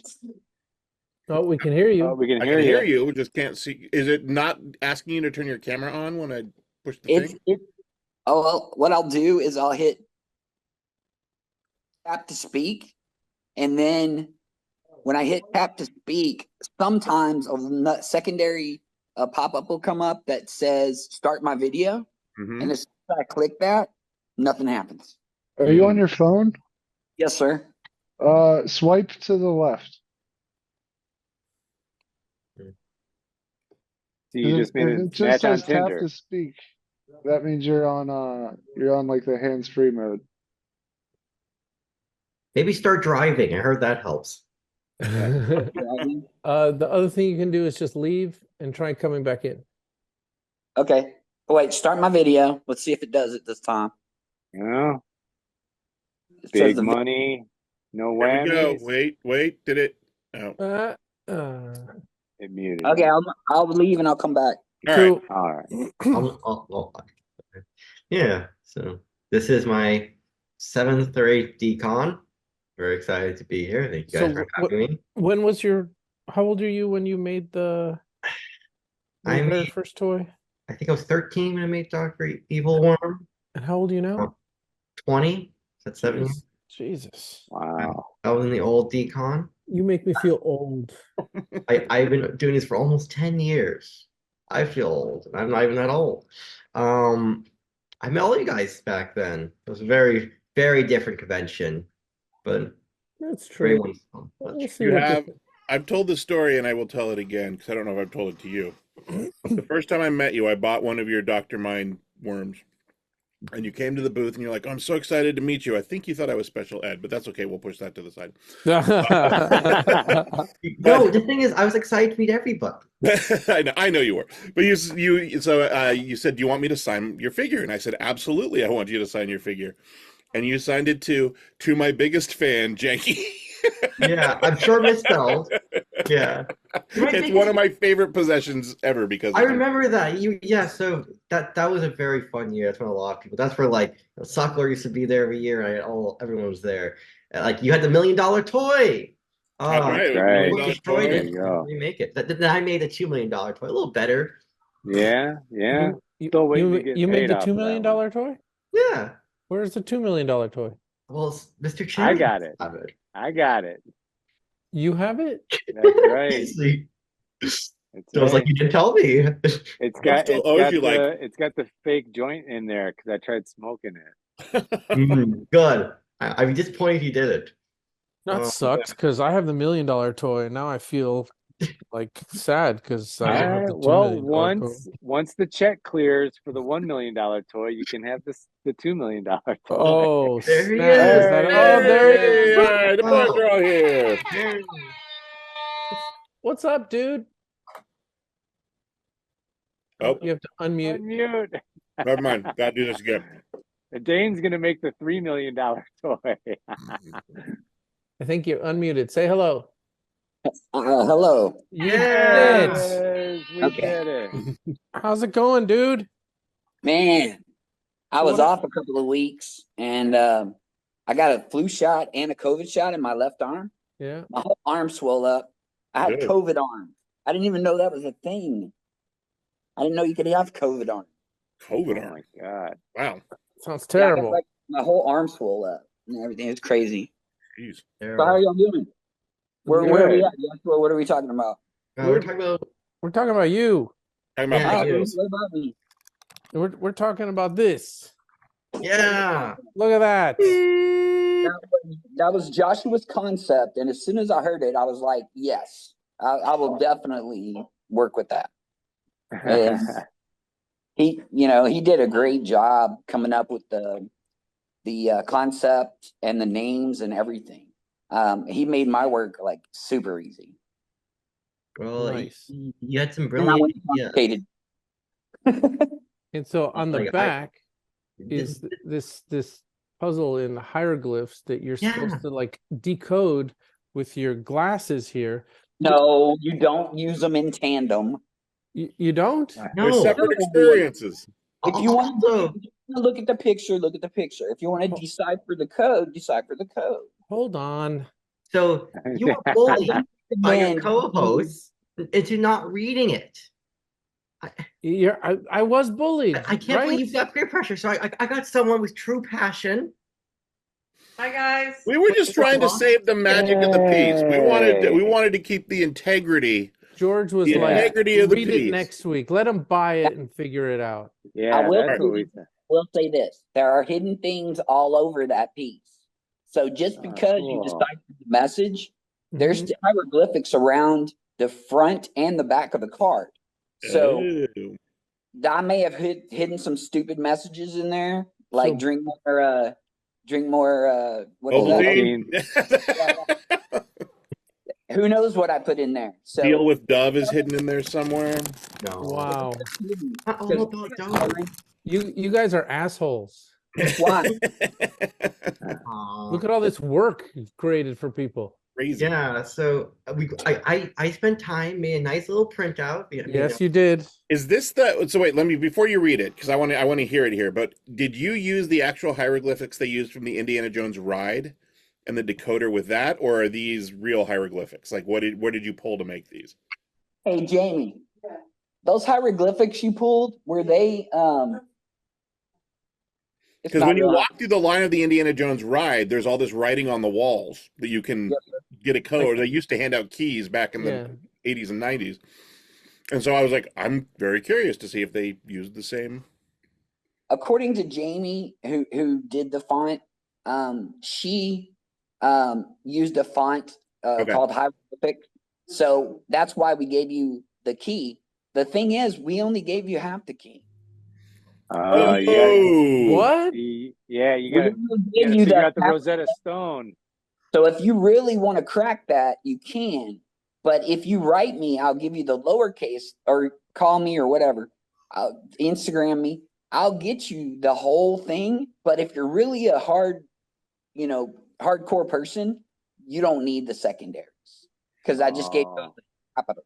Man, I hope there's a clue hidden in the buttons. I hope there's a clue, man. like So every facet of I this stand clue. behind what I said. You guys are assholes. You didn't even give them the whole key. Jeremy's brilliant. Oh, you remember Amazing. So when Asshole and brilliant are not mutually exclusive, by the way. Wendy, are you going to do an interpretive reading for us? Yes, we're going to get a reading. Yeah. Is that what you do? Okay, we're ready for you. All right. All right. The stage is yours. The story. Oh wait. There we go. Indiana Jawa and the idol of the false god.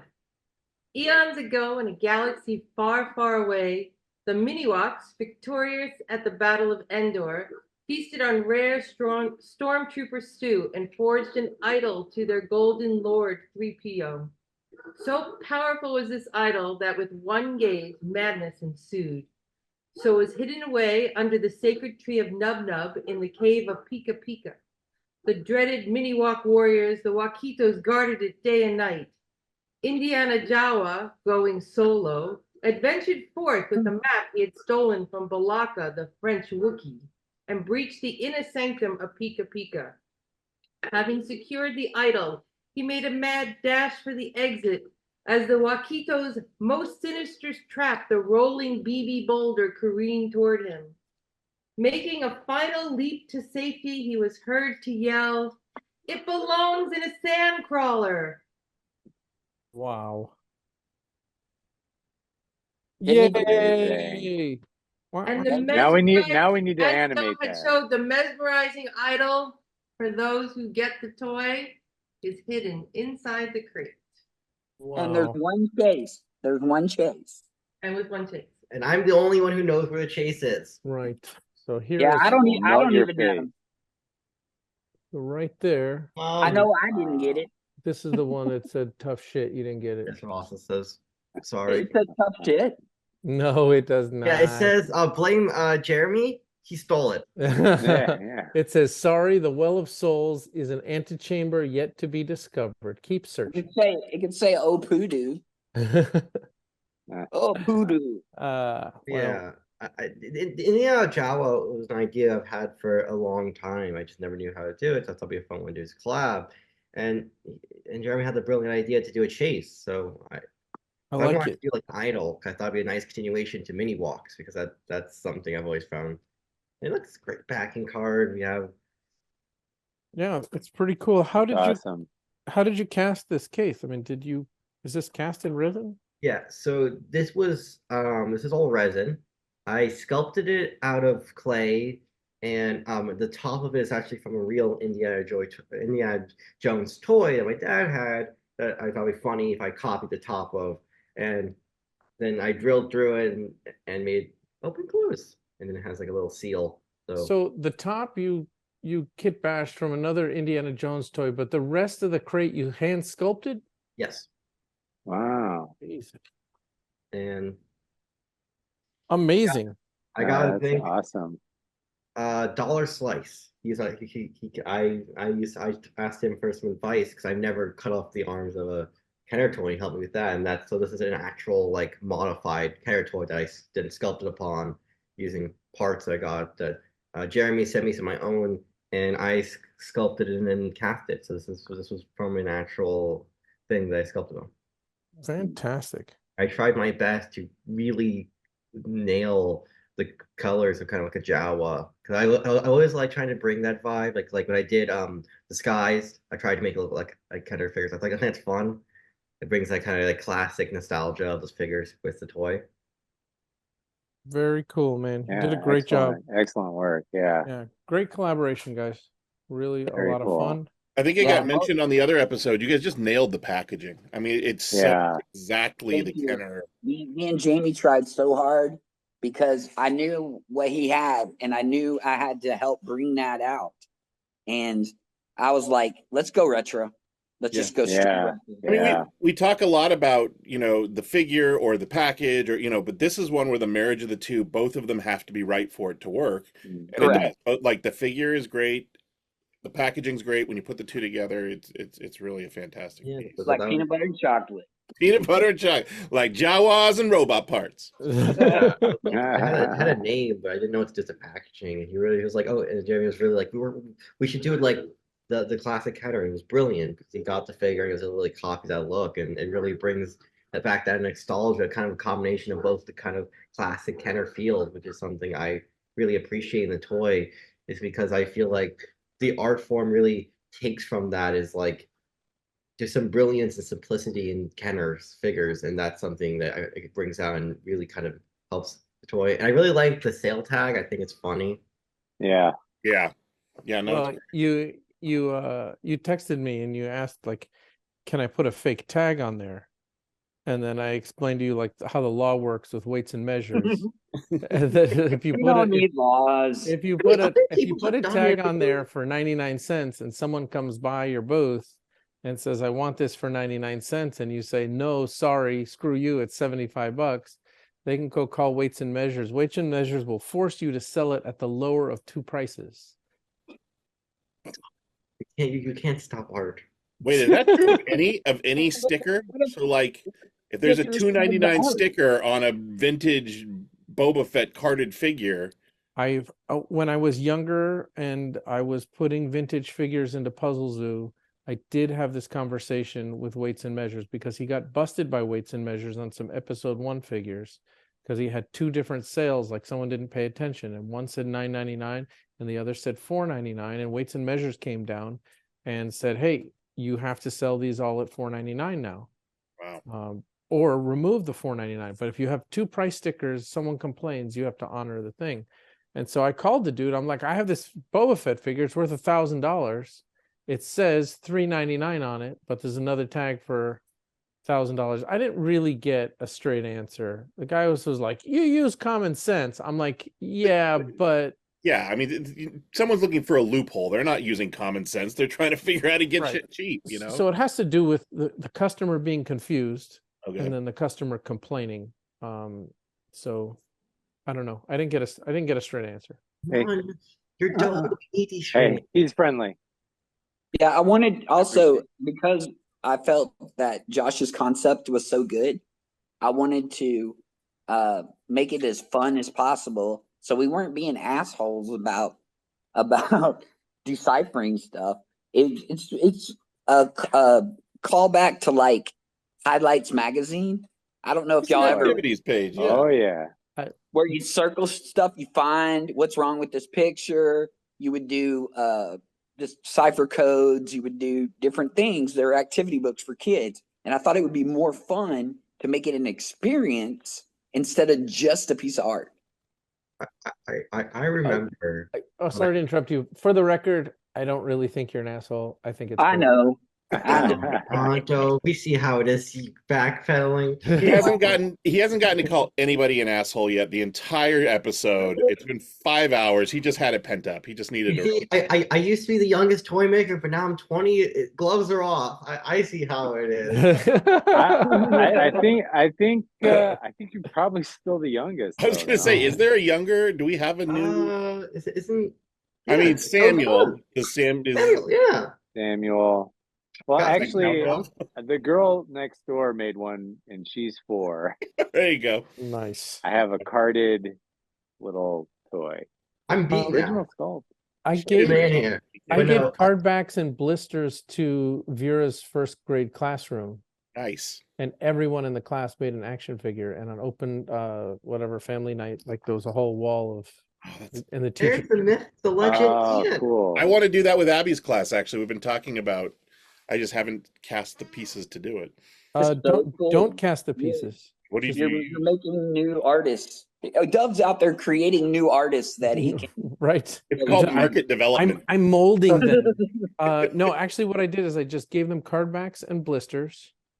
And the rule is, and it's just sort of a lesson for the kids, like they just make stuff one of a kind out of clay and paint it. Oh, okay, and then throw that. They have to bring it to the teacher, and it has to fit. And if it doesn't fit, they're like, "Sorry, you got to do it again." And then that's what I did too. Yeah. Okay, that's fun. You have to just make it fit, and then you don't have to do any work. You can. I was going to cast a bunch of figures for them to paint, and I was like, "No, I want to cast 20." No. Let them go to town. That's cool. You may get some casters out of that. They're like, "How do you do it?" And they're like, "Let me show you." And that's when I go on a rant about how it's my least favorite part of the process. Right. I mean, it's necessary. It's true. It is necessary. But when I started, I remember I started and I just thought really neat. Because I remember it was the first figure I ever got was from like Little Lazy's. It was this hand sculpted thing. I thought that was kind of the brilliance of it, bring that out.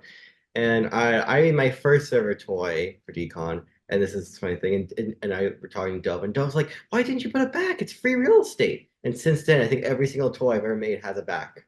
So now I make sure that that's right. Every toy has a back. And he's like, not only is it back, is like, if you want to read what it says, you're going to spend an hour. It's 6 backs in one. And not only that, I'm not giving you the entire key. You'll have to figure it out on your own. Yeah, you need the Enigma machine to decode it. Look at the disdain for their audience. The Enigma machine, the Rosetta. We're back to assholes. Oh, sorry. Yeah. They're just taking their finger and sticking it in the eye of like their collectors. Is like, yeah, I'm not telling you shit. And also, you didn't get the chase. All right, guys. Thank you so much. I think you did a great job. Home run. Great job, guys. Yeah. You did awesome. Really proud of you guys. We will see you soon.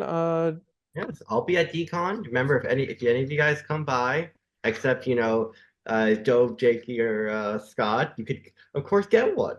You can reach into his bag and pull out a prize.